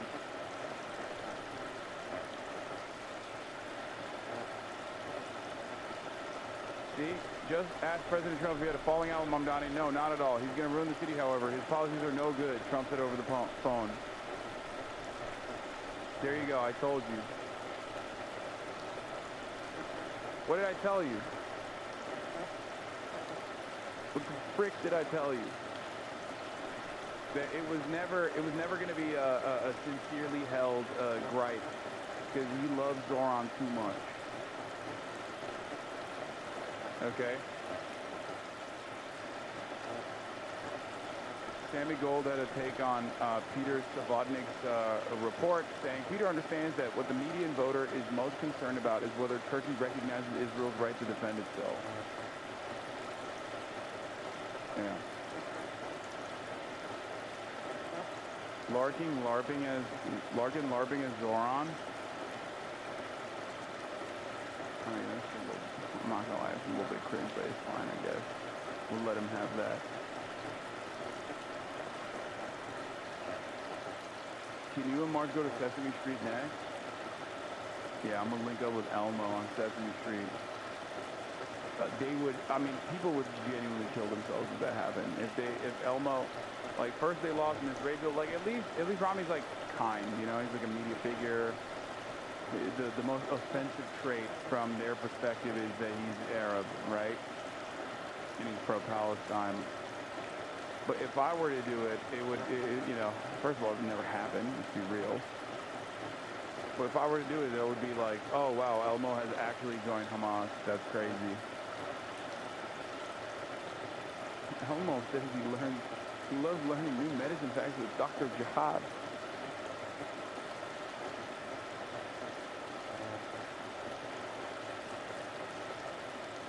What is this?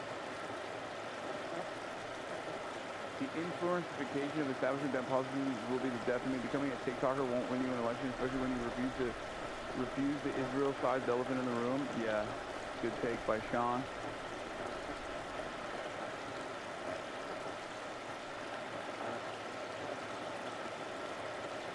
Everyone, so I'm here in Charlotte since the start of Trump's war of choice. It's $15 more every time you fill up your tank of gas. The price of diesel has now gone up 80% since the start of the war. And you best believe that's going to carry over to how much you're paying for all the goods. What is this?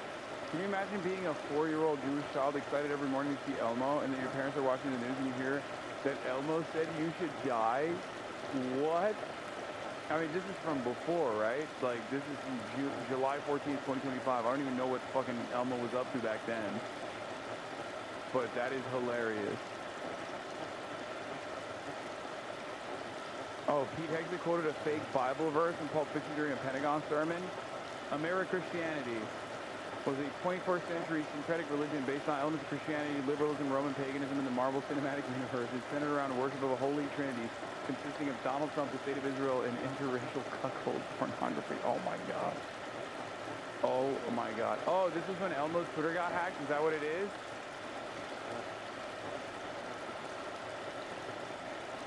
Hold on. All right. My guests are here. So here, I'll play this for you now. Yeah, hold on one second. I'm going to come out.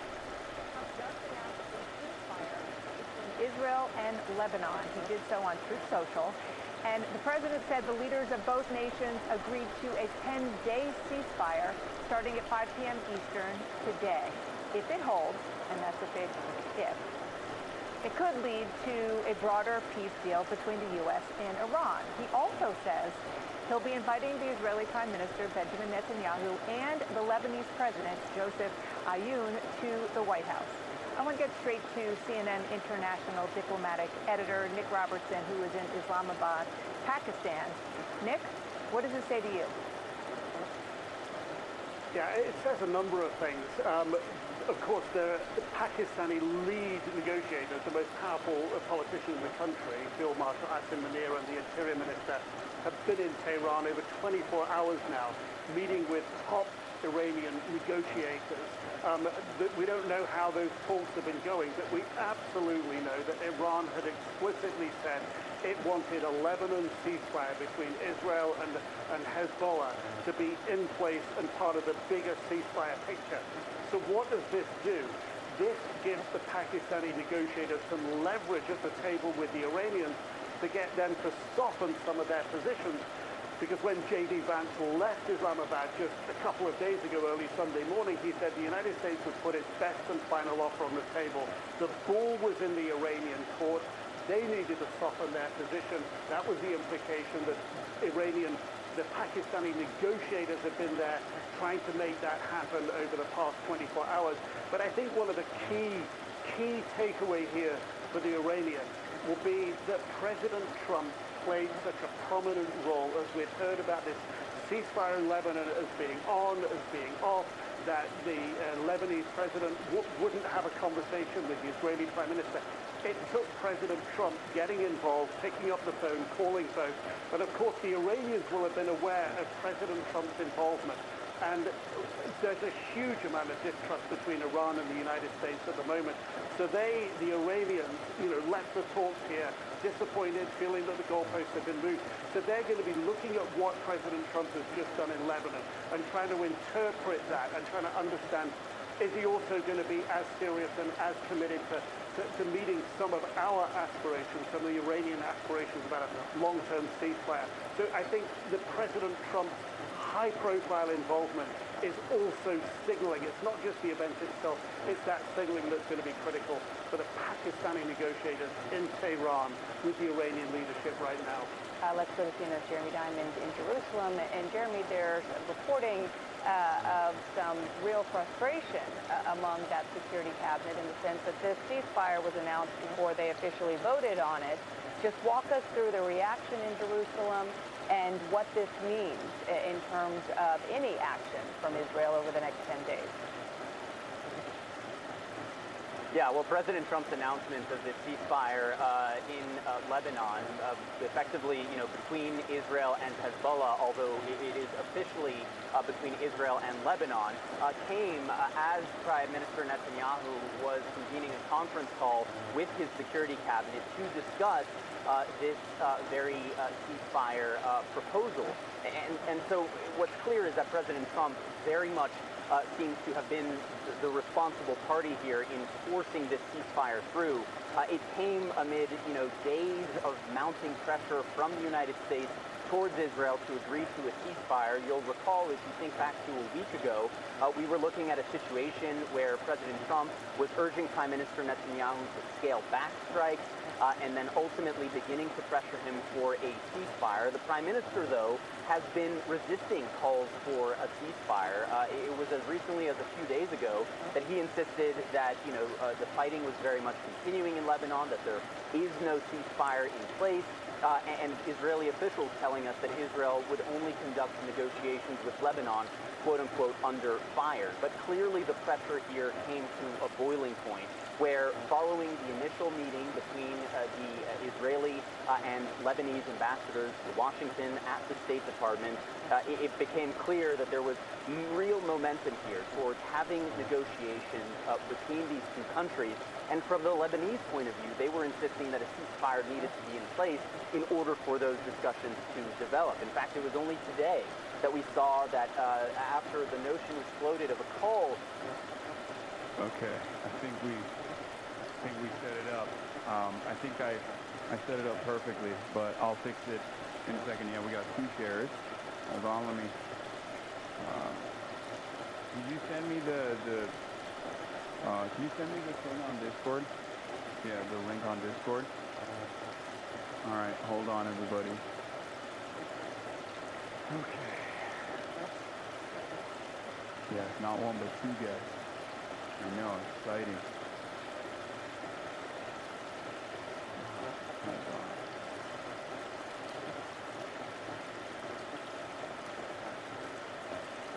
Okay.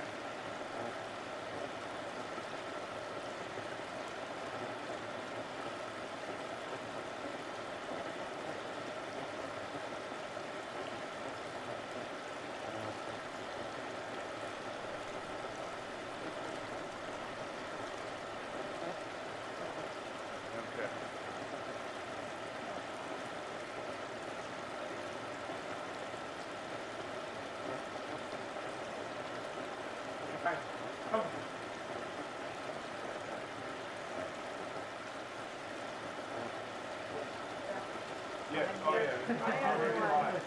Hello.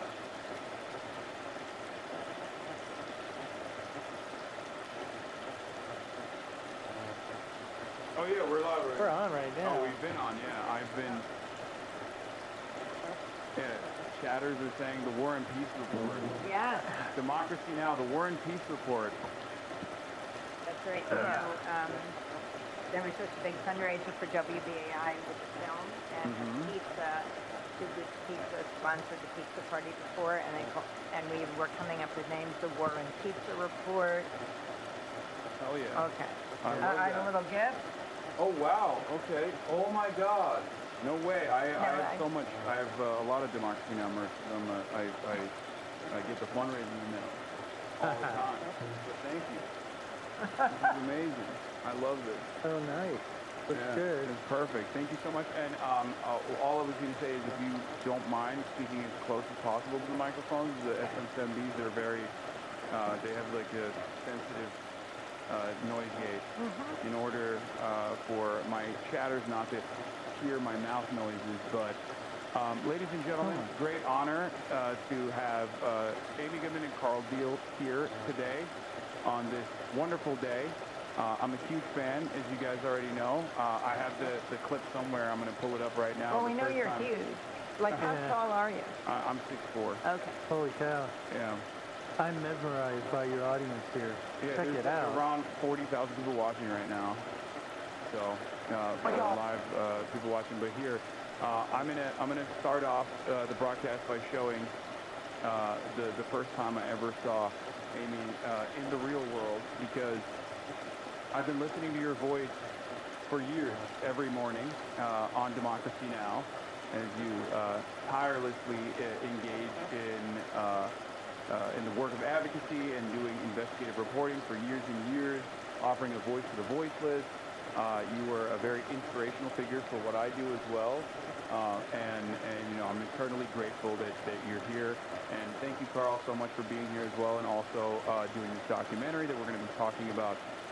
Amy Goodman, for those of you who don't know, is the legendary host and co-founder of Democracy Now!, one of the foremost independent news publications that broadcasts on radio, TV, and online, in, I believe, 1,500 stations, right? At least I got that from Public radio and television Yeah, I stations. got that from the doc. Globally, yeah. Okay, so if you were wrong, that would be on you, Carl. So you watched it? I did, yes. Amy has been fearlessly reporting from the front lines of global conflicts and amplifying voices that mainstream media routinely ignores for over 3 decades. Her motto is, "Steal this story, please," which also happens to be the name of the new documentary chronicling her fearless career in journalism. Follows Amy, she takes on soldiers, politicians, and corporate media in pursuit of the truth. The documentary has already won over a dozen awards at major film festivals. Also joining me is Carl Deal, the film's co-director and a former investigative journalist and a longtime documentary filmmaker whose work has consistently looked at power, media, and resistance from the ground up. In Steal the Story, Please, he turns Amy Goodman's story into a film about what independent journalism preserves and what the public loses when that space disappears. And also you brought another friend. What's your... This is Zazu Goodcup. She is one of the leading news hounds, and no disrespect to Kaya. She is one of the most important paparazzi of our time. I see that. Kaya is also, I don't know, Kaya also loves being in front of the camera. She has she's gotten real used to it for the, through the many years that I've been doing, merch photo shoots and things like that. And she knows how to strike a pose, and she will get in here when she feels like she's not being sufficiently paid attention Well, to. Zazu's probably the most popular character in the film. Tell him what happened to Telluride. Oh, this is such an interesting story. Oh my God, I don't know if I said that. There was, at the Telluride Film Festival, it's different from all others. You don't know what films are going to be there. And Carl and Tia's film, It Looks Very Pleased, was invited to the film festival. When we got there, we then learned that all different films. The film about Bruce Springsteen was also there. And Jeremy Strong and White were there. actually Bruce, and it John Landau. The story of that kind of I didn't know what to do with Gaza at the time because I had to leave her in New York, so I asked a friend, Patty, to take care of her, and then it turns out that this film was there, John Landau was there, she had gone out with his brother for quite a long time, John Landau's brother, Patty, was Secretary of Gaza, and I said, oh my goodness, this film is happening, Deliver Me From Nowhere, John Landau is here, Bruce is here, and she said, what is wrong with this picture? You are a Telluride, and I'm sitting to the future, you don't in New York. Yeah. Beautiful. You said Bruce on a first-name basis. Has Bruce Springsteen been on the show, I assume? Well, we just had our 30th anniversary, and we had this big event at the Riverside Church, this famous church where Dr. Martin Luther King gave his speech in his war in Vietnam a year to the day before he was assassinated, April 4th, 1967, he gave his speech. So that's where we had the 30th anniversary event. The problem was 2,000 people were going to pack the place on February 23rd, and then Snowmageddon happened, and the day before we had to cancel it. So then we found a date about a month later, and Wynton Marsalis was going to go down the aisle, this jazz legend, but he had to go to Japan, so he wasn't going to be a part of it. But Patti Smith rejoined. She was with us at the 20th anniversary, and now she could attend on March 23rd, as did Michael Stipe of REM and Hooray for the Riff Raff, but singing Volante, Ever Forward. Michael Stipe, Patti Smith, and to wrap up, I looked out at the thousands of people and said, we can figure out how to end tonight. Oh, but I see someone in the audience who could maybe help us. The boss, Bruce Springsteen. So he got up, he sang as he is singing all over the country now, streets of Minneapolis, and then together they all came up on the stage. Patti, Michael, Hooray, and Bruce. And they sang Patti's legendary song, People of the Power. And maybe that's a great way to start here because that is the principle of independent media. People have the power. You know, when we're going to cover war, we're not brought to you by weapons manufacturers. And when we're going to cover the climate catastrophe, we're not brought to you by the oil, gas, or coal companies. We're going to cover inequality, not brought to you by the banks or financial institutions, but brought to you listeners, viewers, and readers so committed to an authentic, independent voice. That's the kind of media that's Absolutely. What do you say about the state of media right now? Now that we have Kalshi and even Polymarket, these like gambling websites that are also purchasing ad space and doing collaborations with the likes of CNN. Do you feel like the state of mainstream media is in a worse position than it's ever been? I mean, the legacy media is really in shambles. I mean, we had on a few weeks ago, maybe they could jog to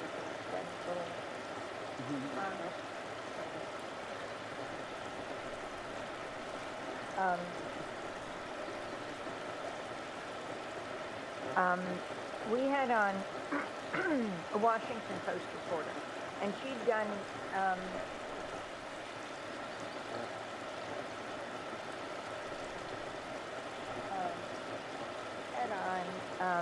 she had done an anatomy of the first day of the bombing of Iran, right? The girls' school in Manab in southern Iran, where like 175 people died, about a dozen teachers, but overwhelmingly primary school girls. And just watching them get to know each other here. And, you know, I think it was a U.S. missile that most likely was used in this. President Trump tried to say it was Iran was using it, but they don't use these particular U.S. missiles. The Tomahawk missiles, The Tomahawk missile.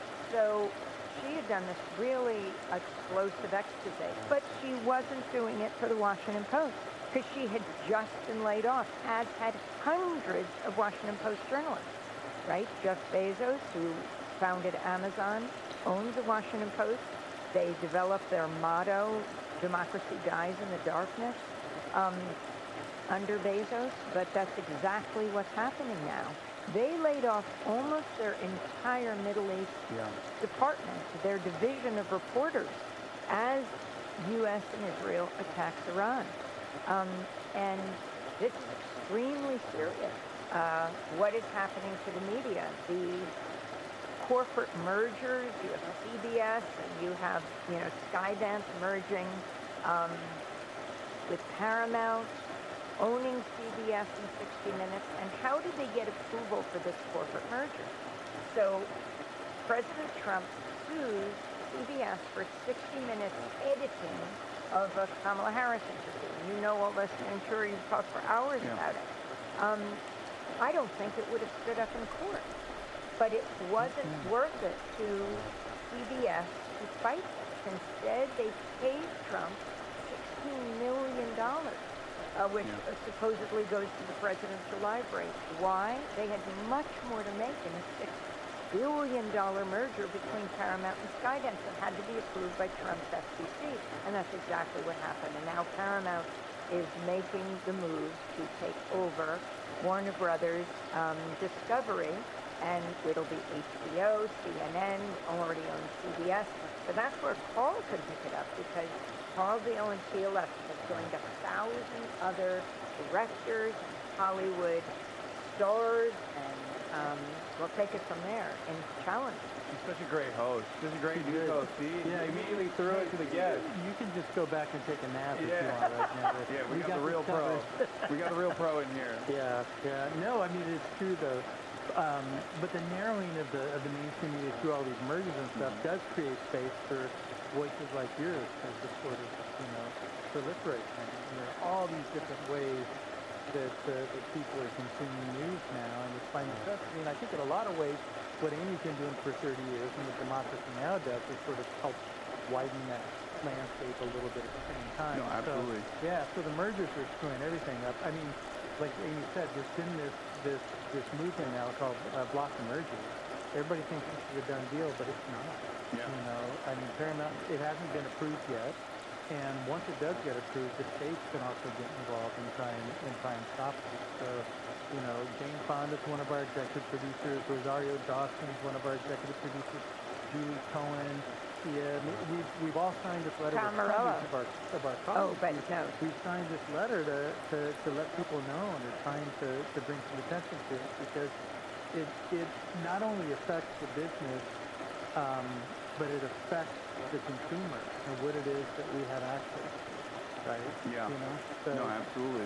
Because freedom of the press, the reason it's enshrined in the Constitution, is much more than freedom of the press. It's about the public right to know. And that's how a democracy functions. And when you erode that, the president calls the press the enemy of the people, that is taking us down a authoritarian road that must be challenged. As Maria Ressa says on Democracy Now! That in Steal the Story, Please, in the documentary, the right we lose today, we may never. Can I see you fanning out to Amy here? Okay, yeah, sure. I was going to move on to the questions, but you're right. This is the first time I ever saw Amy Goodman in real life.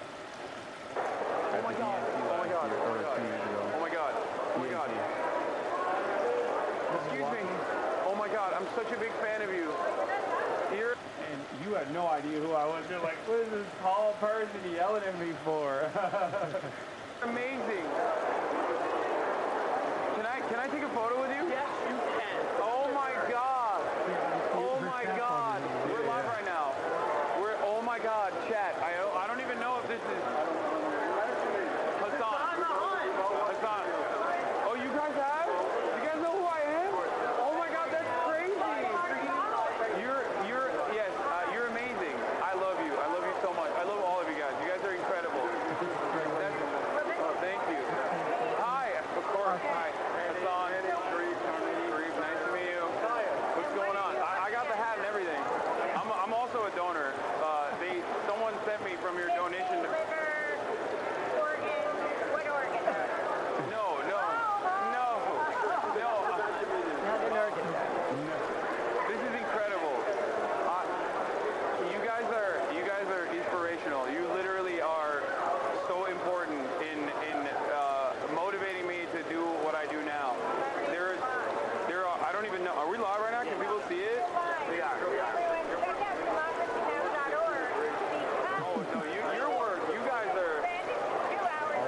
for the convention. And so we've got endless stuff on YouTube and on our website. Can I take a photo with you? Is that okay? Oh my God! Here you go. I'm gonna cry a little bit. I'm fangirling. No, absolutely. So that's what I was gonna say. Someone from your like donation department or whatever sent me an email because like they didn't know who I was. They just like sent me an email as like a donor, and I was like, I don't think they know who I am. They just do. Well, now I know that you do, but I meant like when the donation department was like, hey, you should come check out this studio. As a big donor, I was like, no, I don't think they know who I am at all. Let's take a picture. All right. Is it okay? Can we hear? Oh, there we go.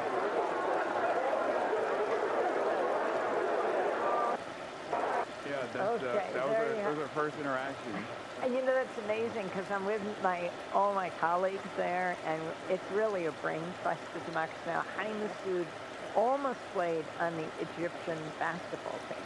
Oh, wow. He was right there, and he's the first voice you hear in Steal the Story, Please, because we were at the UN Climate Summit in Poland, and we'd just gotten off the show, and we saw Trump's sole representative there, and Honey's saying to me exactly who he is, and you hear his voice as we move forward.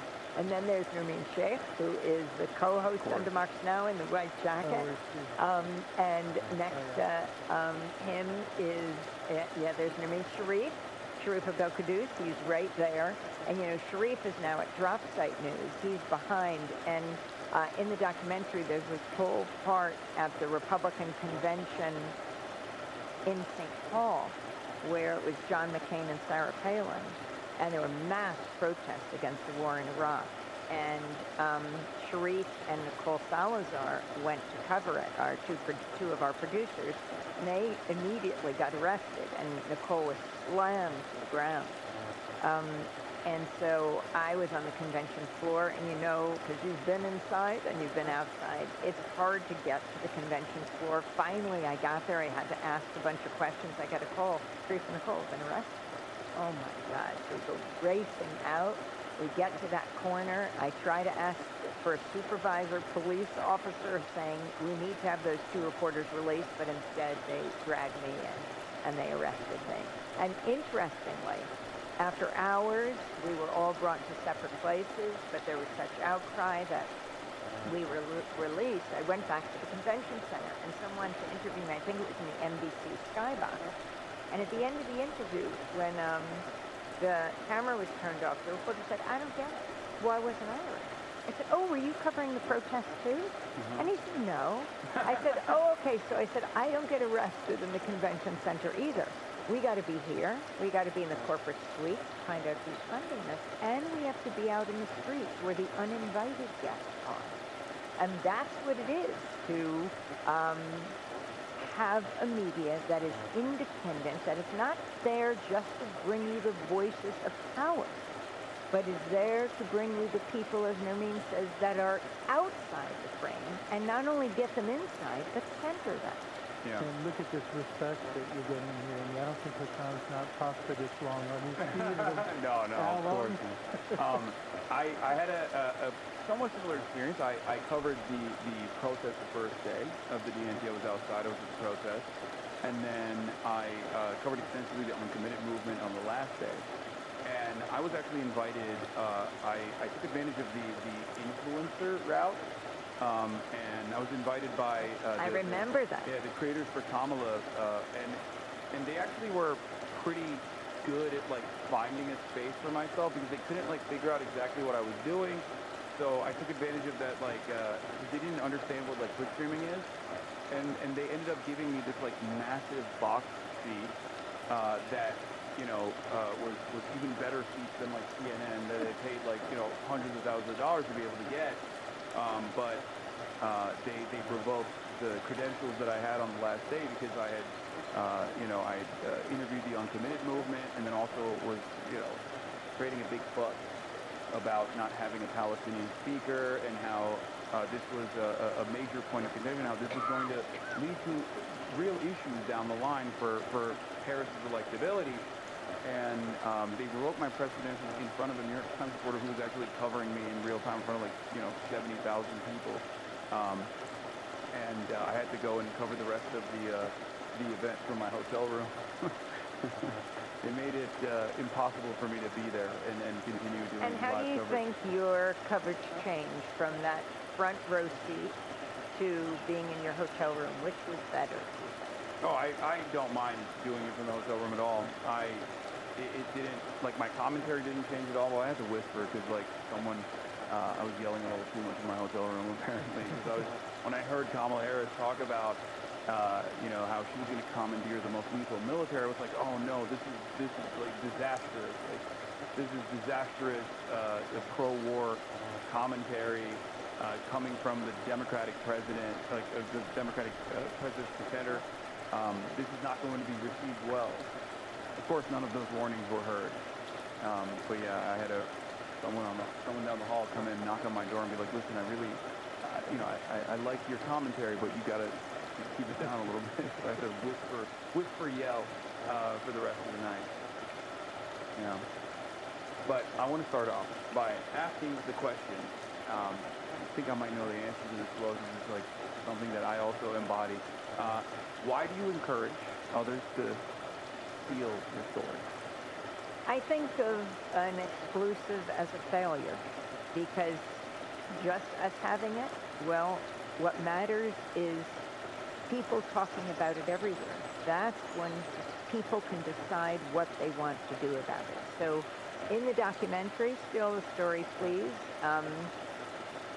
we go out to Standing Rock, to the Standing Rock Sioux Reservation in North Dakota. It's this epic struggle. It was the first presidential race between Hillary Clinton and Donald Trump.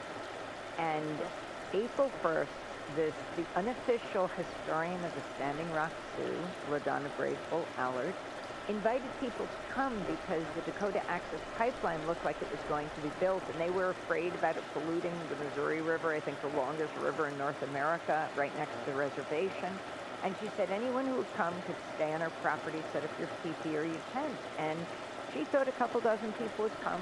Hundreds came, then thousands came, then all these resistance camps were built. Veterans and veterans, from all different walks of life. indigenous people from Latin Water is America, life. water is life. First Nations from Canada. It was the largest indigenous gathering in decades in the United States, and their non-native allies.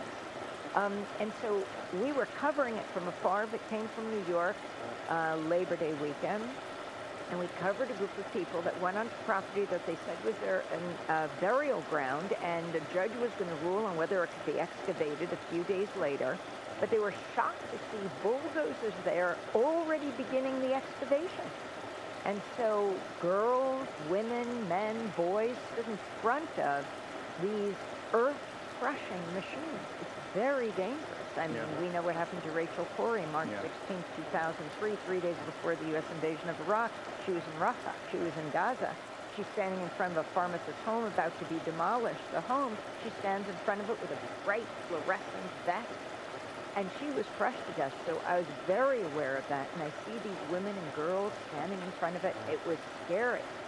But their presence that day, on Labor Day weekend, 2016, the bulldozers decided to pull back. 1, 2, 3, 4, 5, 6 of them pulling back. But then the security guards of DAPL, the Dakota Access Pipeline, unleashed dogs on the protesters. They called themselves water protectors. And we filmed a dog with its mouth and nose covered with blood. You know, the dogs are like about the size of Kaya. They were, I think, German Shepherds. And they were being gassed, they were being bitten, and we then had to go back to New York, and we posted it online. And within 24 hours, there were 14 million views of this video. Now, I'd been invited into CNN and then MSNBC and all these, and I would say, why don't you cover the climate crisis? And they'd say, the executives upstairs say people aren't interested, there won't be any more eyeballs on us. I think any executive would drool to get 14 million views. Oh, yeah. So that just showed the lie that people were interested. And then media started to pick it up all over. And it was on all the networks, the video coverage that we had done And that's what I consider successful reporting. Steal this story, please. Or someone we're going to have on tomorrow, Alia Rahman. Alia is the woman who was driving in Minneapolis to a doctor, and she was, immigration officials stopped her, this was just a few months ago, smashed her window, dragged her out of her car, as she said, I'm disabled, she's autistic and disabled, and they said too late, and they take her to the Whipple Detention Center, and we interview her then. Ilhan Omar, the only Somali refugee Congress member, invites her to the State of the Union. She goes there, she was really angry, but she felt it was too important not to go to the State of the Union. She's sitting in the gallery with all the other invited guests. And you know how that was. The Republicans... your camera will pick up what's on your phone. The Republicans were standing up, sitting down, standing up, applauding, sitting down. That would work the other way, too, if it was Democrats. And so at one point when President Trump was denigrating the people of the Twin Cities, Alia stood up, quiet, just sparingly. And security took her out. And she had already been brutalized. And now she was being taken down again. So she's arrested, she goes to jail. She was supposed to be on our show the next day for her response to the State of the Union. She got out of jail at 4 in the morning, and she says, Amy, she comes on Democracy Now! The next day, I'm wearing the same clothes I wore last night because I just got out of jail, but I thought it's important to live up to my commitment. Well, now she is suing. And tomorrow, her and her lawyer will come on to talk about their case. But when we had her tell her story of what happened at Sochi, the State of the Union, all the papers picked up the story. Because we don't have your typical pundits on who know so little about so much, explaining the world to us and getting it so wrong. We have people closest to the story, at the target end of politics. And that's the kind of voice we need picked up and stolen to be widely disseminated in the press. Because it's how the rest of the world learns about us through the press. It's how we learn about a lot of things in this country. And it's got to be through something other than a force fund. Yeah. No, it's absolutely. I have a similar motto as well. Probably picked up from your assessment too, from your motto. But that is my mentality as far as the things that I talk about, where people will be like, oh, I use this talking point when talking to my family members. I'm like, well, that's the whole point. I want you to internalize what I'm talking about, and then be able to effectively communicate the right side of a lot of these issues, a lot of these causes, so that you can then change their minds as well, in the same way that I've been able to do that to people in my audience. So.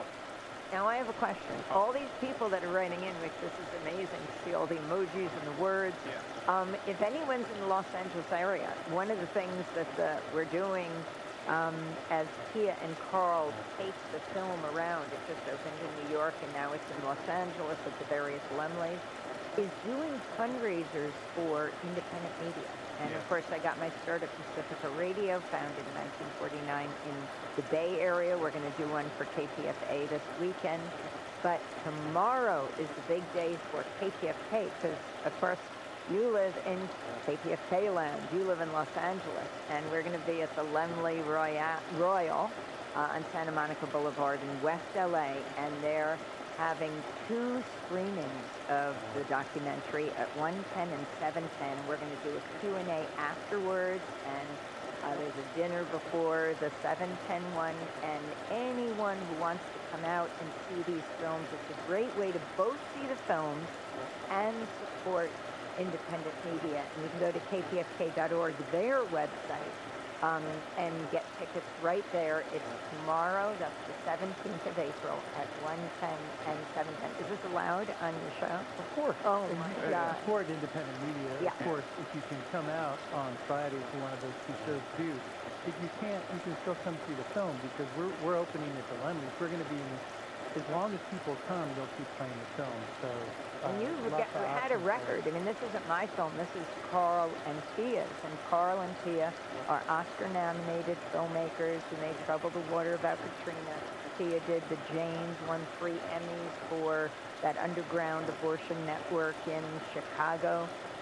But you can say you broke a record in New York at the IFC, where it's continuing to play. Yeah, no, we're independent, you know, just like you, just like Amy, and we're rolling this film out now. We're going to be opening in, you know, probably upwards of 100 theaters nationwide. It's pretty good for a doc, but it's all because in New York, people came out and saw the film, and it was the most successful documentary opening in the last decade. So it's a big deal, and it's cool, and it's because of Amy.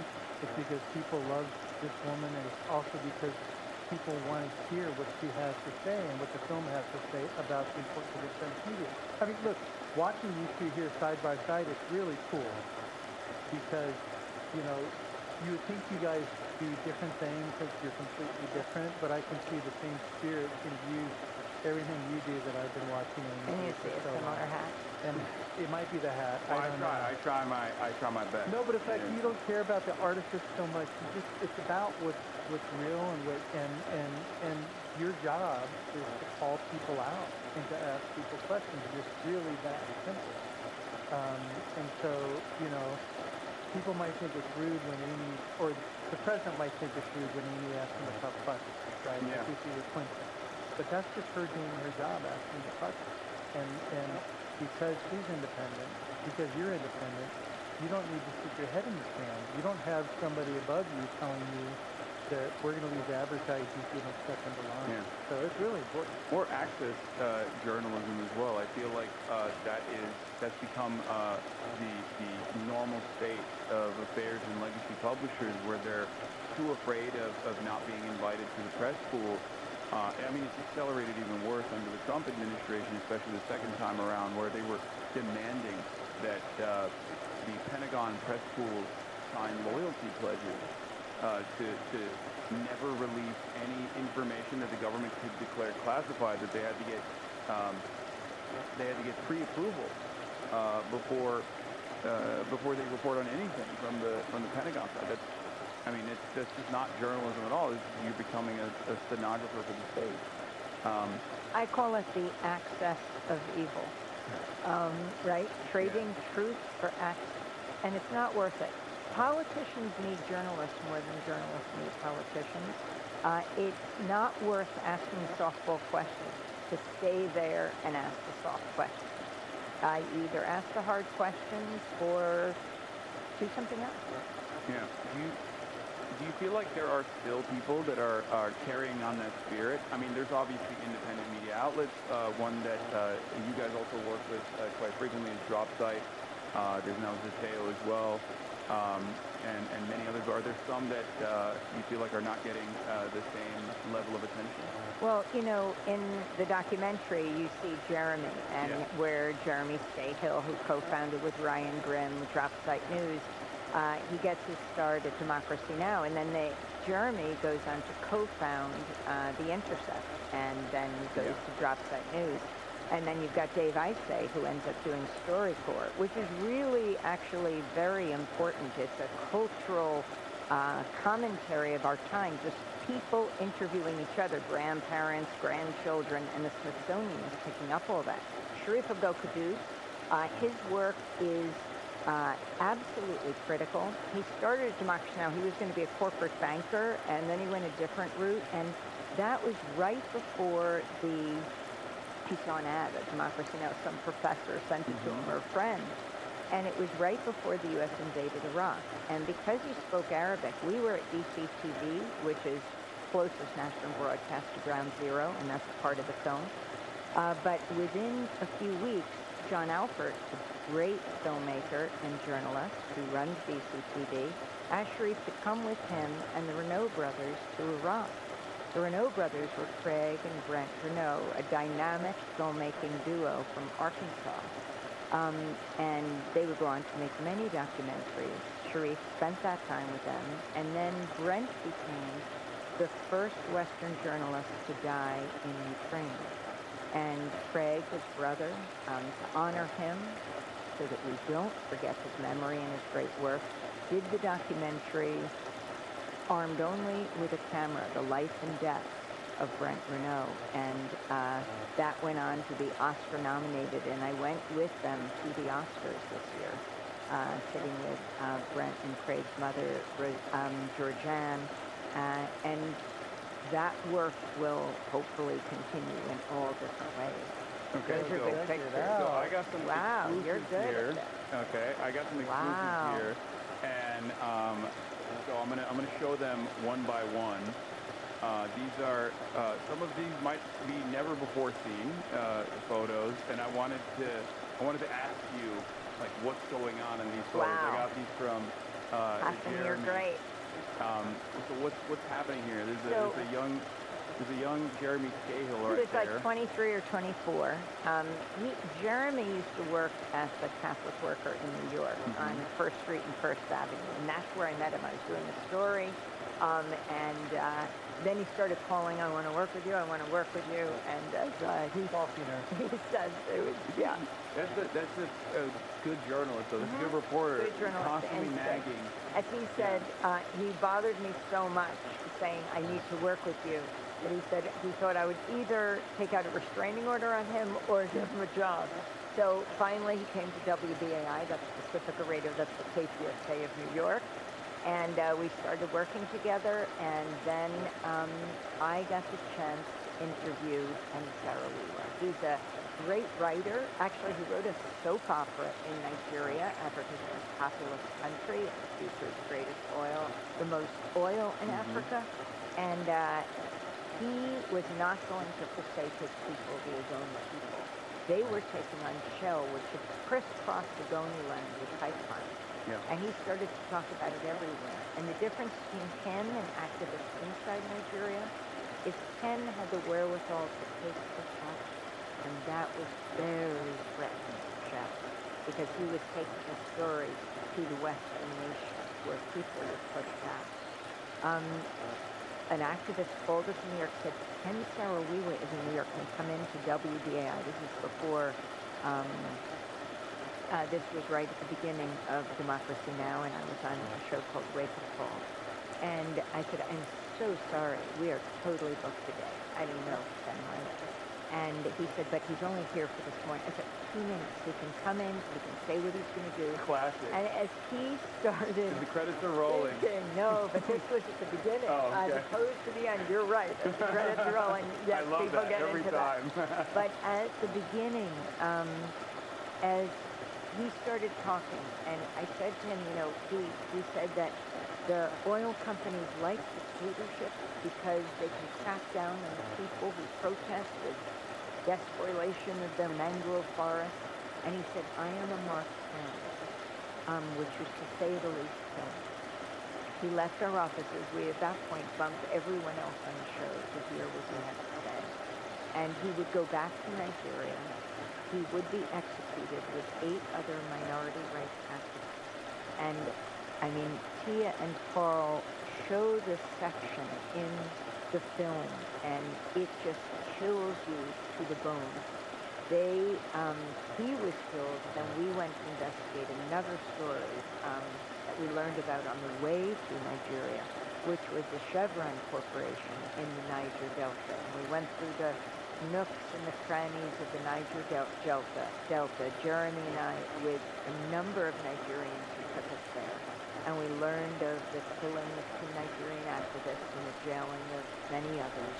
And we went to investigate that and then question Chevron about it. And that picture, look how young Jeremy is. Yeah. Jeremy's, I think he's 22 there, actually. And they came back from Nigeria and did this report, Jeremy and Jones, about multinational oil companies complicit in putting down this protest. And they won a George Polk Award. And Jeremy must be the youngest person to ever win a George Polk Award for journalism. It was called Drilling and Killing, Chevron and Nigeria's Oil Dictatorship. When you say it like that, it almost feels like I'm hearing you in my ear in the morning. Okay, we got another one here.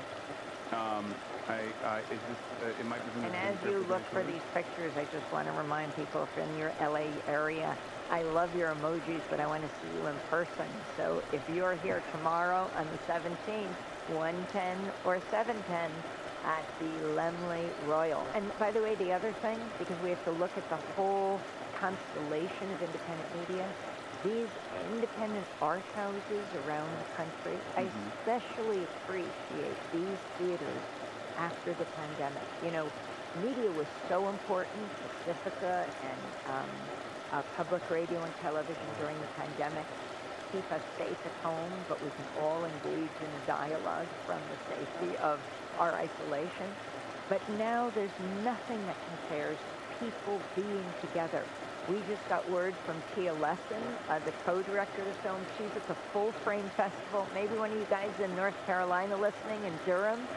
1,000 people packed into the Carolina Theater to watch it today. I mean, on a Thursday afternoon, wow. 1 in the afternoon, 1,000 people came out to see the film because it is something else.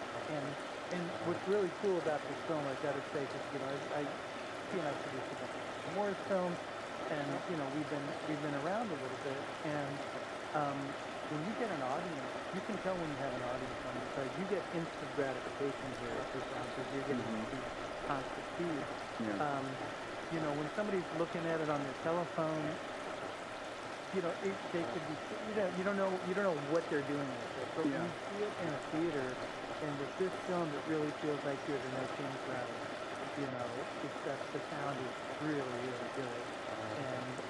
And it forces you to have an experience with strangers. And it can be really cathartic. And especially when it's somebody with the charisma of Goodman, who's opening up and sort of letting you get a peek into her life, but also understanding the bigger issues that are so important today, probably more than ever, right? I've been saying go to LA, but I know that you have like a global audience, and people can check it out at stealthisstory.org. And that's the website of the film, and it's showing all the theaters, and more theaters are being added all over. And they've won all these audience favorite awards at all the film festivals from the United States, Santa Barbara, Santa Fe, Seattle, Woodstock, to Oslo, Norway, the Human Film Festival. If anyone's watching from Norway right now, it's just been amazing to see what you guys did with this film, with the 30 years of Democracy Now! It's not easy. Hi, Jeremy. Yeah, another photo of young Jeremy. Not exactly sure where this is from.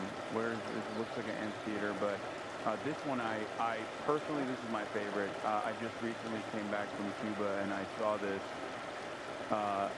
young Jeremy with the fitted backwards hat next to Asada Shakur. It's an Amon Jordan. Okay. Yeah. I don't know how you let this guy be around you with this outfit. But wait a second. Can you tell us a little about your Cuba trip? Because it's amazing what you did. Yeah. So we went alongside Progressive International. I'm good friends with some of the organizers there, and I hit him up right as Trump had accelerated the oil blockade. It actually started in 2019 with the secondary sanctions. A lot of people don't even know that, but it got significantly worse in the last couple of months, where the Trump administration decided no oil shipments from any country whatsoever. This was right after the Venezuela operation. We kidnapped Maduro, cutting off a lifeline that Cuba was relying on. And I hit my friend up, David Adler, and I was like, what do we do? And he's like, I'm already working on it. So we put together this group. We worked alongside Code Pink, Answer Coalition, brought an international group of artists, activists, politicians, and the like, and we brought in 40 tons of aid, medical aid, food, necessary supplies. This is after one blackout after another in Cuba? Yeah, and at that point it was, they had experienced, I think, 36 hours of rolling blackouts, and it was devastating.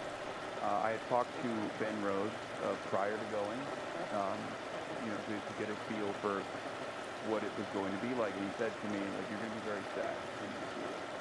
And he was right.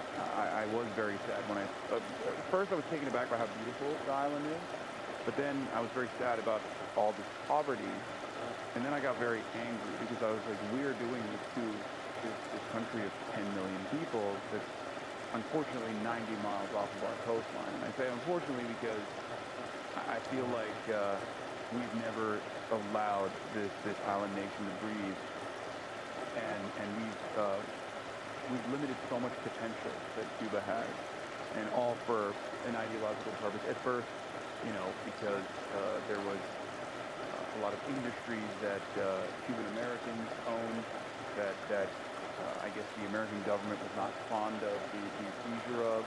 But then after that, it turned into this ideological war, and it still carries on in that similar vein. But yeah, it was a total devastation. I interviewed doctors, both responsible for the medical mission. They were so sad that Marco Rubio had successfully severed medical missions in Jamaica and numerous other countries. Some of the countries have said no, like Italy has said no to severing the medical missions. But it was...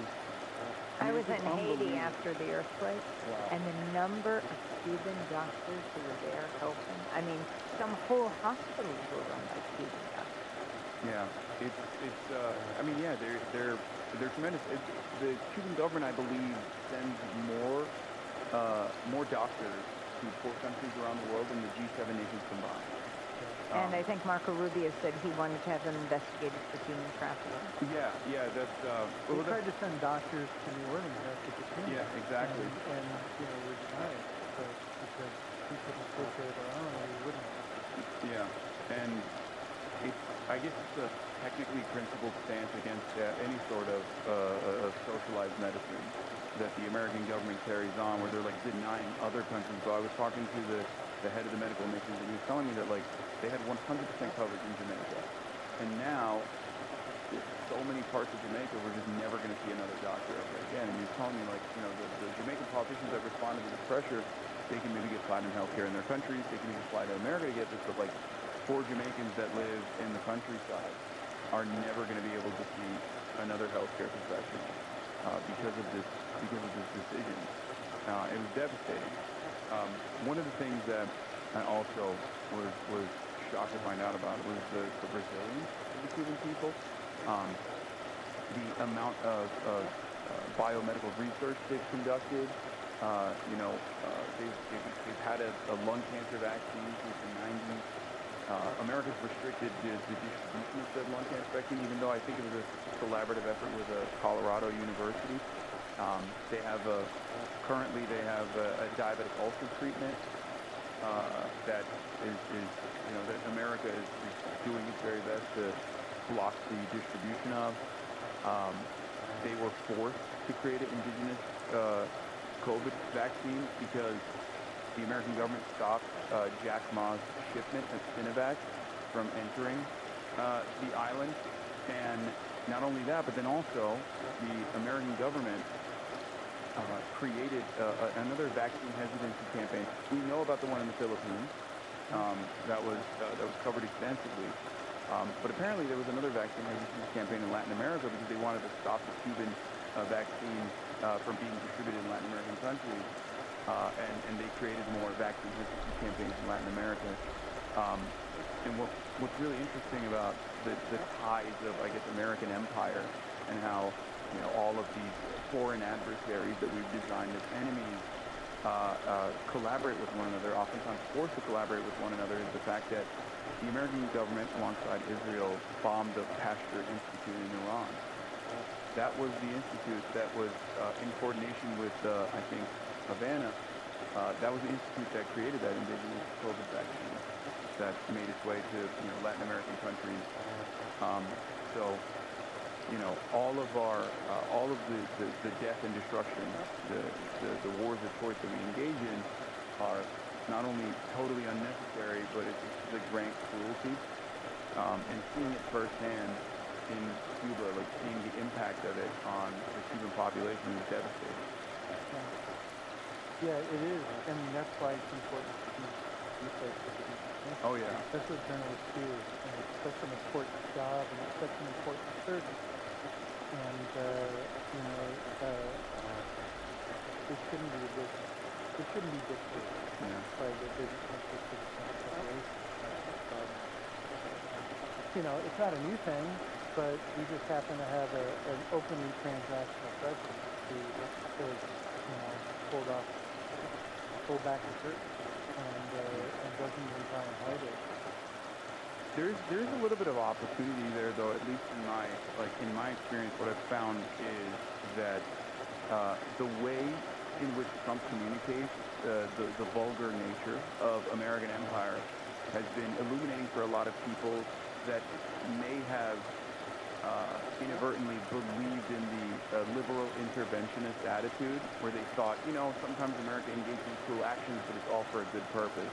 Now that Trump has just ripped that shroud and is very open about how violent he is and how he's doing this for, you know, extraction of natural resources and the like, I think that there are a lot of liberals that might recognize the true nature of American foreign intervention. And not only liberals. I think what Trump is doing is really cutting across the political spectrum, in some cases uniting people across the political spectrum again. Yeah. But how long were you in? How long only for 3 days. Yeah. You know, our motto is, and this is exactly what we did, is go to where the silence. Yeah. And, you know, often it's not exactly silent. Raucous, it's rowdy, people are organizing, but it doesn't fit the corporate media agenda. Yes. And that's why it's so important to break it down. Yeah, offering a voice to the voiceless. There's always a perspective of the populations that are withstanding American intervention, sometimes in a violent intervention, and I always find it interesting that we never get to hear from them, right? Even if it doesn't suit the purpose of the American State Department, like, we should still hear from them. This is one of the things that I really appreciate about, like, what DropSite does as well, which is to go directly to the Hamas Politburo and to talk to the Ansar Allah movement and hear what their attitude is and where they're at. I think everyone in mainstream news also has that opportunity. They just choose not to engage in that because they're terrified that they might hear an argument that they understand, that their audiences might be receptive to. Yeah, and I think also they don't have the freedom within those institutions. I mean, let's give the benefit of the doubt to most of the people who decide they want to be a journalist and that they want to do it because they believe in the public's right to know. But, you know, people choose to work in these institutions that don't give them the freedom to really live up to that ideal. And, you know, it's one of the things we're seeing now with so many people fleeing and going on their own. Not unlike what you do, but there are people who've been in the legacy media for a long time who are either out of a job now or they're leaving because they don't like the tax and they're finding ways to do it on their own. I'm just making sure there's a human at the other end of the leash of Zazu. Zazu, okay? Okay. Okay. And it's why this idea of trickle-up journalism that in democracy now practice, you know, where you want the stories to infiltrate, to come up. Yeah. You know, is why we called this film Steal the Story, Please, right? Yeah. It's not Steal the Story, Please. It's not, hey, you want the story. It's Steal the Story, please. You know, do your fucking job. Yeah, and this experience for yourself is you know, not always a comfortable one, right? Your career is filled with incredible moments of standing up to power, from being the only reporter aboard the plane of the ousted Haitian president, Aristide, when he attempted to return to Haiti, to being badly beaten by Indonesian soldiers in 1991. You literally risked your life for the truth. I'm sure a lot of people have asked the question already, but what keeps you motivated after all these years? And in retrospect, do you think you're crazy for doing everything that you've done? Well, have you ever been asked that question before? You know, covering President Aristide was an amazing experience because he wasn't the victim of one U.S.-backed coup, but two, and the U.S. took him out of Haiti. He was the democratically elected president, him and his wife, Mildred Aristide, and sent him on a plane to the Central African Republic.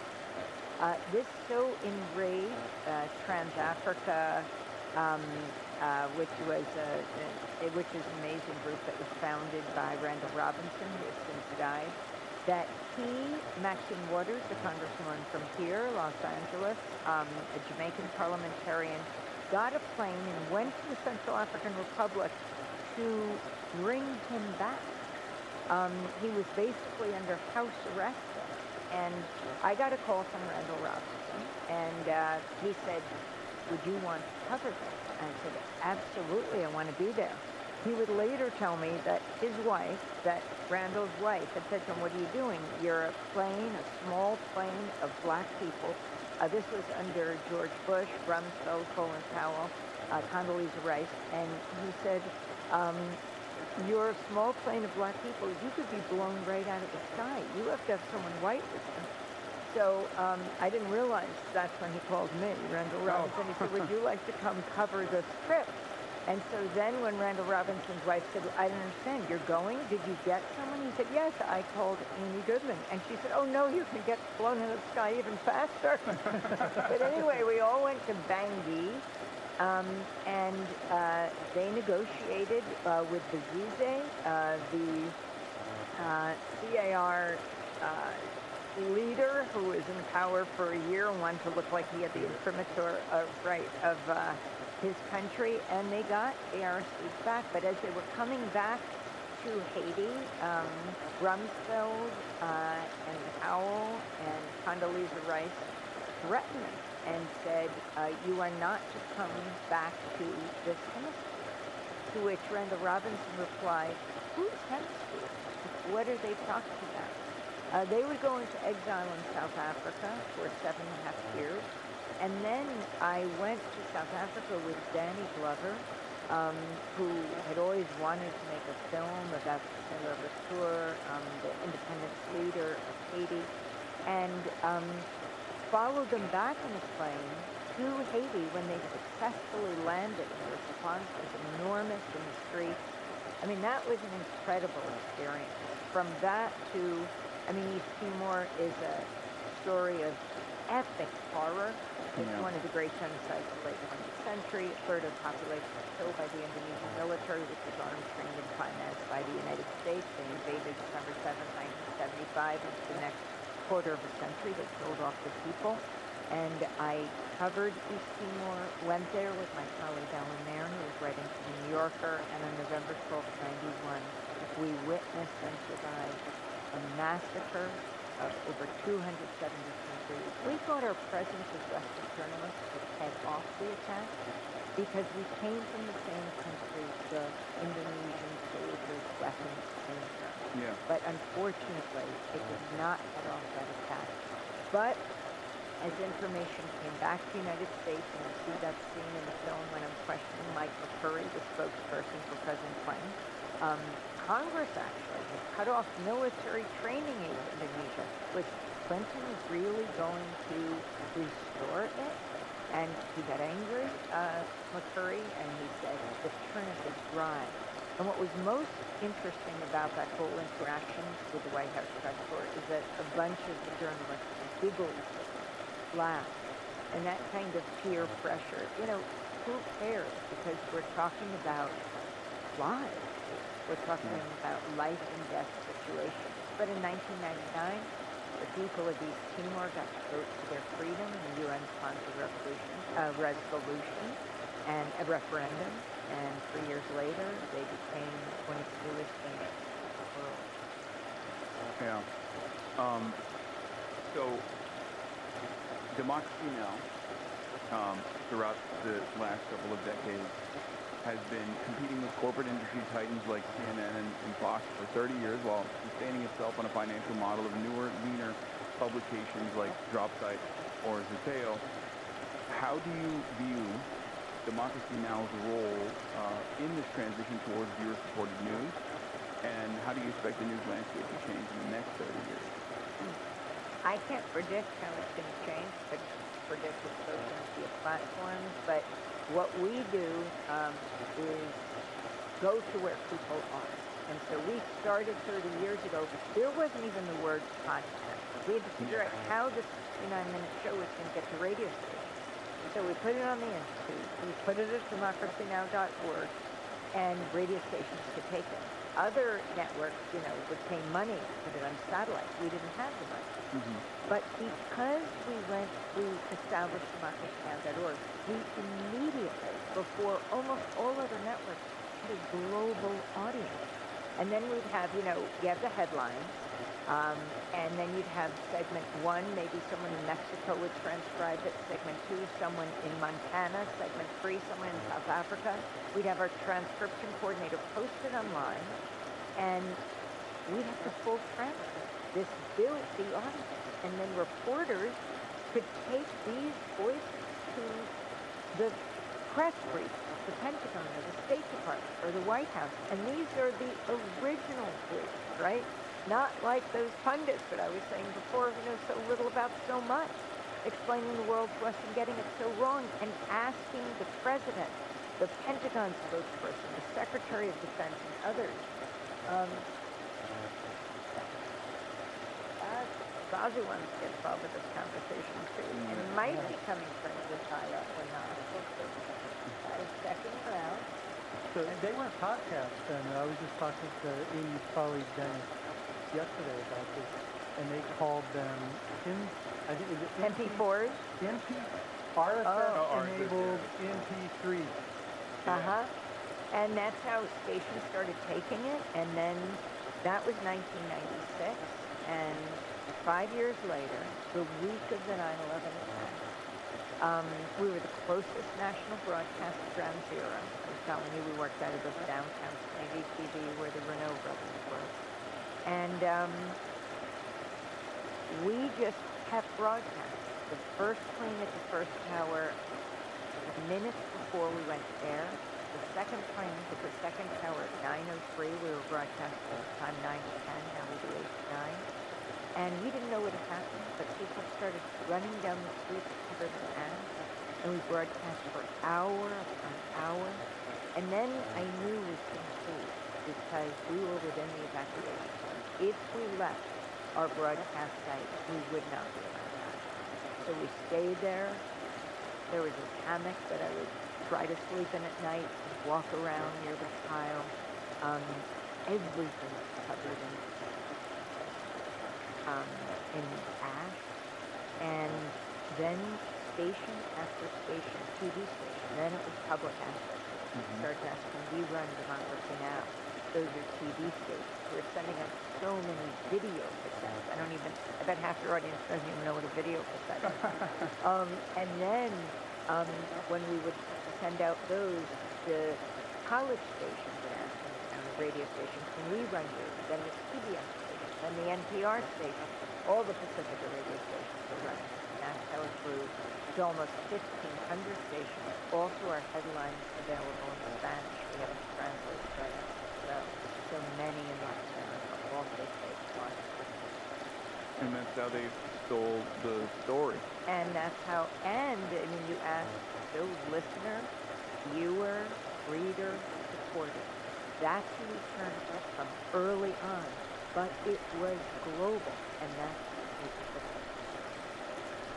in the film, the interviewees often say that other journalists simply do not ask the important questions that you do. Why don't they ask those questions? Well, part of it, I think, is the access to the trade and proof for access. That's pretty straightforward. And it also, Democracy Now! Is the brain trust of all those people we've been talking about. People dedicated to the mission of independent media. And we work really hard. The producers comb the world looking for people who are closest to the story. And then with that knowledge of what is happening, questioning those powers. And also having debated discussions among, people who deeply care about issues, but they don't necessarily agree. And I think that's what makes for this vibrant, really a vibrant grassroots global news hour that is. And stations every month are picking us up. But online, YouTube, TikTok, Instagram, wherever people are, we go. We don't expect people just to come to us. We have to reach out. Yeah. One thing I've noticed is that you rarely offer your own personal opinion when you cover a story, your own personal commentary. But I'm sure you'd be the first to say that the very language we use to cover an objective story is always going to have its own bias. For example, passive voice whenever mainstream reporters are covering incidents that pertain to police violence, or even that translates to state violence. No matter how closely it resembles terrorism, like in the case of Israel. How do you view your role in shaping narratives and providing your insight into current events?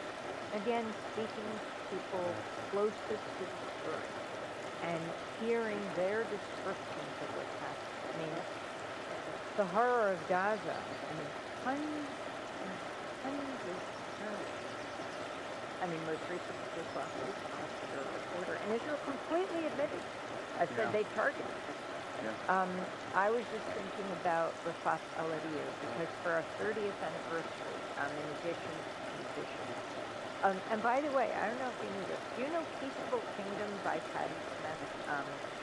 Was actually written by Rachel Corrie. I did not know that. About what she did in Gaza, which was fascinating. But Rafat al-Adir, he is a poet who wrote I Must Die. We interviewed him in Gaza, revered poet and professor of history. He was killed as a child. And at Democracy Now's 30th anniversary, we were joined by Mossab Abu Toha. So we played Rafat on Democracy Now! And then we played Mossab remembering Rafat. And we played Brian Cox, who was the star of Succession, reading I Must Die. And then Mossab came out trying to keep his composure, just won the Pulitzer Prize for his essay, New Yorker poetry. And he read his poem, Under the Rubble. And there is nothing more eloquent or real, less debatable than someone describing it. And I go back to the beginning of Pacifica. Pacifica was founded like 3/4 of a century ago, 49, by a war resistor, came out of the detention camps in Berkeley, founded KPFA, 1949. Here in Los Angeles, 1959, was KPFA. In New York, 1960 was WBAI. 1977, Jazz and Justice Radio, WPFW in Washington, where we're going to be going and doing a big event with them on May 1st. And in Houston, KPFT, we're also going to be having a big fundraiser there with the film coming out there. KPFT goes on the air next within 2 weeks. The Ku Klux Klan straps dynamite to the base of the transcript and explodes it. So KPFT acted fast in the community, built the station, they rebuilt the transmitters, and right in the middle of Arlo Guthrie's analysis restaurant, the Klan strapped 15 times the dynamite and blew it up a second time. And I thought Arlo Guthrie's phone was good. I liked Alpha, but it was blown off. So then it takes months to go to rebuild, and January 1971, Arlo Guthrie comes back to Houston and finishes the song, and it's never stopped broadcasting. I can't remember if it was the Grand Dragon or the Exalted Cyclops, because I often confuse their titles, leaders of the Ku Klux Klan, but he said it was his proudest act. And I think that's because he understood how dangerous Pacifica is, how dangerous independent media is. Dangerous because it allows people to speak for themselves. And when you hear someone speaking from their own experience, whether it is a Palestinian child or an Israeli peace activist who lost his parents on October 7th, like Baouz Inan, who's working together with Aziz Abu Farah in the Different Book, The Future of Peace. Whether it is in Afghanistan or an uncle in Iraq, you may not even like the uncle he reminds you of, that uncle, but it challenges the caricatures and stereotypes that fuel these hate groups.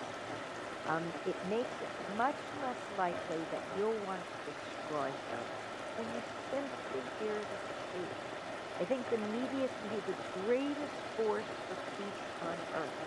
Instead, all too often, wield it as a weapon of war, which is why we have to take the media seriously. Absolutely. It's powerful. Okay, so you've covered stories all around the world.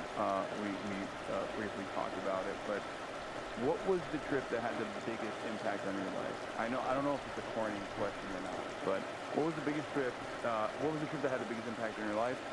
And do you ever take any fun, relaxing vacations that don't involve paramilitary camps? Oh my God. Sitting on my couch with Zazu is like, for 20 minutes, is like a month on the Riviera. Is that a good enough answer? That's a great answer. It's one that I would probably give because it's a question that I get asked all the time as well. So I wanted to carry it over to you. Well, I'm not broadcasting live 24 hours a day. I know, but you have been tirelessly doing this, I wouldn't say I'm tireless. I can still be tired. Yeah, well, but you've been doing this so consistently for so many decades that it's just like I do, I had to ask you that question. It's one that I receive all the time. Well, let me try. I know you're asking Amy, but Amy's so used to sending other voices and other people that I think it's sort of ingrained in her DNA not to be able to answer a direct question about herself. Yeah. She's very selfless. But you talked about it earlier, and I'm speaking because I immersed myself in the last 30 years, and that's what she and I did. And when Amy, there's no bullshit coming out of Amy. And she believes everything she says, and she lives her life by ideals. And so when she says that surviving the massacre and witnessing those murders in East Timor by an army that was armed and financed by the United States, that changed her. She means that. And then off of that, her reporting changed what was happening in East Timor because it became part of a much larger movement. And that's, I think, so subjectively speaking, as an outside observer, that has nothing to do with what you did. Seeing the power that you had as a journalist, that your voice can have to change the course of history, or to influence the course of history, I think was the most life-changing thing that I've seen her experience. I mean, in that case, it was the people on the ground, especially these young people in Timor. They weren't even born when Indonesia invaded, illegally occupied them, but they were the ones who were standing up. And that is incredibly inspiring, even when their friends, when their neighbors were killed. And so many of these interviews in Timor, Haiti, here in the United States, interviewing people in Gaza through this period, in Iran.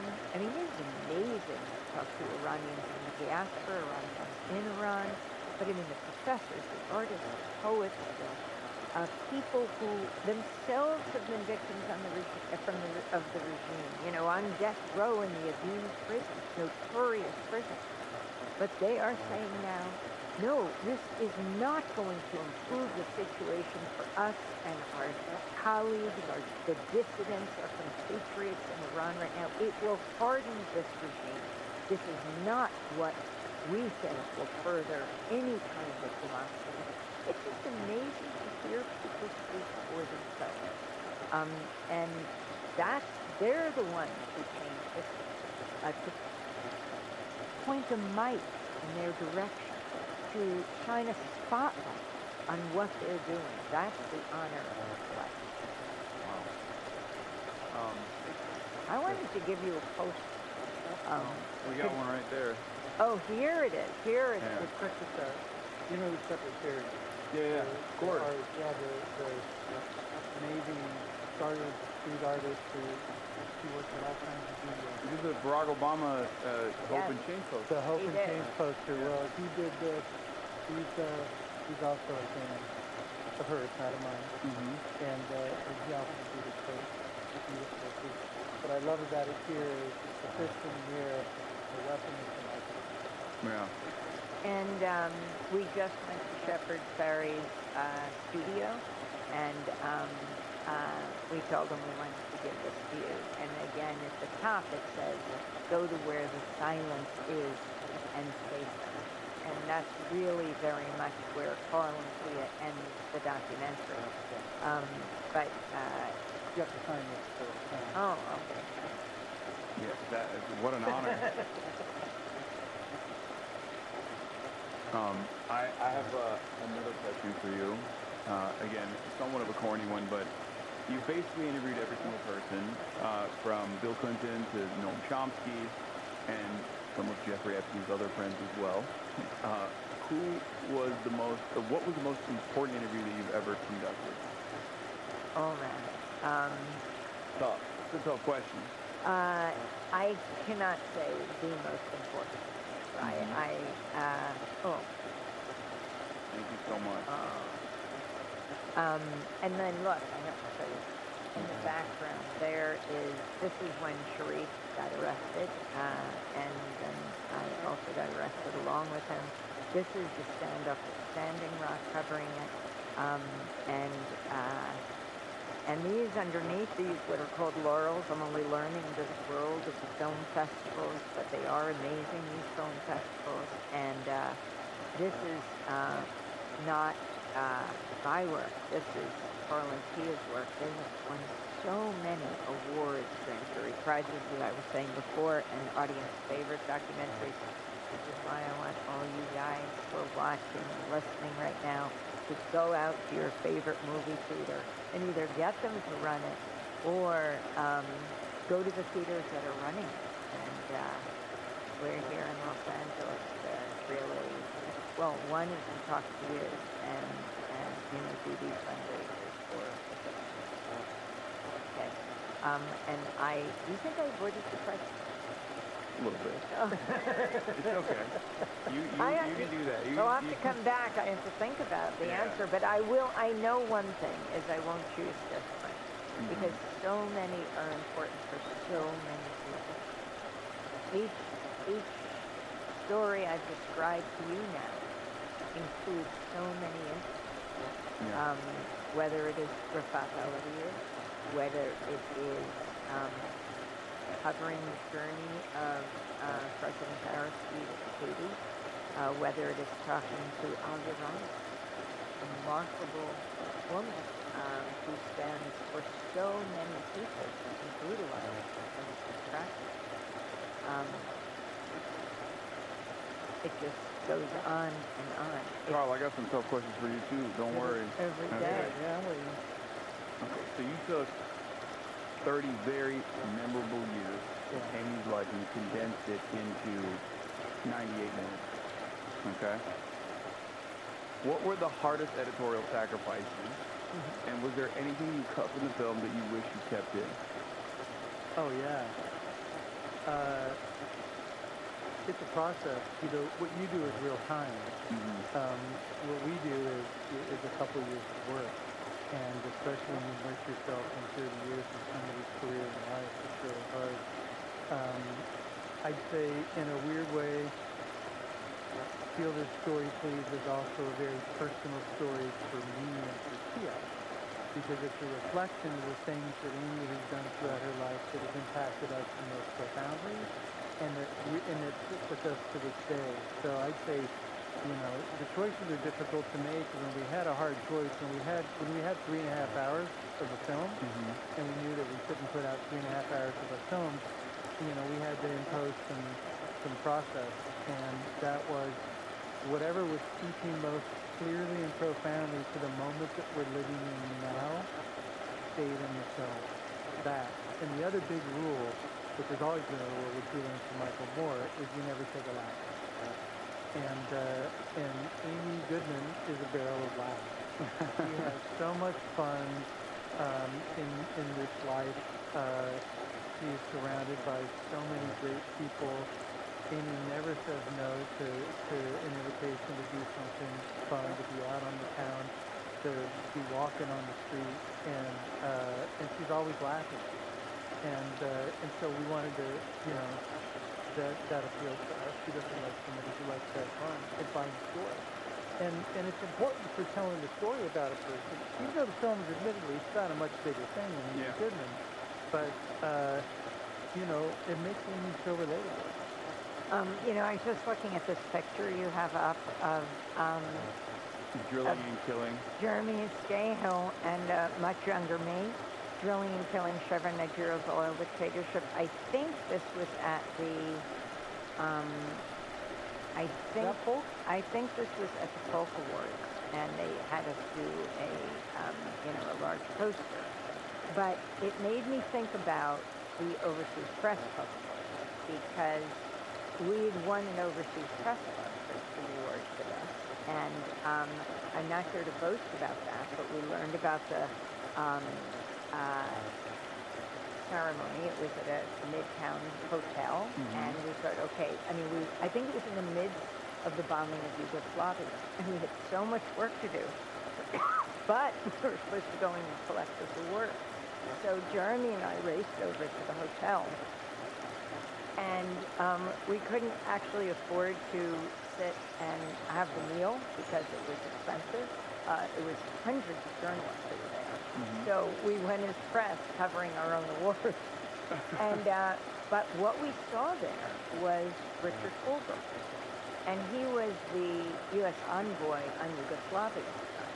And this was, oh my gosh, it's almost exactly like 27 years ago. And oh my God, this is fantastic. Because we're at this award ceremony, we get to speak to people you wouldn't normally get to speak to. And so this is a real opportunity. We had our tape recorder. We're going to cover our own award ceremony.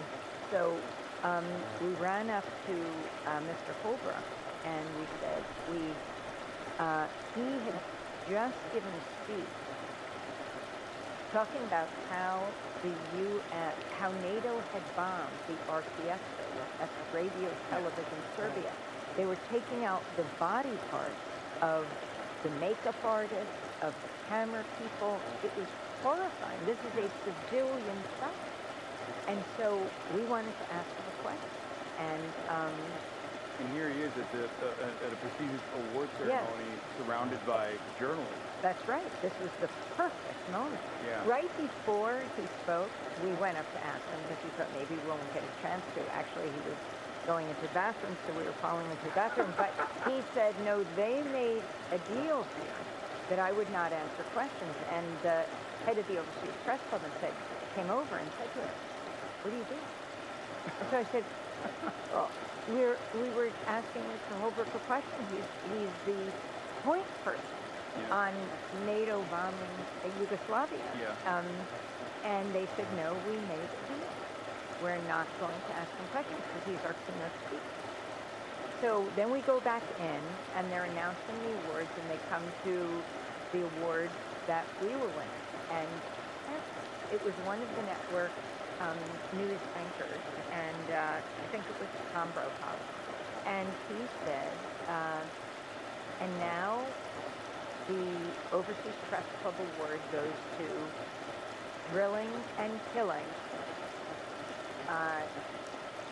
Nigeria's oil dictatorship. Jeremy had gone up right before when Mr. Holbrook had just finished his speech. He said, Mr. Holbrook, because he wanted to ask him a question then. That was our second attempt. And I was standing at the back of the room, and they had security take him out. And so I was at the back, and as they're taking Jeremy out, I said, release that man. He's just about to win an award. And they were very confused. They didn't know what to do. And when Brokaw announced that we had won the award, I went out. Jeremy had already been taken out, so now it's just me. And I go up on the stage, and I said, Mr. Brokaw, I want to thank you for the Overseas Press Club Award, but we're going to have to refuse. Meanwhile, I'm thinking, oh my God, we're doing that. But he's been taken out. I didn't have the opportunity. I hope it's okay with us refusing this award.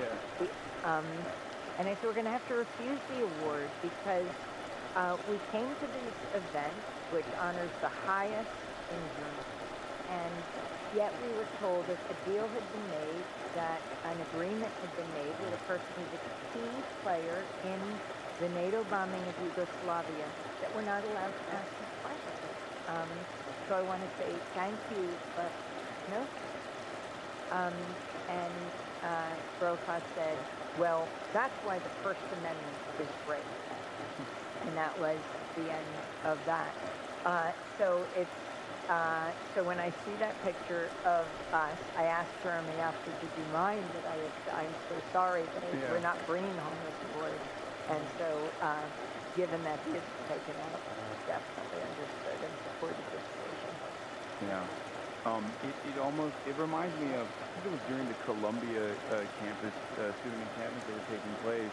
I believe it was like the Pulitzer Hall that was like offering, or the journalism school was setting guidelines on what their students were able to report in the student newspaper, because they were worried that the Trump administration, or not even the Trump administration, the Biden administration at the time, was going to enforce these restrictions.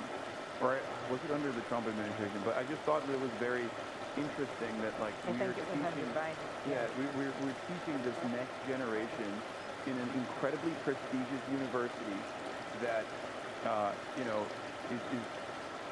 that carries the same name as an award that is given to reporters, where we were teaching them that you have to censor yourself ahead of time instead of conducting what you're supposed to do as a reporter, as a journalist.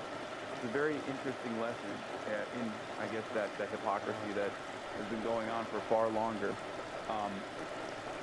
There was a question I had. I have a question. Okay. Do you have the trailer? Do I have the trailer? I could find it. I don't think I have it right here, but no, I don't have the trailer either. I can find it though. StealThisStory.org. Oh, it's there. Oh, right. It's right. I think you hear Jeremy, right? You hear Jeremy in it. And you hear Sharif. Hi, I'm Amy Goodman from Democracy Now! Can you tell us what you think about President Trump saying climate change is a Chinese hoax? This is so funny, yeah. Right, but you weren't running like when you were standing there. This outro, yeah. My first impressions of Amy. What did you say to those who say that you're a war criminal? I was asking Butch that. No. Independent media is the oxygen of a democracy. What do you mean by independent? Nothing sponsored by a corporation. Amy's chaotically brilliant at the spy game. We began on 9 radio stations. If she believes something, she's going to fight for it and get it out to the world. Straight up journalism. It came from my Jewish education that you ask questions. Sharif, can you talk about what's happened on the Gaza Strip? From Ground Zero from East Timor, to flee the plane in Haiti, from Georgia's death row prison. We had to smuggle in our reporting equipment, which is extremely dangerous. We're accusing a powerful American corporation of murder. Without any warning, the military opened fire on the protesters. They put the guns to our heads. It is critical that we expose what is done in our name. Donald Trump understood corporate owners of the media would do anything for money. She taught me, speak to the people at the target end of the bomb, speak to those who are being deliberately silenced, when you hear someone speak, it's less likely you'll want to destroy them. We expand the frame, censor those voices. There is a great force that would like to silence us. The press is the enemy of the people. No, we're not going to let it happen. Wow. One thing missing from a full quote from Hassan Piper. That's You mean, wow? No. Yeah. Just wow. Yeah, just wow. Oh, I have many words to say. Hey, you could have put the me fangirling. But Hey, it almost made the film. It was in the cut for a little while. oh, really? Absolutely. Damn, yeah. you put me on the. You edited me out. Now we got to get the real deal, the Carl Deal cut. Yeah. But also Juan Gonzalez, throughout this film, who's Yeah. been with Fox now for 30 years, he had 2 DNs, like the New York Daily, 29 years. And he had Democracy Now!, which he's still with. And his wisdom, his journalistic prowess, and he began way back. He was part of the Columbia student strike in 1968. Leaders went on to found the New York chapter of the Young Lords. One of the things he says in the documentary is so profound. You see this group of Puerto Rican, I mean, they're like the Puerto Rican Black Panthers. Yeah. As he says, we managed to frame our own story, shape our own narrative. When you look at that circle of Puerto Rican athletes, you realize almost everyone became journalists. Yeah. And he said, that is the most important thing. And that's the whole idea behind Feel the Story Free. It's really about shaping the narrative and putting it out there. Last question, because I feel like I've kept you here for far too long. And thank you so You much. mean you're going to make us late for this screening tonight? We're doing it with Pamela Adlon, right? Yeah, Pamela Adlon. She's going to be the moderator of this. And then tomorrow, it's a surprise with 2 KPFK fundraisers. Again, go to kpfk.org. But you could even show up at tomorrow if you're here at the Lemley Royal in West Los Angeles, and I bet they'll be able to have tickets for you. But if you're in Seattle, Washington, or you're in Portland, Oregon, if you are in Seattle, IFC in New York, San Francisco, if you're in Berkeley, if you're in Sonoma, if you're in Chicago, if you're in DC, Boston. We're going to be all over Just San run down the Francisco list. this week. Everyone keeps saying, Coast to you coast. got to hit her with the you have 10 seconds left. Hit her with the you have 20 seconds. You have 30 Okay, seconds. that's right, that I do. Okay. Every time when I hear that. Exhilarating. Yeah. Instant I feedback. can't get over that. Oh my Every God. time I hear that, I'm like, no, I need to hear more. But what I was gonna say is there's been a real sea change in attitudes over Israel's conduct in these last 2.5 years now, and I feel like that is, of course, the lion's share of that burden comes from the Palestinians, who were able to communicate the atrocities that were taking place in real time, sometimes in their final moments. And thankful for and not even just reporters who were unbelievably brave, but even regular, ordinary Palestinians under constant threat by the Israeli occupation, being bombarded, having their lives destroyed.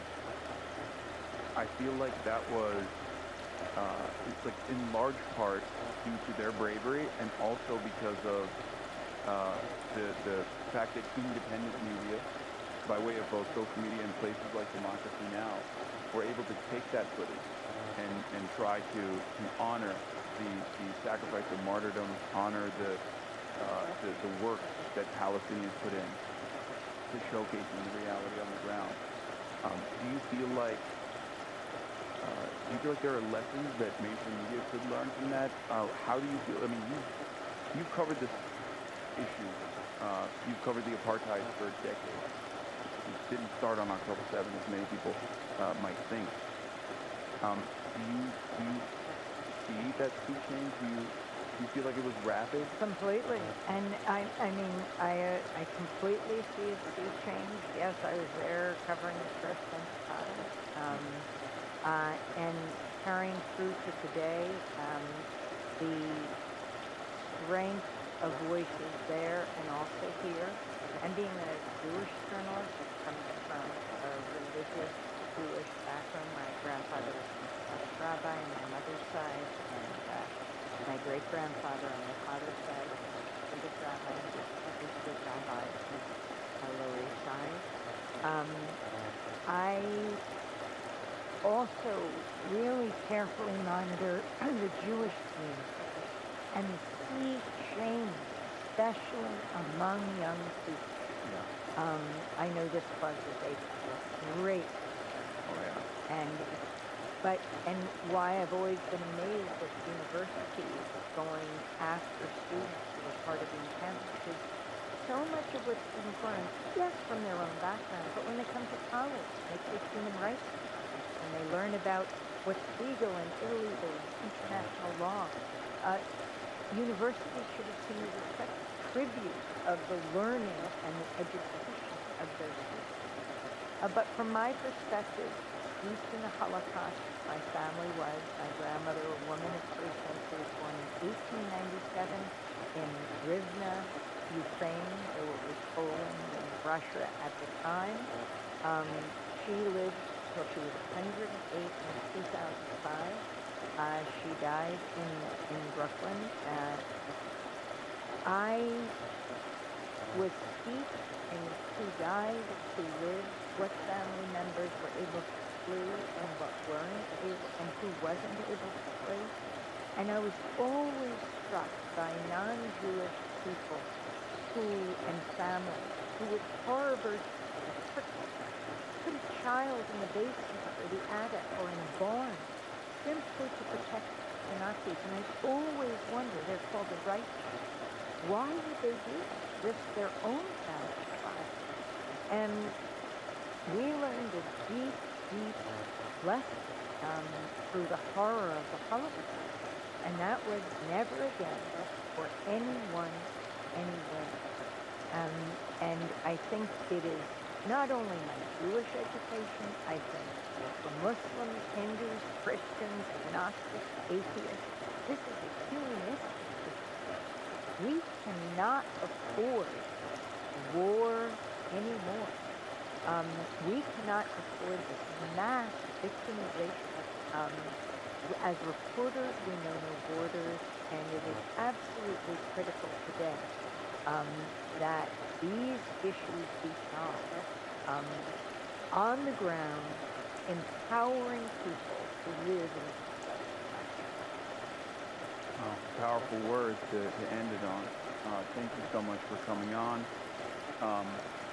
Yeah, this is a real honor. I listen to you every morning, so I hear your voice all the time. Well, people can check it out on the video and audio podcast at democracynow.org and all social media. Yeah, thank you for having us on. Thank you for what you do, you know, and don't let them silence you. Oh no, I'm good. It's not happening anytime soon. I didn't want to get into any of the drama. I don't know how aware you are of like all the other stuff that's going on. I'm a little bit of the main point of contention in a lot of legacy publishers right now. My affiliation campaigns have been brought up by right-wing think tanks, APAC, the ABDUL, and numerous other organizations are trying to forcibly sever my ties with Democratic elected representatives and people who are campaigning, but it hasn't worked so far. So, and I don't think it will work at all. Because we are now, due to, in large part, your work, your tireless work for many, many years, we're in a very different media environment where the independent media that is truly independent of the corporate shackles, the golden shackles that corporations offer, can communicate truth to power, and the audience is much more receptive to it, and they demand it. Hopefully the lesson that they can learn from that is to reestablish credibility that they've lost and do true contentious adversarial reporting, investigative reporting, and not just investigative reporting every now and then so they can like claw back a little bit of that legitimacy that they've lost, but just like consistently engage in that. But yeah, thank you so much for coming on. This is a real honor. Thank you so much. And thank you so much to this amazing tens of thousands of people who are listening and watching right now.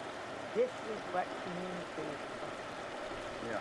Absolutely, yeah. All right, thank you. All right, let's take a photo as well. And we're going to get back to... Oh, and steal the story, right? Steal the story, please. That's what makes it all worth it. Yeah. Between the Israeli Prime Minister and the Lebanese President, the Lebanese basically said that that was not happening, and that seems to be largely in part because a ceasefire was not yet in place. And so very shortly following that, within a matter of hours, we now have this announcement from President Trump that there will be a ceasefire agreement taking effect officially at 5 p.m. Eastern Time, so less than 5 hours from now. And in addition to that, we also saw this quite striking announcement of the president inviting the Israeli Prime Minister and the Lebanese president to the White House in order to engage in peace talks, in broader talks about normalizing the relationship between Israel and Lebanon. These are by far the most substantive negotiations we've seen between Israel and Lebanon in more than 40 years, since 1983. But even since then, we have never seen fully normalized relations between these two countries. And now that very much seems to be the aim of this White House. The bigger picture, of course, is the U.S.-Iran ceasefire. And President Trump seems to have brought this pressure to bear on Israel, in part in order to keep that U.S.-Iran ceasefire alive and to kind of continue pushing forward the diplomatic solution on that broader conflict, very much needed to be tied to a ceasefire agreement in Lebanon as well. The Iranians have been insisting on it for some time now, and now again we do see this announcement of a ceasefire. A number of questions still remain, but a major announcement now from the president. And Jeremy, so how will Netanyahu, though, frame this ceasefire between Israel and Lebanon domestically? I mean, obviously, yes, it's temporary, it's only 10 days, but for voters who are a bit more to the right, who are a bit more sort of security-minded, he doesn't want to look like he has backed down or offered sort of too many concessions. How will he frame it? Yeah, and it's not even just the right in Israel. I mean, 80% of Israelis, according to recent polling, wanted Israel to continue striking and fighting against Hezbollah in Lebanon. They were, this is a country where the majority of the country was not in favor of a ceasefire with Lebanon, and that is a very real political reality that the Israeli Prime Minister is and will have to contend with. I think he will certainly lean on the fact that it is a temporary 10-day ceasefire, that it is in order to allow for the possibility of negotiations. Maybe he will signal that he sees a potential major breakthrough on the horizon that could kind of begin to change the face of this region. But so many challenges still remain. As Israel and Lebanon engage in these negotiations, the key will be disarming Hezbollah. And while the political will certainly now exists in Lebanon in a way that it didn't before, the capacity to actually carry that out on the ground is still lacking. The Lebanese army is incredibly weak, in particular as it vis-a-vis Hezbollah's paramilitary strength inside of Lebanon. There's no desire in Lebanon for aggressive action that could potentially tilt the country back into civil war. And so there are a number of considerations, and Lebanon is going to need some real international support in order to actually carry this out, and a broader kind of political and diplomatic framework in order for it to happen. One last thing that we're still waiting to hear about is what happens to the Israeli military positions inside of Lebanon, because we have Israeli troops right now inside of Lebanon, as far as 10 kilometers inside of Lebanese territory. There's nothing about this temporary ceasefire agreement that indicates that they are going to be withdrawn at this moment. So as we just heard from Nick, Pakistan, Iranians, as we're hoping to see renewed negotiations in Pakistan, Iran is watching closely and seeing that the president, in fact, is delivering a ceasefire, but they're also seeing something historic, the fact that the president has brought together the Israeli leaders and the Lebanese leader for perhaps a summit imminently. You had officials meeting in Washington earlier this week. How is that angle of all of this sitting with Iran? Well, this puts Iran in a very difficult position. The Iranians would not like Lebanon to fall under the Israeli sphere of influence and the American sphere of influence in the region, perhaps be the next country to normalize relations with Jerusalem. So while the Iranians need a ceasefire, and I think Nick Robertson made it clear that this might be a piece of that to get to a better place in terms of negotiations between the United States and Iran, it is a challenge for the Iranians because Hezbollah is quite unpopular. Israel and Lebanon can be partners in undermining Hezbollah further, and they'll have support, outside support from the United States. Wow. That was crazy. That was... Trump delayed for you? Delayed what? Trump is running an hour late in counting, so now his fans are doing some sort of sing-along? Oh, Trump is about to go live on No Tax on Tips in Vegas? That's interesting.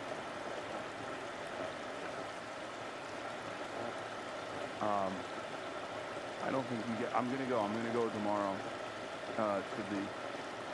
I'm gonna go tomorrow to the later screening. That... You guys don't understand, okay? Well, maybe... My goal was hopefully for the uninitiated, for people who haven't watched Democracy Now! Or who are unfamiliar, to understand that, like, I am, like, this is, I'm at a loss for words. It's, you know, Amy Goodman is such an important figure in my life. Both from her principles, both from her, tireless work, her advocacy, her journalism, her reporting, the fact that she always tries to offer a microphone to those who rarely ever get that coverage, putting a microphone in front of the people who are under the bombs, rather than those who are deploying these weapons of war. That's the same exact principle that I try to maintain as well. So that's she's been doing this for so many decades. It was a crazy experience.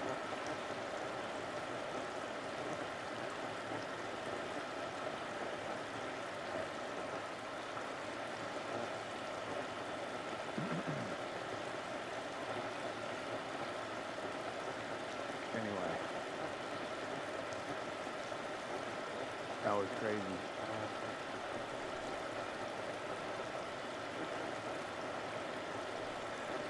Do you want to be doing this as long as Amy has? Yes.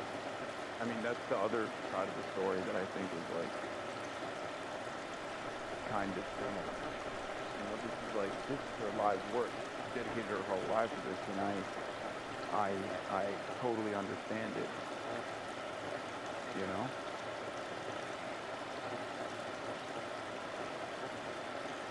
You should do a peace sign and photo, of course. Dude, that's the other thing. I also do always a peace sign as well. You start thinking of increasing the size of your PBS, Parker Broadcasting Service. I'm from Pacifica and I grew up watching Amy on PBS, KQED. She's an icon for journalists. Yeah.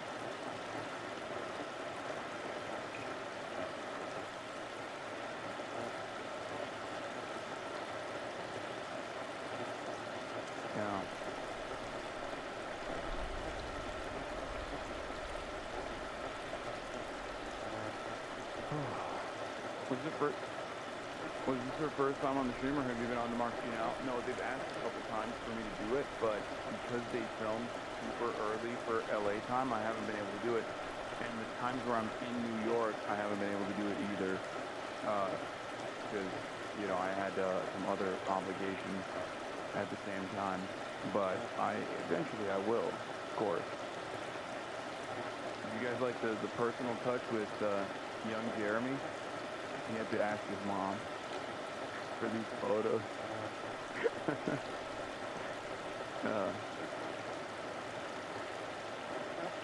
It's also a network of like sometimes the same people, you know what I mean? Like these are people who've been at this game for a very long time, you know?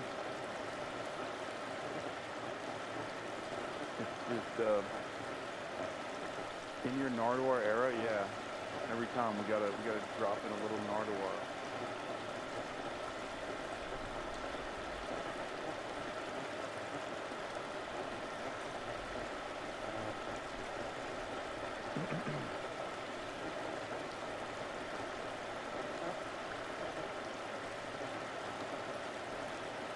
Anyway. Are you gonna have any candidates on soon? Yo. Can you talk a bit about upcoming candidates you might have on? I don't know who I'm gonna have on soon. There's too many candidates have been asking, and I've told you guys this so many times, I hate. What is this? He's locking you down? Tom Parker said yes to collab with me on live stream. Hasan, I'm ready when you are in New York City or LA, your call. Yeah,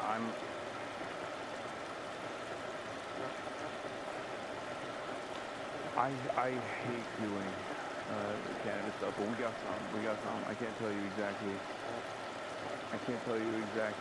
who or when. Everybody, this is not your opportunity to start spamming which candidates you think I should be interviewing. Trust me, I know. We're already in contact, okay? I promise.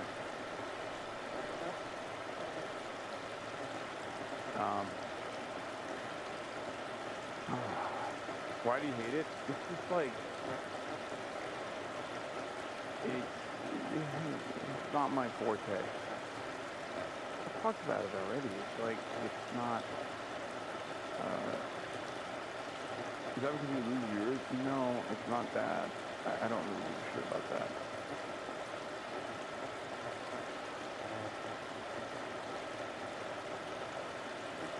Avi Lewis? Ooh, that could be interesting.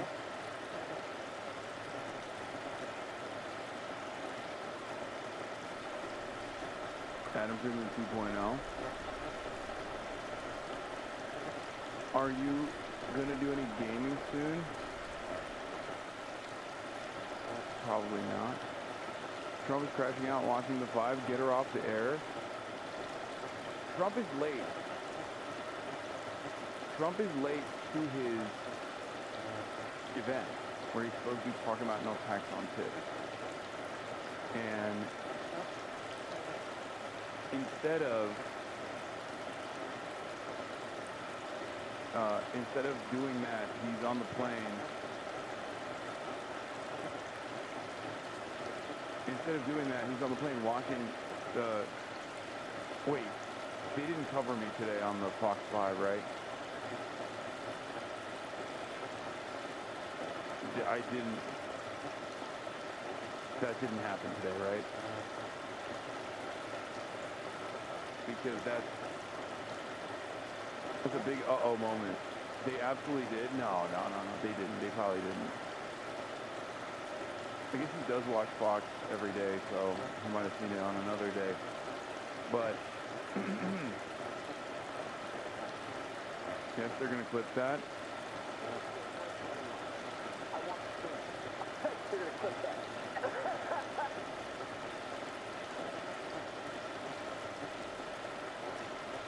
Trump, I'm on Air Force One heading to Las Vegas in Arizona for greetings and speeches on no tax on tips. A windfall for our great American citizens. I'm watching one of the least attractive and talented people on television just to throw... Stop coming after my queen. Okay? That's ridiculous. How dare you? Her voice is so grating and terrible, I had to turn her off. Her Democrat soundbites are fake. She makes up poll numbers, and nobody challenges her because she is so boring. I have the best poll numbers I've ever had, and why shouldn't I? All the country does is win. CNN had me at 100% saying they never saw that before. Get her off the air. She's bad for our country. I hear Megyn Kelly, Tucker Carlson, and Candace Owens are dying fast. Their numbers are terrible. This was the clip that he saw. Nobody believes them anymore. They were fake MAGA, and now they've been exposed. President Donald J. Trump. So, one, you know, just throwing it right back at Jessica is the way that she threw it for me. Jessica is objectively attractive, okay? Not that it matters. We don't objectify women on this broadcast, only men. So how dare you, sir? Number one. That's number one. Number two, we will always fight for the queen, okay? Jessica Tarkov. Jessica escaped from Tarkov. We will always, we ride at dawn, okay? You tell us where we need to go, we will ride for you. Okay? That's number one. Number two, it kind of feels like Donald Trump is feeling the pressure a little bit because obviously if he was comfortable about his position currently, his approval ratings, he certainly, Mejia wins the special election to fill Cheryl's seat, New Jersey 11, quick AP call, boom, boom, boom, easy peasy, okay?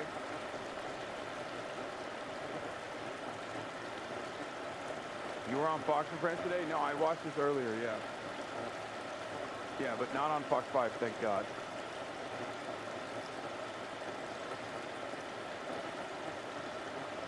So, congratulations to Ana Lilia Mejia. But, yeah, as we were saying, clearly if he was confident about what was going on,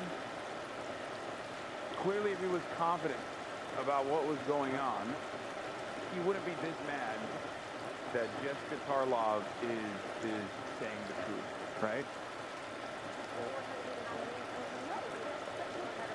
What I was saying is crazy, Kellyanne. I did not say I want Kamala Harris to be the nominee. I said that the argument that you're making against the Biden-Harris administration falls flat when you look at what the Trump administration is doing. I'm going to look at the fact that Trump got elected on running against the Biden-Harris economy. Now? He has a 35% approval rating in most polls. He's not a politician. Yeah. He doesn't care. He's not campaigning. Stop saying that he's just the host of The Apprentice who came to save us. Look, the guy has been in office. You can't understand Trump because his political decisions align with his personal and patriotic ones. You understand Kamala, you understand Gavin, you understand Biden because their political decisions are divorced from the things people want. Why are you on the 20 of every 80-20 issue? It's because you divorce political desires from human needs. And then you have to dress up your decisions as compassion when they're merely wants from an activist class. The thing about Trump is, I don't care whether you like him or hate him, you're suffering from the Trump-America alignment problem. Political, personal, and patriotic desires all stack up, which means what he wants, the country tends to want. If it's 80-20, he's on the 80, you're stuck on the 20. They wanted the tariff. Your defenses are getting more and more narrow because we keep saying the same thing every day. It's because we have to, because you don't listen. I do. All I hear in my head is your voice. You know what? You're lucky. This is why I respect Jessica. She goes into the Lion's Den every day, and she has to sit next to Jesse Waters and Greg Gutfeld. Okay? It's unbelievable. Like, the torment that she puts herself through. There is no amount of money. There's no amount of money that would make that a worthwhile experience. Okay? The whole time his feet are kicking because they don't touch the ground. Exactly. Exactly. It's ridiculous. And now Trump is coming after her for no fucking reason. You think you can get her on? Yeah, of course I can. I've met her. I did a whole appearance with her at the Podjon.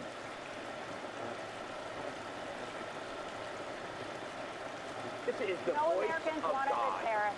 They didn't want the war in Iran. And they don't want the ballroom. What do you got? What do you got?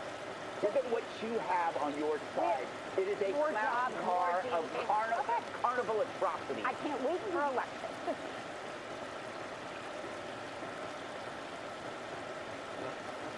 Does she know you're anti-Semitic though? She literally did talk about my quote-unquote controversies. I think, I forget where, but there was a, was it with the Bulwark? It was with something. She was on a show. Might have been with like Tommy Vitor or something.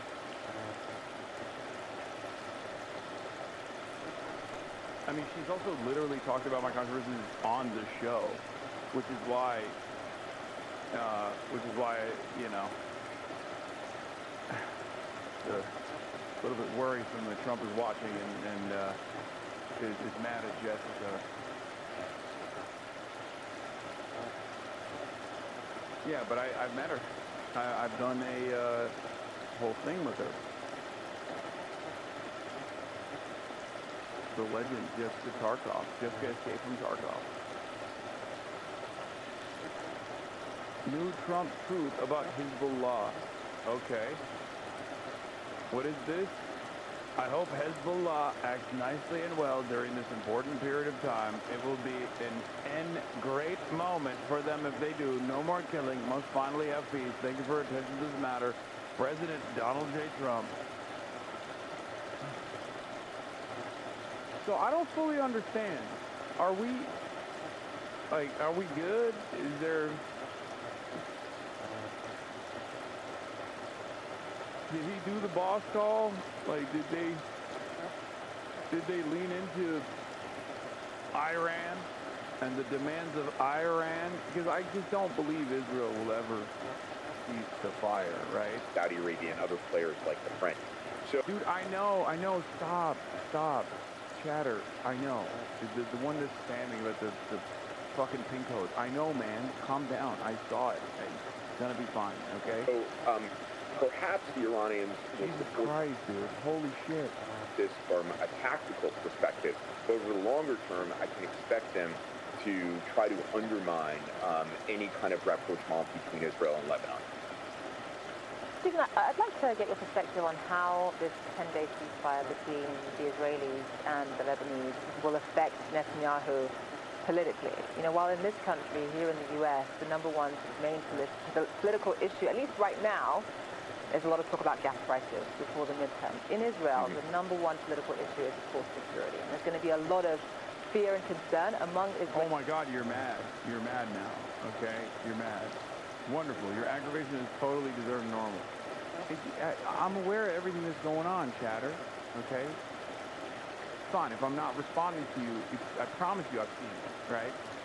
You've been in here long enough, you know, if you spam something, like, I'm definitely seeing it, I'm just, like, purposely not talking about it, avoiding you know, responding to it. You spammed it 7 million times over. Ladies, that this temporary ceasefire, that all it does is going to allow Hezbollah to reposition, rearm, regroup. And then on top of that, you've got the fighting with Iran paused without either side, either the U.S. or Israel, anywhere close to achieving their objectives, be it of regime change or, you know, this idea that Iran should never be able to have a nuclear weapon. How will that affect Netanyahu? Oh, yeah. In fact, there was a poll that was released by the Israel Democracy Institute just today, which indicated that about 80% of the Israeli public supported continuing the fight against Hezbollah.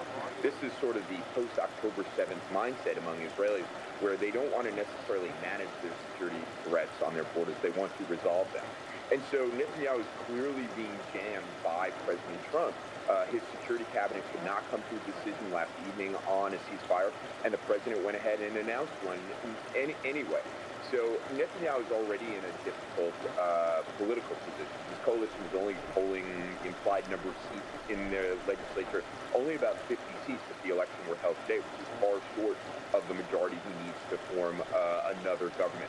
So he is in a difficult position. Recently, you've seen him put spin on it, show that, you know, a lot of damage has been done to the Iranians. And he's right, a lot of damage has been done to the Iranian war machine.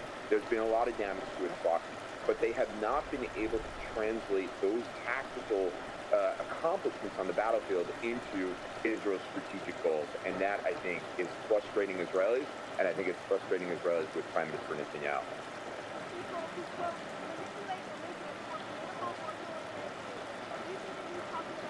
very important that the Pope understands. Very, very important. It would be nice not to say it. Iran killed 42,000 people that were totally unarmed. They were protesters. Iran cannot have a nuclear weapon. If they did, every country, including Italy, where he's stationed, every single country in the world would be in trouble. So we're doing very well with respect to that, having to do with the whole situation on Iran. The blockade is amazing. It's holding up very strong, very powerfully. And I think we're making a lot of progress in that. But the Pope has to understand Iran, very simple. Iran cannot have a nuclear weapon. The world would be in great danger. Mr. President, would you meet with the Pope to even out your differences with Catholic Church law? I don't think it's necessary. Mr. President, you spoke with Prime Minister Modi a couple of days ago. What was the conversation like? What is it that is on the table now? I had a very good talk with him, and he's a friend of mine from India. And he's doing great. We had a very good conversation. He's a friend of mine from India. Oh, really? The Prime Minister of India is a friend of yours from India. Thank you, sir. I love when he just adds stuff like that to be like, look how knowledgeable I am, you know? Yeah, I know. He's from India. Modi, he's from India. Many people are saying, I don't know which country, which leader's from, but I know. I know. I always know. Are you considering extending the ceasefire with Iran? With who? With Iran. We're doing very well, I can tell you. Maybe it'll happen before that. I'm not sure it needs to be extended. Just so you know, Iran wants to make a deal, and we're dealing very nicely with them. We've got to have no nuclear weapons. If we do, that's a big factor. And they're willing to do things today that they weren't willing to do 2 months ago. Do you have any news about Ukraine? Do you have any news regarding Ukraine? I think they will. I think it's going to be, actually it's very exciting because it's 48 years. We're going to be meeting with Bibi Netanyahu, as you know, and the president of Lebanon. And I had a great talk with both of them today. They're going to be having a ceasefire, and that'll include Hezbollah. And I think it could be number 10 for me. Do you have any news regarding peace in Ukraine? Do you have any news regarding peace in Ukraine? Ukraine is moving along. I wish they could get along, frankly. A lot of people are dying in Ukraine. We'll see what happens. There's things happening there. We're focused so much right now in Iran, seeing if we can get that completed. And I think we're going to. And I think if you look, the stock market is good. The oil prices are coming down, and it's looking very good that we're going to make a deal with Iran, and it's going to be a good deal. It's going to be a deal with no nuclear weapons. When is the president's in-person round of negotiations on the war in Iran? They're all important. I mean, it's not a question of around. All of them are important. When will the next in-person Probably, maybe over the weekend. Will you send the vice president? The blockade has been incredible. It's held. They're not doing any business. They're unable to do any business because of the blockade. And so the combination of having no Navy, having no Air Force, having no anti-aircraft equipment, they have nothing. Everything is gone, including their leaders. Now they have a new set of leaders, and we find them very reasonable. And is the president on a 20-year minimum stop enriching uranium? Well, we haven't agreed to any. We haven't agreed to any. That's the final sticking point? What we have is we have a statement, very powerful statement, that they will not have, beyond 20 years, that they will not have nuclear weapons. That's beyond. There's no 20-year limit.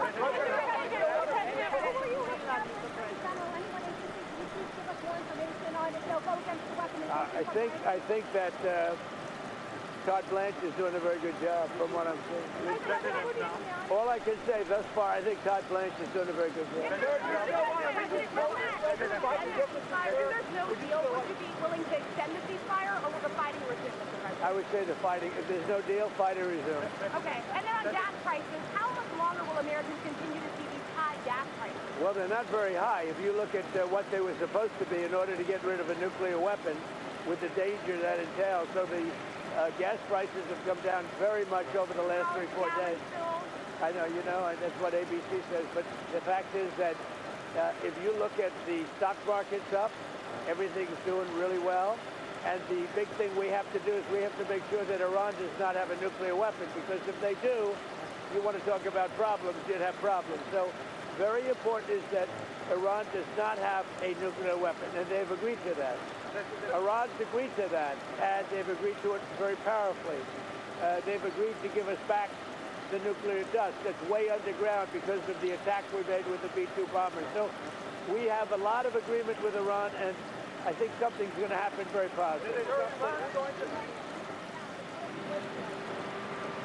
Very complicated subject. It's, I don't think we're waiting. I think we're moving very fast. It could happen pretty quickly. How long should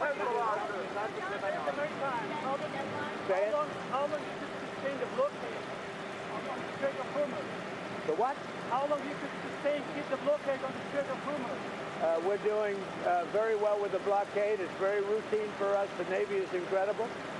And I think the blockade is doing very well. It's, no ship is even thinking about entering. No ship is going past our Navy. Why are you fighting with the Pope? And are you worried it's upsetting your... No, I don't. I have to do what's right. The Pope has to understand that. Very simple. I have nothing against the Pope. His brother's MAGA all the way. I like his brother, Louis. I'm not fighting with him. The Pope made a statement. He says Iran can have a nuclear weapon. I say Iran cannot have a nuclear weapon. That's not what the Pope said. That would be really funny if the Pope said Iran can have a nuclear weapon.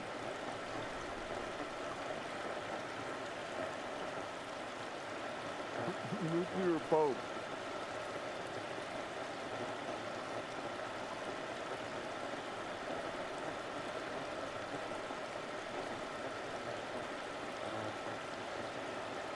The Pope is very weak from the standpoint of crime. The weakest crime pope of all time. Previous popes, very strong on crime. This pope, all he cares about is war crimes. Believe me. Not good. And if the Pope looked at the 42,000 people that were killed over the last 2 or 3 months as a protester with no weapons, no nothing, I mean, you take a look at that. So I can disagree with the Pope. I have a right to disagree. I have a right to disagree with the Pope. What do you say to people who see that, who see your criticism of the... Look, nothing, I have no disagreement with the fact the Pope can say what he wants, and I want him to say what he wants, but I can disagree. I think that Iran cannot have a nuclear weapon. If they do, the whole world would be at jeopardy. The Middle East will be blown up and the whole world will be at jeopardy. We're very close to making a deal. That'll be a great thing. The Pope has to understand, Iran has killed more than 42,000 people over the last few months. Think of it, protesters without guns, without anything. They were totally unarmed protesters. The Pope has to understand that. This is the real world. It's a nasty world. But as far as the Pope and saying what he wants, he can do that. Now, I know the Pope's brother. He is a big MAGA person. He's got MAGA all over his house. His name is Louis. Why does he keep bringing up? Like, does he not realize that when you're the Pope, you're just the Pope? Like, you're no longer the person that you were. Like, like, the things that you're communicating are no longer the things that you would communicate as a normal human being. Like, Like, his brother is totally immaterial, totally irrelevant to this conversation. His brother is not like Pope, you know, he doesn't become like half Pope by kinship.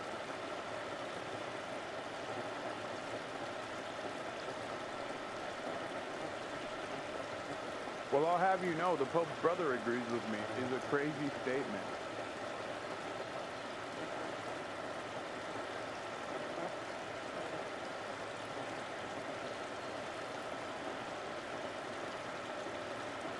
He's the vice pope. They should make him the pope.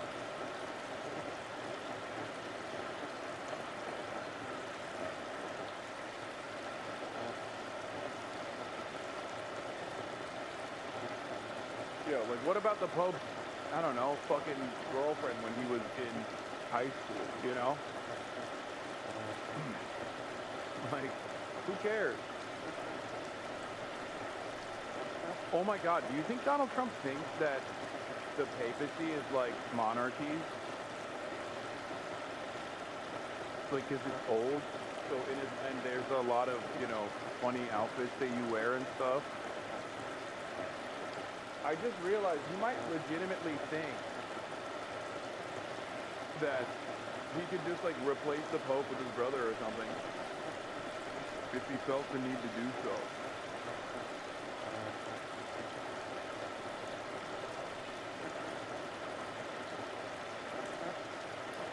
Listen up, Pope. Don't make me change you out with your brother. Back in the day, that's what they would have done. They would have swapped the Pope out with the brother, put the brother in. Brother's better.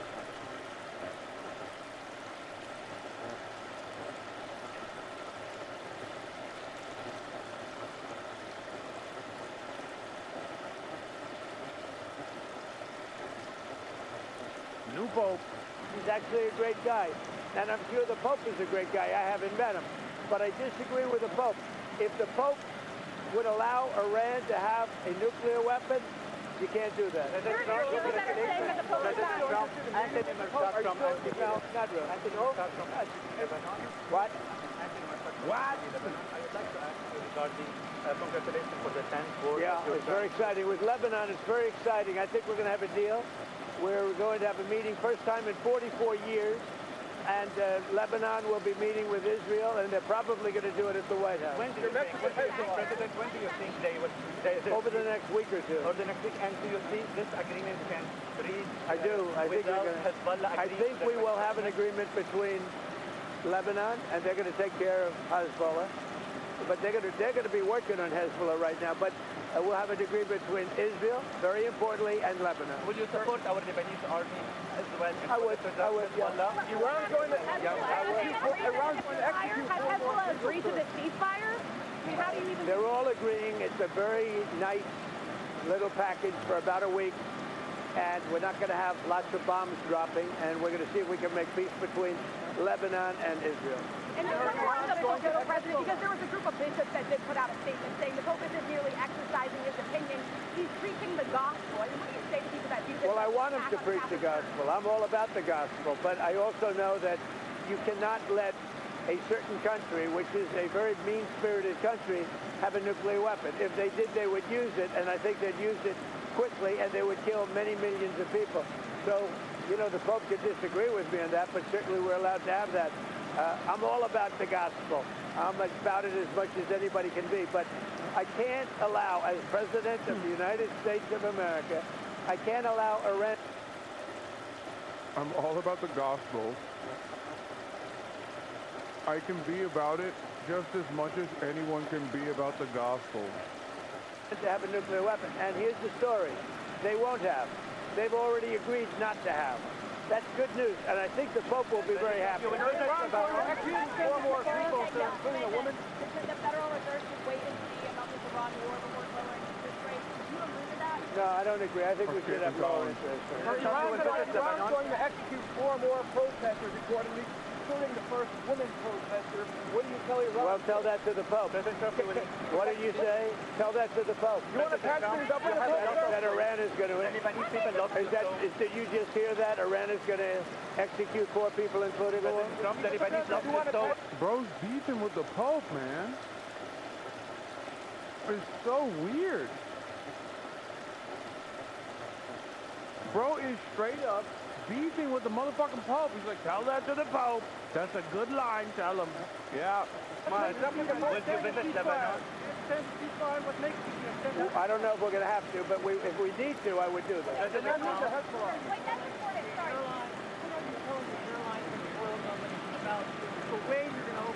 So if you look at the oil and if you look at the price we're paying, it's about half what people thought it would be if you did what I had to do. We had to take this journey to the Middle East in order to get rid of a nuclear weapon. There would have been, if we didn't hit them with the B-2 bombers, or if I didn't kill the Barack Hussein Obama deal, the nuclear deal, which was a disaster, we would have had nuclear weapons exploding in the Middle East and beyond. I believe I've been able to stop that. I think we have a very successful negotiation going on right now, and I think it'll be, if it happens, it'll be announced fairly soon, and that'll give us free oil, free Hormuz Strait, everything will be nice, and I think your oil price will go down to lower than what it was before, and I think a lot of good things will happen. Just for clarity, you're willing to extend the ceasefire? So we'll see. I don't know that we'll have to. Ideally, we'll, but if I needed to, I would. The Lebanese people love you so much. What do you say? The Lebanese people love you so much. What's your message for them? And you will visit Lebanon after this deal? I will do that. At the right time, I would certainly go there. You think this war in Ukraine, Putin doesn't want to stop it apparently. He keeps bombing Ukraine. Do you think this war has the potential to go on for years more? Well, it should have never started.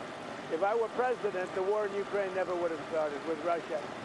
But you tell that to the Pope. The war in Ukraine. Why is the Pope not talking about Ukraine?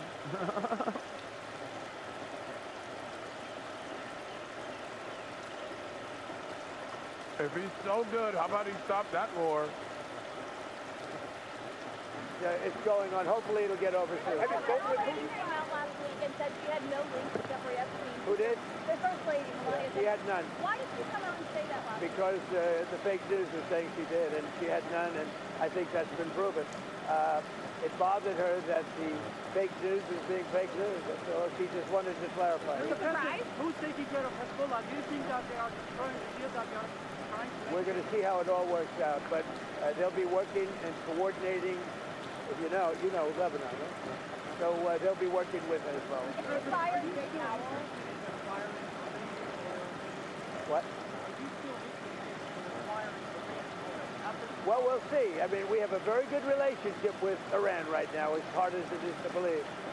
And I think it's a combination of about 4 weeks of bombing and a very powerful blockade. The blockade is maybe more powerful than the bombing, if you want to know the truth.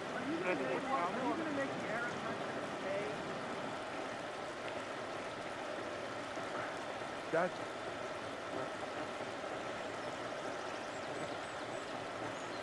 I mean, what do you say to that? What can you say to that? That is such an insane statement to make. First of all, there are tankers going through the blockade. That's number one. Number two, he keeps saying that the new administration is much better.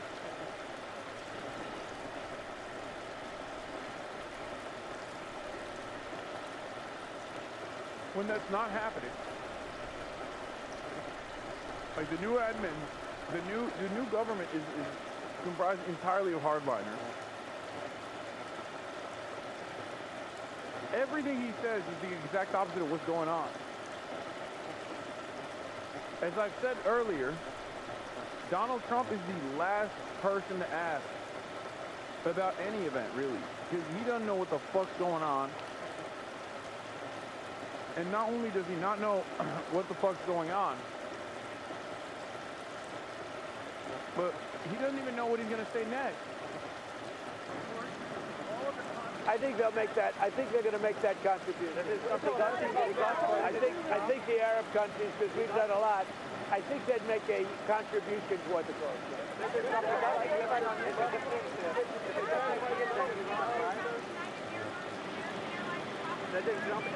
Not been involved. Without any condition, if you make a deal? We're going to see what happens, but I think we're very close to making a deal with Iran.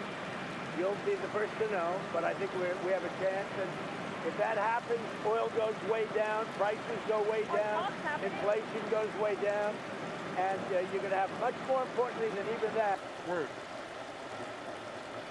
But I thought there was no inflation.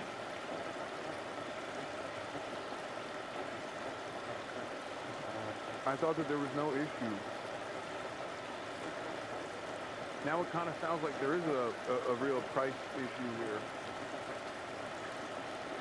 You just said the prices aren't up. What happened? Now you're talking about inflation will go way down.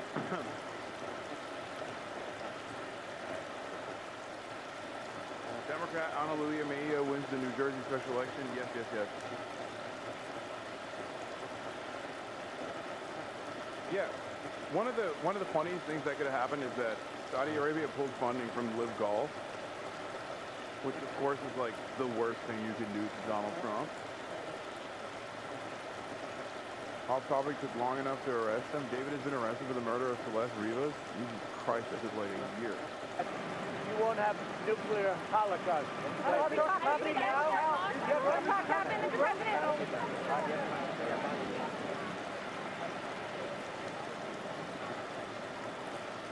Well, Donald Trump there talked about a whole range of issues, including his relationship with the Pope, the war in Ukraine, and of course, the unfolding situation in the Middle East.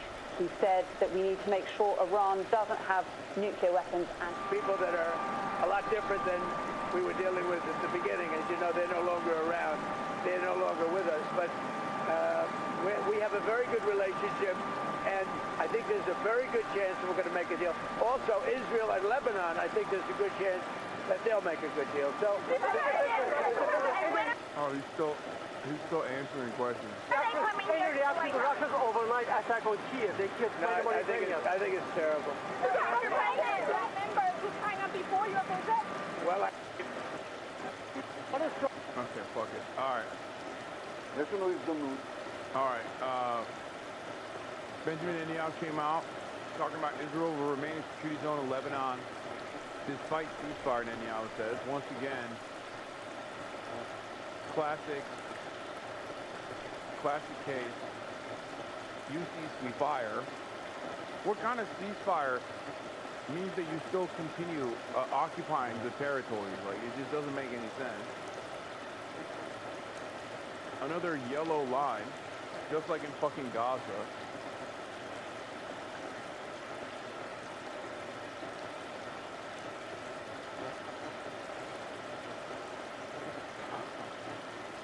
Because as always, we have to care about Israeli security needs, you know? Primary concern here. Primary concern always is Israeli security needs. Yeah, they're literally just begging. The ceasefire from their perspective is just like, Hezbollah doesn't get the fire on our tank because we keep moving them further and further north. Great stuff, obviously. Pressure growing on DNC to release the 2024 autopsy. Secrecy around the 2024 election. Autopsy is dogging DNC's Ken Martin with more than a dozen members and leaders telling us they want it out. Genuinely, what did you all find out that we did not? North Carolina Party Chair Anderson Clayton says DNC materials give a glimpse into the problems with field operations and canvassing with Harris' 2024 run.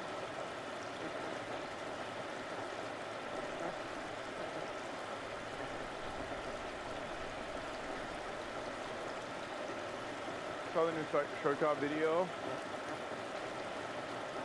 I never want to hear chat bitch about chewing. They don't know how good we have it. Oh, is there too much mouth noise?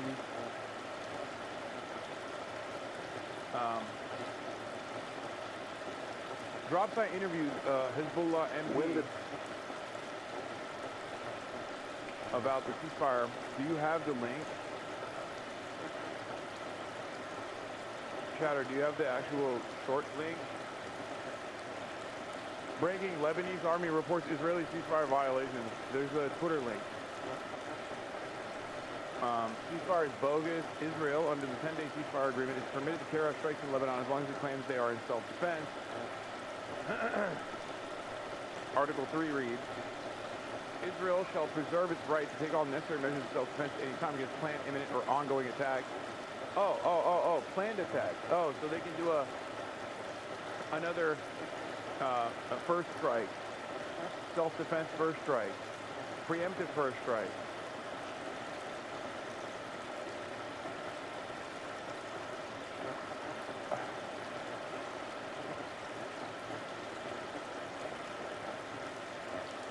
Yeah, this seems like bullshit, but who knows?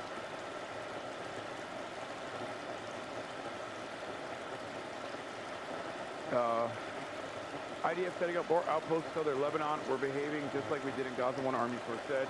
There's a list of homes to be demolished, and we measure success based on a number of buildings destroyed in one day. I can't, dude. The fucking Nazi country. The fucking Nazi country must be brought to heel. There has to be punishment. There has to be accountability. The world cannot continue existing in the ways that it has, with, you know, this much bandwidth given to this psychopathic Nazi state.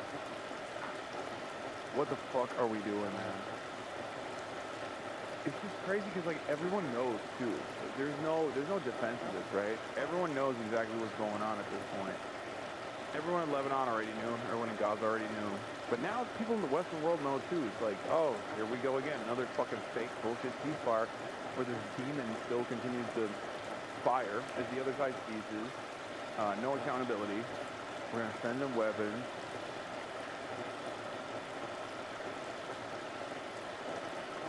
לעשות הסכם שלום היסטורי עם לבנון. הנשיא טראמפ מתכוון להסביר אותי ואת נשיא לבנון ולנסות לקדם... In order to try to advance the agreement, this opportunity is because since the War of Revival Gaza War, we have fundamentally changed the balance of power in Lebanon.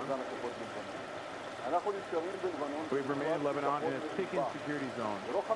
It is not the 5 points that were before the Roaring Lion Iran War.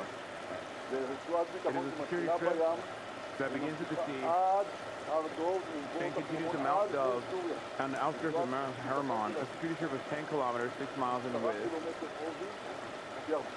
which is much stronger, much more intensified, much more continuous, and much more solid than what we had there before. There we're saying this allows us, first of all, to break the danger infiltration into our communities, and secondly, it allows us to prevent direct anti-tank fire into the communities. I spoke to President Trump now in these past 2 days. He told me that he's extremely determined to continue. Also the maritime blockade and to bring about the dismantling of Iran's nuclear capability, what remains of it. Yeah, he's the real president. I'm glad that we heard from the real fucking president, you know. Israel strikes 3 paramedic teams in South Lebanon, Health Ministry says.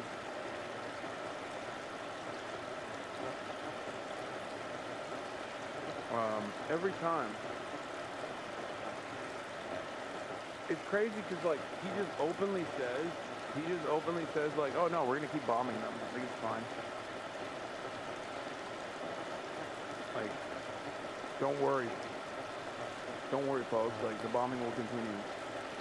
And territorial acquisitions will continue.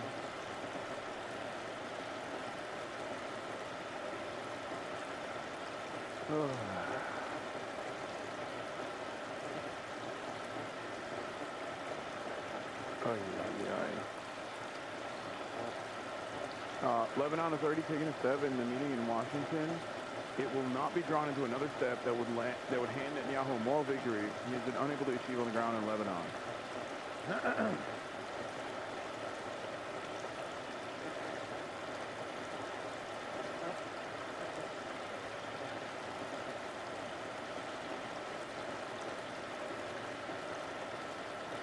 David finally arrested. Yes, I saw, man. I saw. Okay. I can't believe it took this long. I don't even understand what the fuck they were thinking. Like what the police were doing. Like maybe the first month. I mean, it was suspicious from day one, right? It was unbelievably suspicious from day one. But the fact that it took like months and months.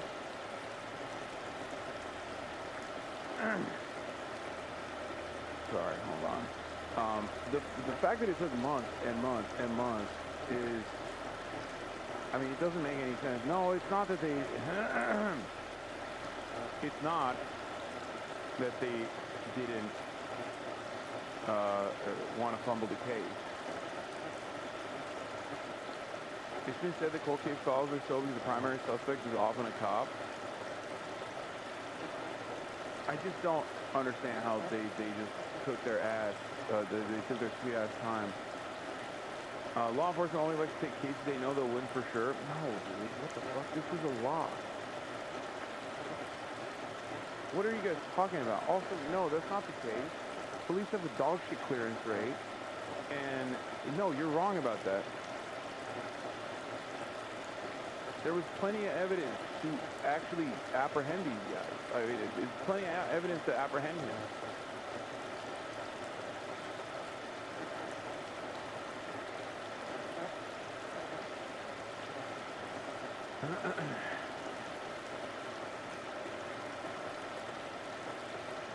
They were big fans of his music and also dumb cops. Yeah, I don't, none of it makes sense. Acting ICE Director Todd Lyons resigns. He will stay on until May 31st. Wait, what the fuck? Why?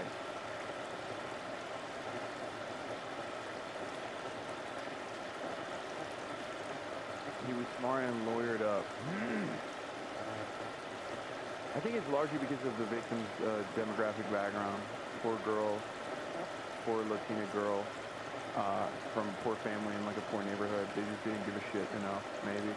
It doesn't really make sense other than that. And that the perpetrator, alleged perpetrator, was wealthy and famous.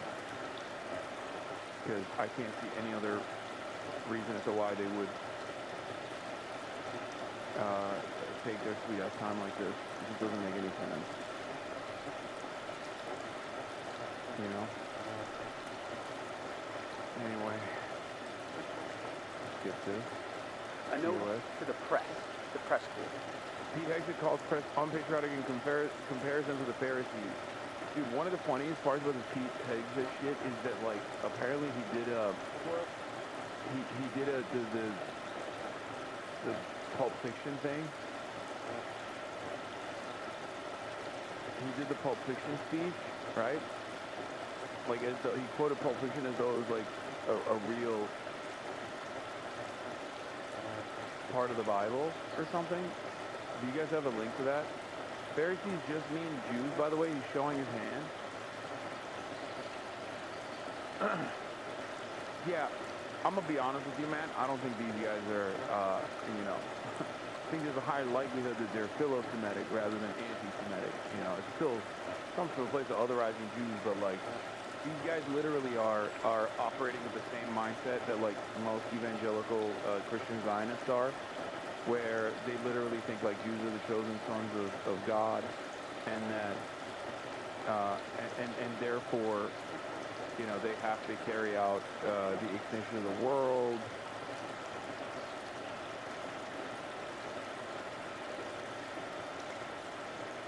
The extension of the end of the world and all this stuff, you know. Pharisees doesn't just mean Jews. I don't know. Anyway. Prayer is CSAR 2517, and it reads, and pray with me, please. The path of the downed aviator is beset on all sides by the iniquities of the selfish and the tyranny of evil men. Blessed is he who, in the name of camaraderie and duty, shepherd the lost through the valley of darkness.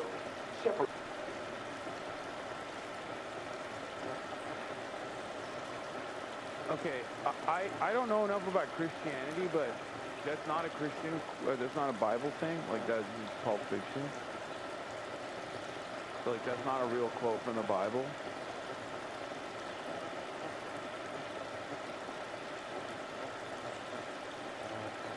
Quoted Quentin Tarantino as scripture. This timeline blows is a fake quote from the movie. That's it. So it's not, like, there's nothing in the fucking, there's nothing even close to it in the Bible is what you're saying. Like, Tarantino made that part up.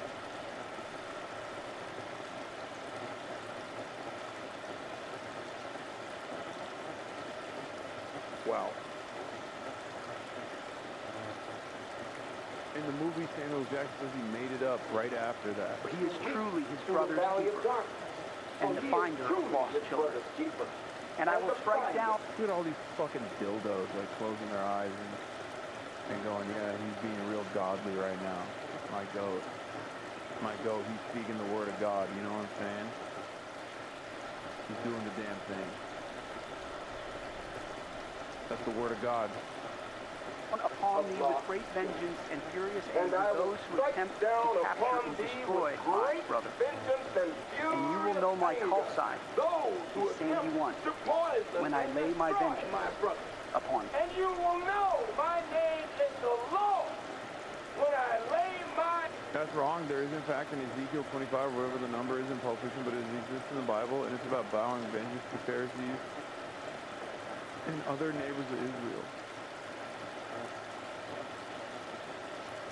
It's a real verse in the Bible. The version in Pulp Fiction is rewritten.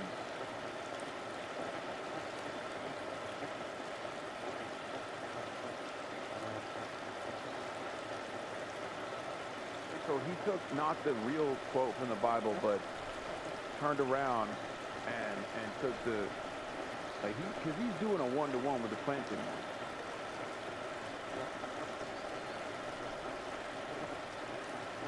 So he just straight up, oh my God. Bro, these guys can't even do Christianity right. You got the president beefing with the Pope. You got the fucking Secretary of War trying to quote the Bible, but then ends up quoting Pulp Fiction. Like, it's just, they're all con men, bro. Every part of this is so performative and such a sham.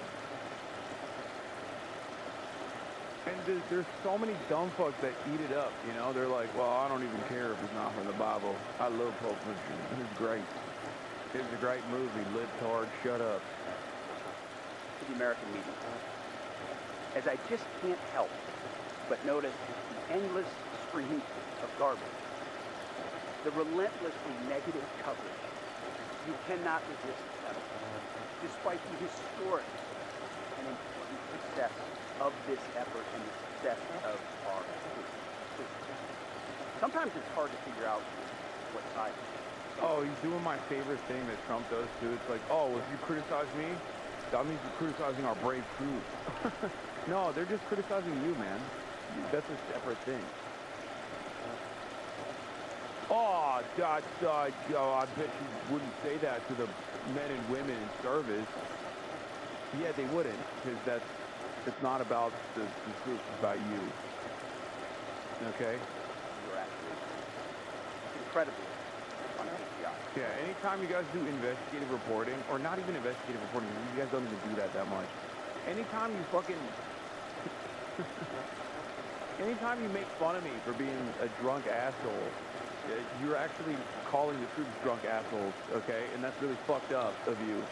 Oh, I bet you spit on the American flag right now, if you could. I sat there at the church and I thought, our press is just like these bears. Not all of you, but the legacy Trump-hating press. Your politically motivated animus for President Trump nearly completely blinds from the brilliance of our American workers. The Pharisees scrutinized every good act in order to find a violation, only looking for the negative. You see, on the battlefield, these are demonstrations of uniquely American capability, strength, and resolve. It's all around you each and every day. But in the press, you only seek the negative, earning each and every day. Dude, that's awesome. Complaining to the press pool in the Pentagon as the Secretary of Defense, now known as Secretary of War, about how big of a meanie they're being is fucking awesome. Like, you're tactically destroying troop readiness by talking negatively about me personally, and because like a lot of the troops, they look up to me, and you're destroying troop readiness, and you're actually shitting on the troops. So please stop doing that. Why won't you look at the positive side of this failure of a 48-day military campaign? Why are you looking at only the negatives? I don't know, because there's a lot of negatives. What's the positive side? That you blew up a fucking little girls' school? That's the positive? What is the New York Times supposed to report on? Like, well, actually, Donald Trump destroyed the dinghies and the jet skis, which was the majority of the Iranian Navy. And also, on top of that, he killed a 87-year-old man with cancer and 160 little schoolgirls. What a brilliant military achievement this has been, sir. Thank you so much. Since then, the Strait of Hormuz has been blocked, the global energy markets are collapsing, and there's no end in sight to the pain. Again, Donald Trump has brilliantly navigated this treacherous field by consistently lying about what's going to happen next in order to engage in market manipulation. But fear not, he has done the market manipulation very successfully, and it's good that he did the market manipulation. The market was actually too stable, is what we were thinking here at the New York Times, and we've realized that it's actually a little bit of volatility is good for everybody, you know? It only makes me grind harder. Fake news, like the American people, with goodness in their heart, see past embarrassment. When you fire criticisms of Pete Hegseth, it's like firing missiles at our troops. So to those troops, stay focused, block out the noise, stay aggressive. You are showing the world what it means to be an American supporter. Dog, they are. But it's not as good as you think it is. Like, you're not. That's not.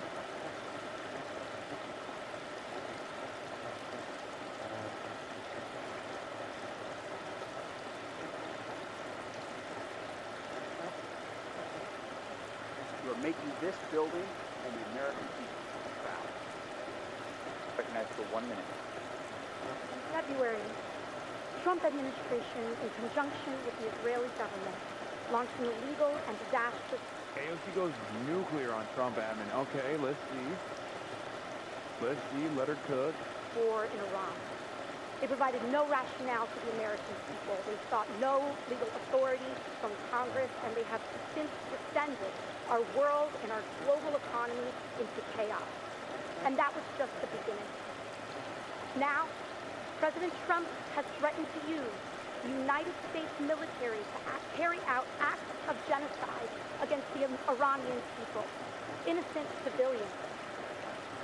Up until today, he has done this on his own, a rogue actor, but today we vote on whether or not he will do this in the name of the American people. Congress must vote to exercise our power to stop this chaos, or whether we sanction it. And we must vote to restrain it. I urge our colleagues that we vote yes, and that we end and stop all that is in peril before us. And with that, I yield back. The gentleman from last night, we got 40 votes in the U.S. Senate to stop providing U.S. military support to the extremist Netanyahu government, which is causing so much devastation in the Middle East right now. And that's far more than we've ever got before. And I think the answer is not complicated. The American people are hurting financially. They can't afford to fill up their gas tanks, can't afford food and housing. And you know what? They got better things to do with our money than provided to destructive policies of Netanyahu and his military. So we're making progress. Got a long way to go, but I was pleased with what happened last night.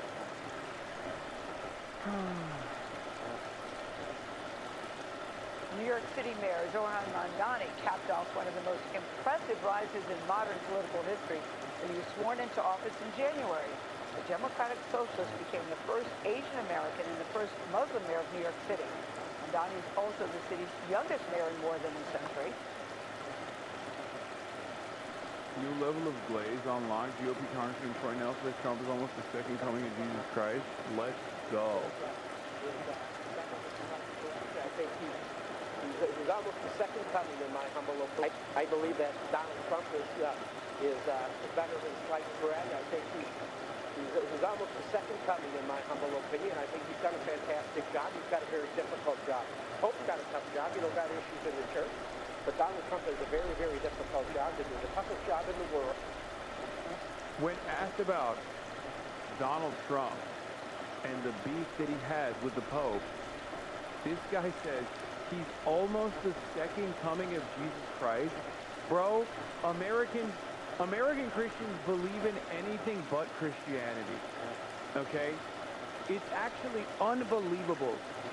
I think I have more respect for this fucking religion than the average evangelical Christian does. Actually, I know that for a fact. It is insane. Everything that they do is blasphemy. What is going on? I swear to God, American white evangelical Protestants are anything but Christian, okay? If anything, they're closer to the Antichrist. Every single day, everything that they say, everything that they do, everything they believe is unbelievably, not only just not Christian-like, but just satanic. It's insane. It is so fucking insane that people don't even like look at this stuff and go, what the fuck is happening? These guys are just like actual freaks.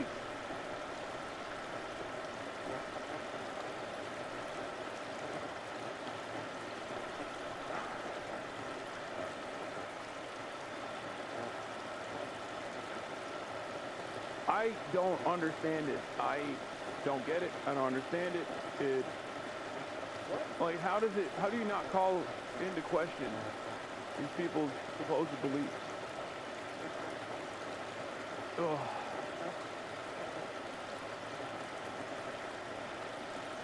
I've seen it in some texts, an evangelical read the Bible with their eyes closed, tracing papers with finger like it was magic. They believe whatever the grifter pastor says.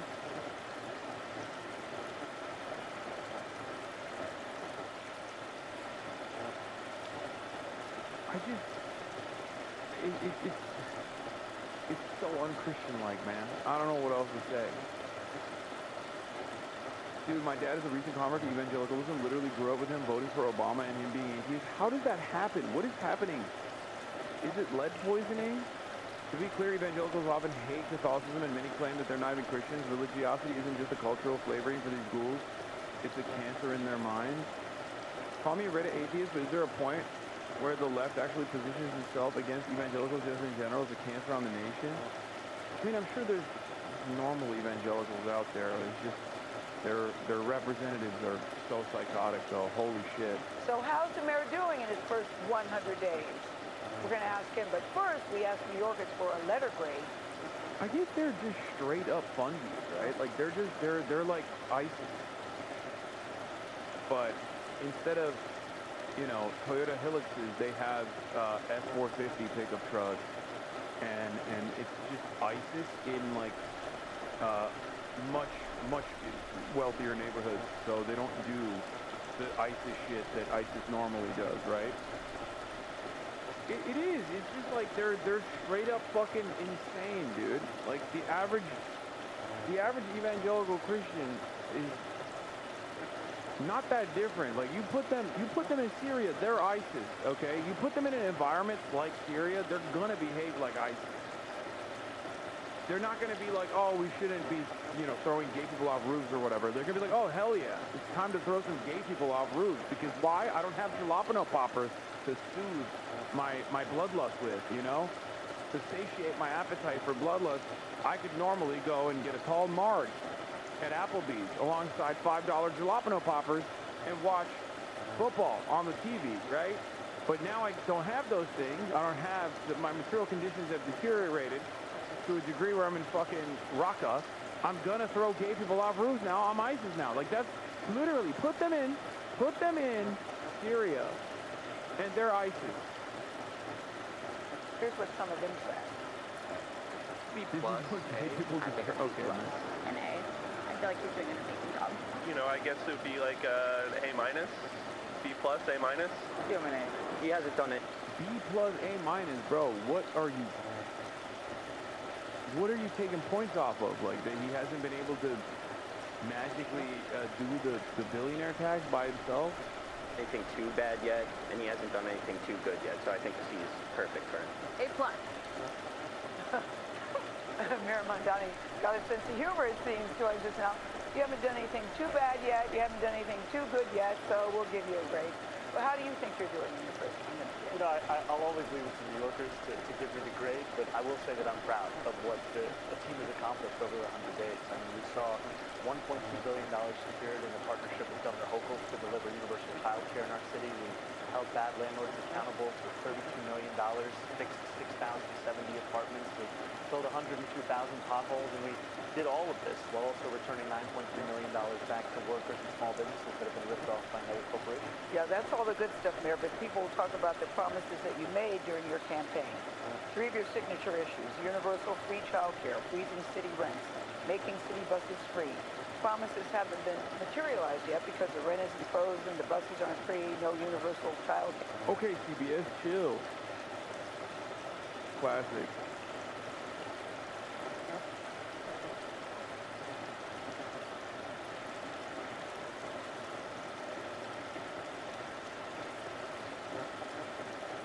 ZBS. Yeah, Z doesn't stand for Zoran, though. There. And so New Yorkers are saying, yeah, it's been 100 days. Why haven't you done it? What do you say to that? Well, Because campaign promises were big for a lot of people. As they should be, because New Yorkers are facing a big crisis in affordability. So I'll go through one by one. We said that we would deliver universal child care. On day 8, we announced that agreement with Governor Hochul. For the first time in New York City now, we are delivering universal child care for 2-year-olds. 2,000 this year, 12,000 next year, every single 2-year-old by the end of year 4. We said we believe that the rent should be frozen for New Yorkers who live in rent-stabilized housing. There are 6 vacancies on the board that determines that. We filled those vacancies. They're going to make their decision. They're an independent board. They'll make that decision this summer. And then we said that we would speed up the slowest buses in America and make them free as well. And we're proud to say that we're already speeding up buses for more than 1 million New Yorkers, putting 6 minutes back in their pockets, which, as you know... W toddlers. Bro, the toddlers didn't do nothing. They're fucking... They're getting a free ride, actually. L toddlers. If they were W toddlers, they'd be working hard. Okay? They'd be working hard at the mines, at the factory, chimney sweep. You know what I mean? These dumbass babies, these little ass toddlers, don't know the value of a goddamn dollar, getting a free ride. What I like to call a moral hazard. Okay?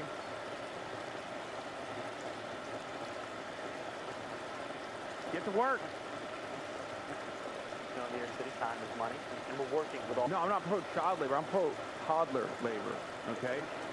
Get them started early. To make them free. And so what I would say when we look at these 3 main campaign promises is we're seeing the kind of progress we were told was impossible, and we're doing all of it while also accomplishing the same thing that we said we would do before. Yeah, it's not the saddest story of all time is not baby shoes never worn.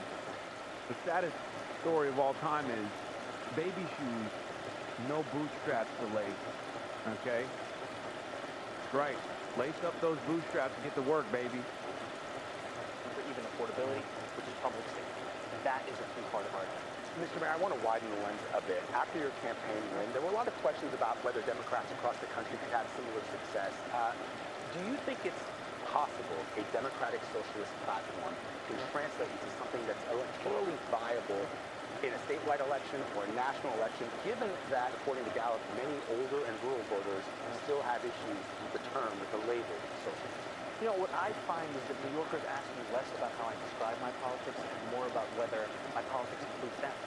And I think what we can see is that a democratic socialist politics is one that should be judged on its delivery, like any idea.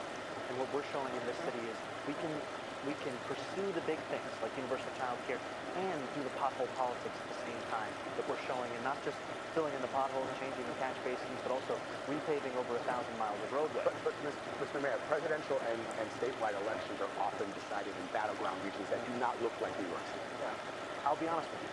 Before I was the mayor, I was an assembly member of Astoria and Long Island City. At that time, I was told that you could only be a democratic socialist in Northwest Queens. Then I became the mayor. Now the next question is the state. Then it'll be the next question will be the country. I think that this is a politics that can flourish anywhere because, frankly, there is only one majority in this country. That's the working class. And it's time we have a politics that puts them at the heart of what it is that we're pursuing and not as part of the appendix. Yeah, I love that. There's only one majority, and that's the working class and bars. I'm stealing that. That's boop, downloaded. Okay. Downloaded. It's mine now. I'm saying it. Did you see this? Yeah, Graham Plattner praising Hamas. Yeah, I did. It's also really funny because I feel like all the people who are like, we fucking hate Graham Plattner. He's a baby killer. Like he's fake, he's an agent of the CIA. They're going to be like, okay, this time, they have to hand it to him, right? Like all the people that have been saying he's a baby killer, all the troop exploder leftists are going to look at this and be like, okay, never mind, maybe he's, you know.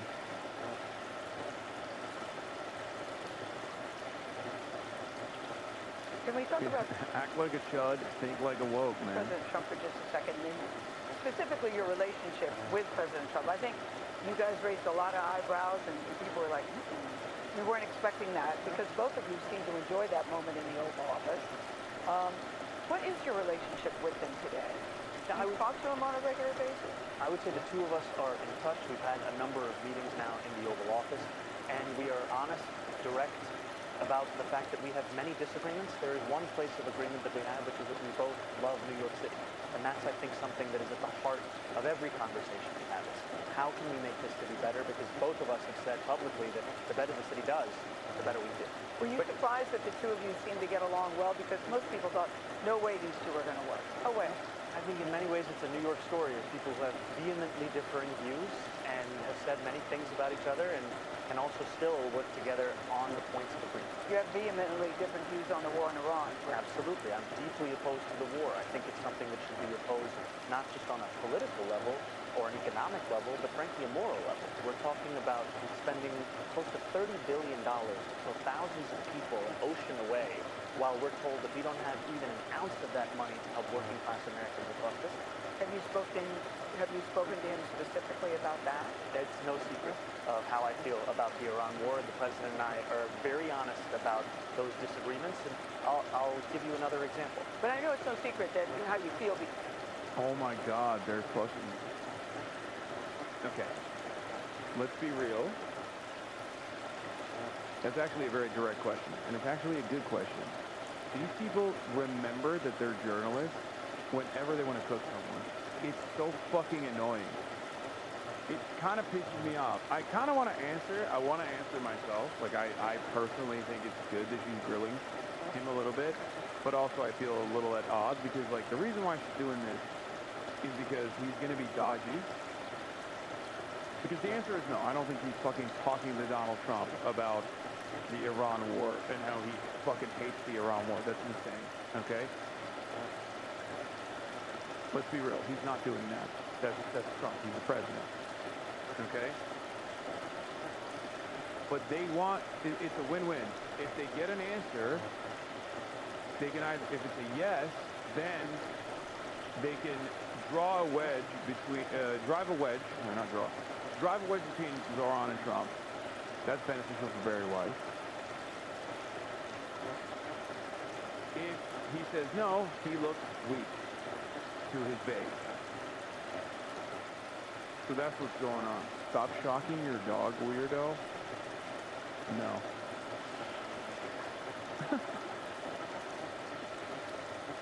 Because you told us, but have you two had a conversation about that specifically? Have you dropped that and hit the unfollow? A number of issues, and that includes our disagreements on foreign policy. And I'll keep the frequency and the nature of those conversations private because that's the premise of them. But I will tell you that in those conversations, it is one that is driven by actually being candid. And the last time that I sat with him, I was there to speak with him about the potential of the federal government to invest in what would be the largest housing development this city had seen since the early 1970s. In the same conversation, I mentioned to him President Trump that, just this morning, ICE had detained a Columbia student, I told him. And I said that this is part of a pattern of 5 individuals who've been detained in or around Columbia. And I put the list over to him, and then 30 minutes after that meeting, he called me and said, I've made the decision to release him. Your administration, speaking of the president, you released a plan to eliminate racial inequity in city government, including addressing pay disparities, anti-racism training, other things. The president's assistant attorney general for civil rights called it fishy in a tweet. She called it fishy and illegal.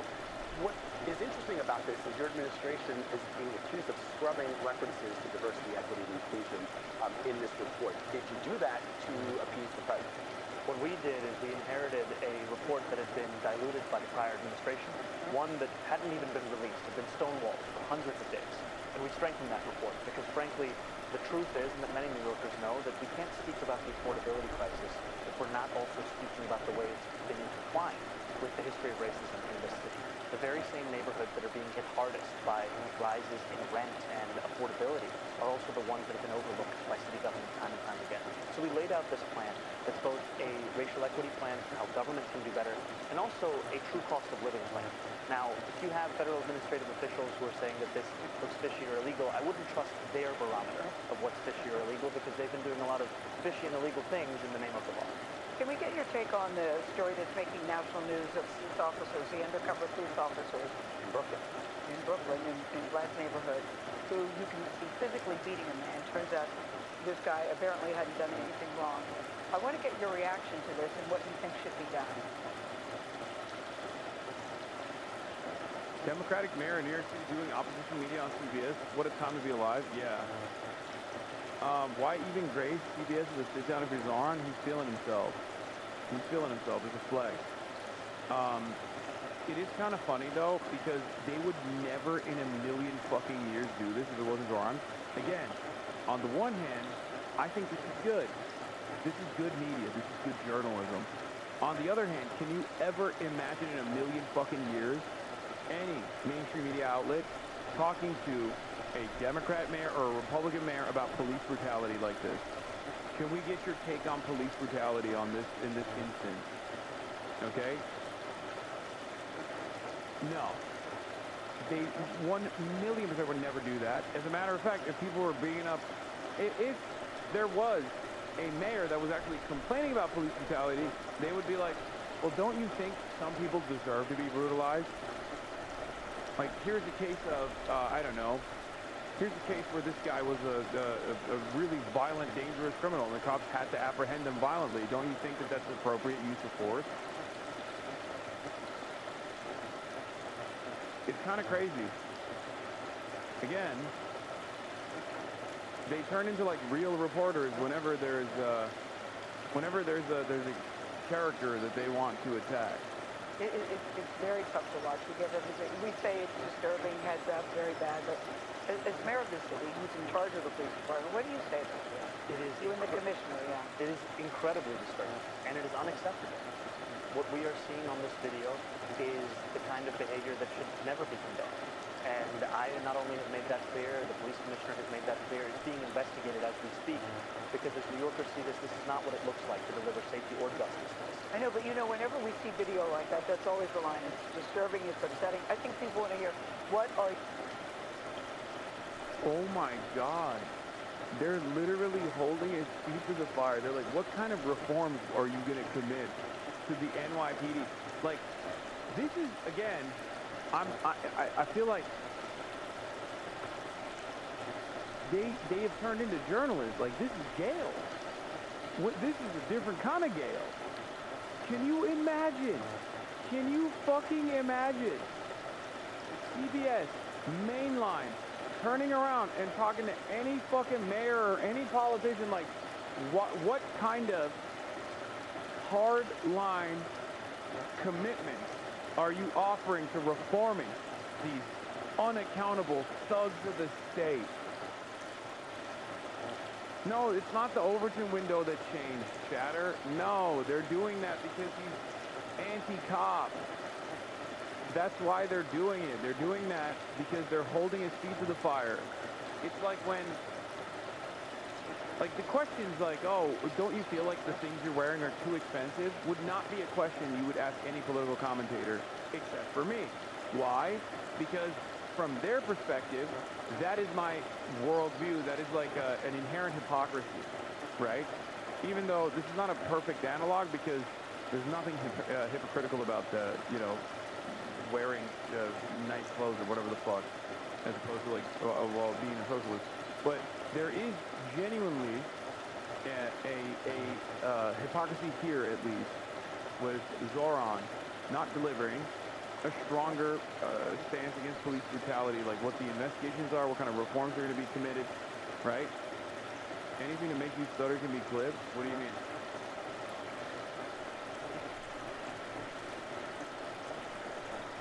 They don't genuinely believe that police need to be fucking reformed? What are you, crazy? I've heard how they talk about police for years and years. The only reason why they're doing that is because it's Zoran. What are you going to do about it? These officers have already been shifted in their duty. They've already been put on desk duty. And the point of this investigation is to ensure that we get to the entire set of facts here so that they're actually held accountable. Because no one in government should be above accountability, and that includes myself as well. Mr. Mayor, before you go, Governor Kathy Hochul has been adamant about not raising income taxes on the wealthy, which is key to getting much of your agenda accomplished. How do you know? Oh, that's duty. Gail's about to be like, we've heard that before. Gail's about to be like, we've heard that before. Death duty, huh? Don't you feel like your predecessors would also do the same thing? Isn't death duty simply a way to sidestep accountability? She's about to cook them. It's crazy, dude. Zoran made CBS woke. Okay?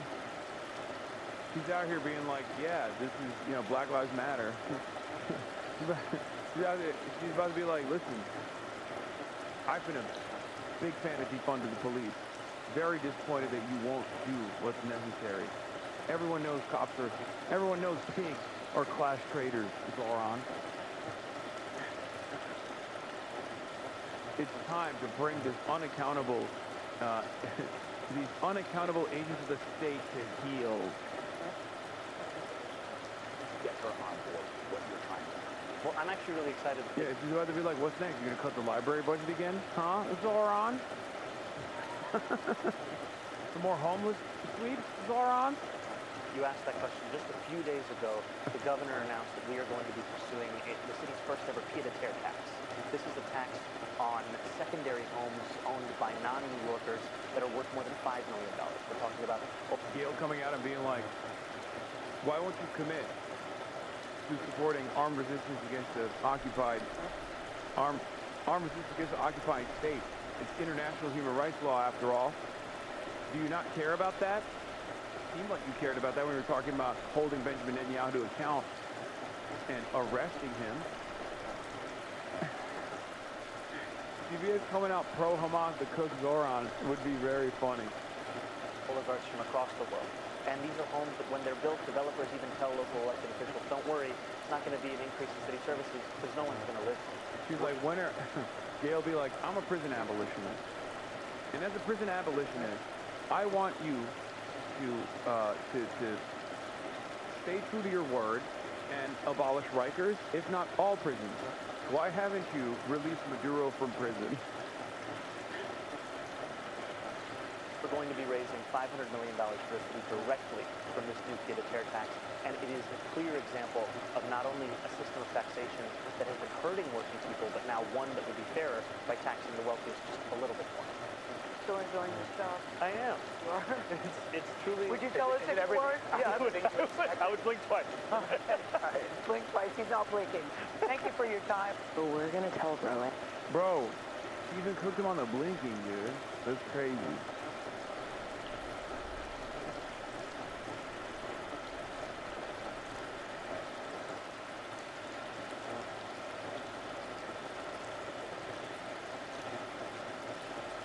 What is this? Anyone else black in the chat now finding something you can laugh at like I get the hypocrisy, but still?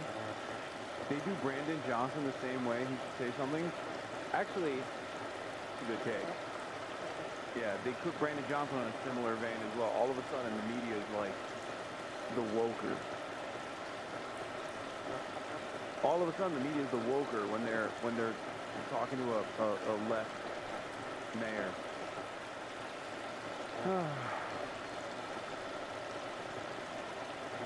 I just watched a very interesting interview with Amy Goodman of Democracy Now! Very cool to see Democratic compatriots having a spirited conversation. I do feel your soundboard could have enhanced the experience. Perhaps a tasteful spa here and there could have really enhanced the experience for me. Is there a particular reason you chose not to use it? Yes, it is Amy Goodman, okay? I would use the soundboard with Obama, but I wouldn't use it with Amy Goodman.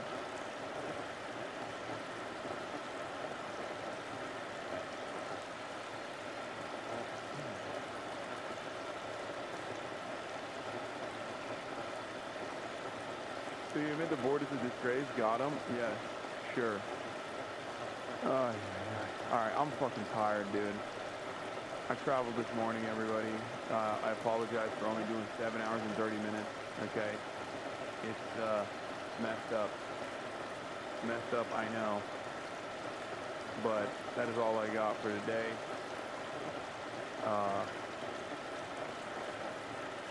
I am going to be live tomorrow as always, same time, same place. You already know what's up.